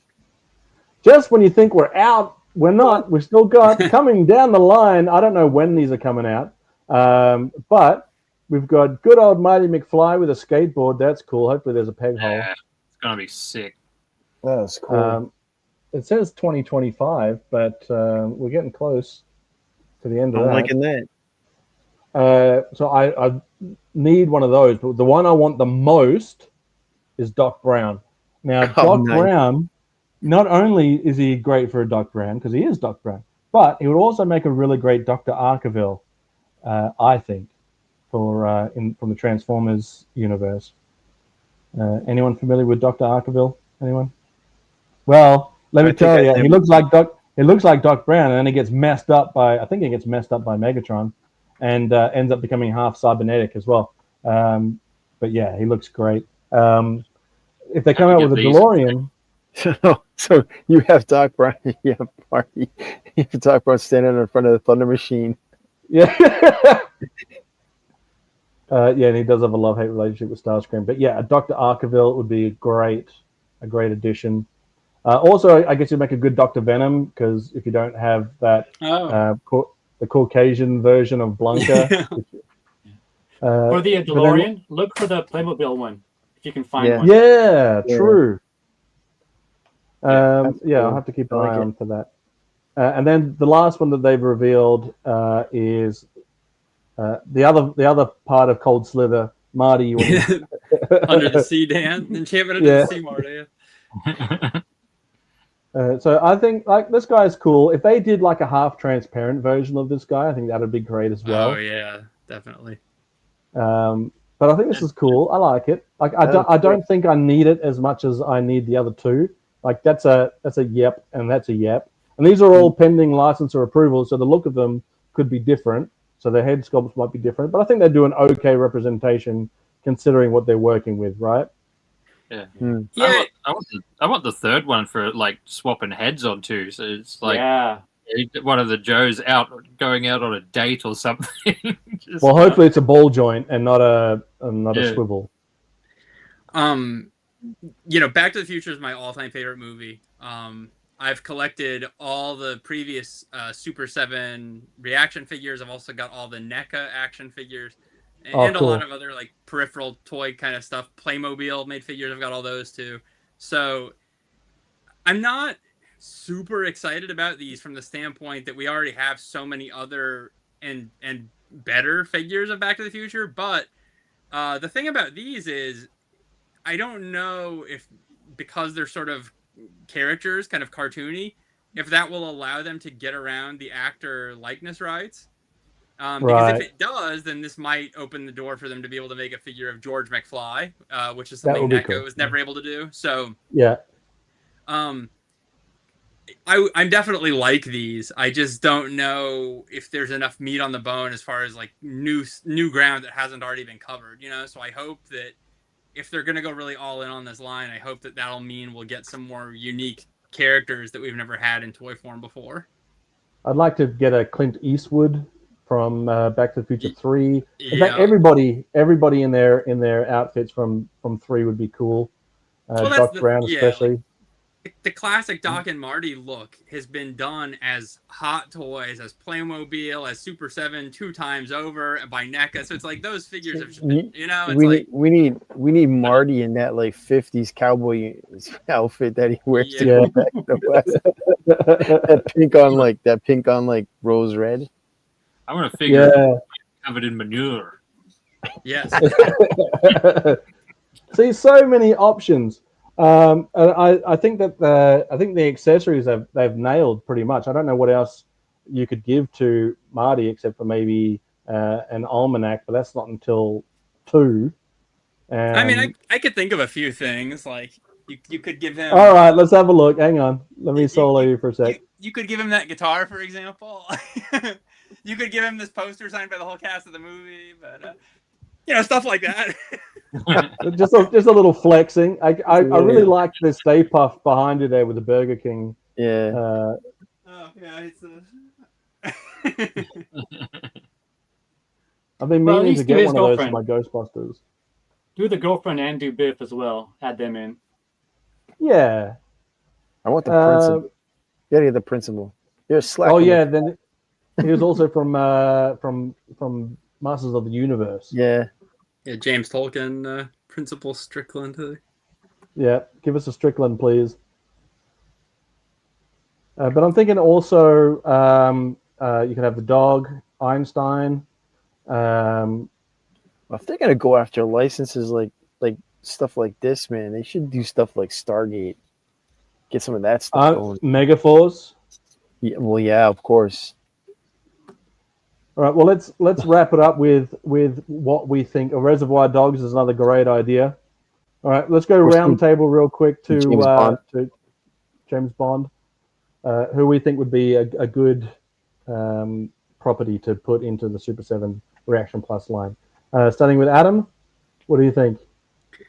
Oh, geez, man, there's so many things like that. I don't know.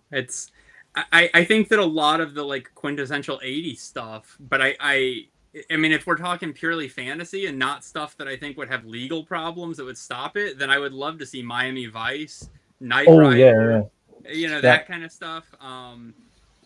Obviously James Bond for sure, but I have to question, like, if no one's done it before, then why hasn't it happened? There's got to be a reason that's stopping it. But in a fantasy world, if we can have all of it, like, that the James Bond I think is number 1 and Miami Vice is number 2 for me. I'm gonna go. Bond's definitely up there. Besides Megaforce, the A-Team. Yes, perfect. Throw the A-Team in there. That'd be good. We definitely need an updated A-Team in O-ring form. What about you, Spoonkiller? Have you got a favorite property you think that would work well with the Reaction Plus line? I don't know if it would work well, but the Big Lebowski would be fun. That would be fun. That'd be awesome. You know what? That would be fun. Oh, Right? Sorry, I would to see an O-ring line of Lord of the Rings figures. Hell yeah. That would be epic. I was just gonna say what I think would be a great line of O-ring would be if they could get NFL teams, because then because you've already got a precedent for G.I. Joe, obviously, with guys like the Fridge and Bazooka and Captain Gridiron or whatever, but also so many of those guys are like big stars of that time period, and then you could swap parts. So because like these are made by McFarlane Toys, but they're never going to make non-star players, and these are all unique sculpts. So if you had those, you could reuse parts, you could build a whole team. It would be very cool. True. Now, I know that there's another company doing this, but I would love to see classic golden era 80s style wrestling figures. Oh, for sure, yeah. Have you seen the ones that are coming out? There's it's Macho Man, Jake the Snake, Ric Flair, and Danhausen is Wave 1. And then there's another company, KWK, that's also announced them, but they haven't shown anything yet. They're making Bruiser Brody, the Berserker, and somebody else. So, could you imagine how good the Legion of Doom, aka Road Warriors, would be in O-ring form? Oh yeah, awesome. So good. So I'd love that. And I guess if they could do mask, that'd be cool. Not the Jim Carrey mask, but mask. $6 million man. I want the Jim Carrey mask. Yeah. Okay, we can maybe we can have both.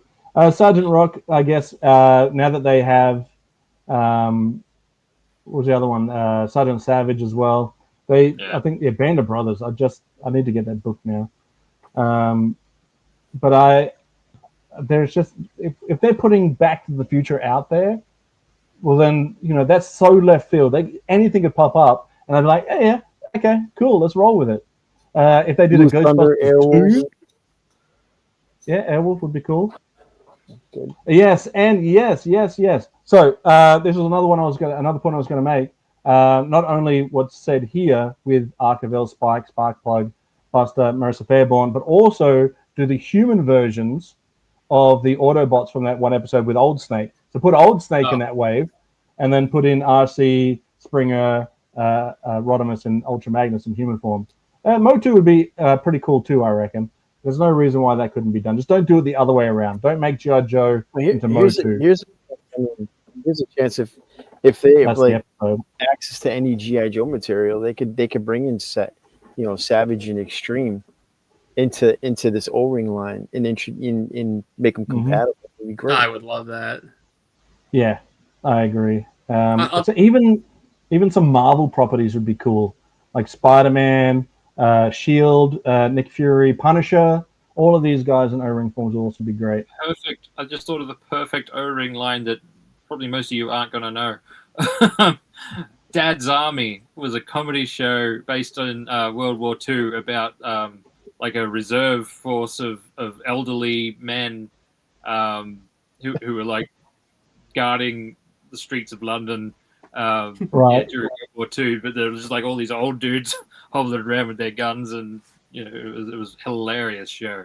That would be a perfect O-ring toy line. Actually, if they just do like one shots, like if they do this Back to the Future, and it's just those figures, maybe one or two more, and they were just going to touch on movie products, stuff like Lethal Weapon. Get a that'd be good. Yeah. Right, I'd go for that. Or I would. You know what I would love to see is if they could somehow go back and revisit Mortal Kombat and carry on what Hasbro had done back in the day. Yeah. Or Street Fighter, but particularly Mortal Kombat because they did complete the Street Fighter team. Well, I think on a new movie, so there's that. Yeah, just do all the 80s. Yeah. I think Mortal Kombat would be. I love the Mortal Kombat stuff. I'm trying to track down a second Kano. I've got Kano, but I want to just use the head for something. But you can't unscrew the guys because you break the torso because it's Dice's body. Yeah. Yeah. So they should do Predator, Rambo, so we can finally get O-rings of these figures and add them to our G.I. Joe collection.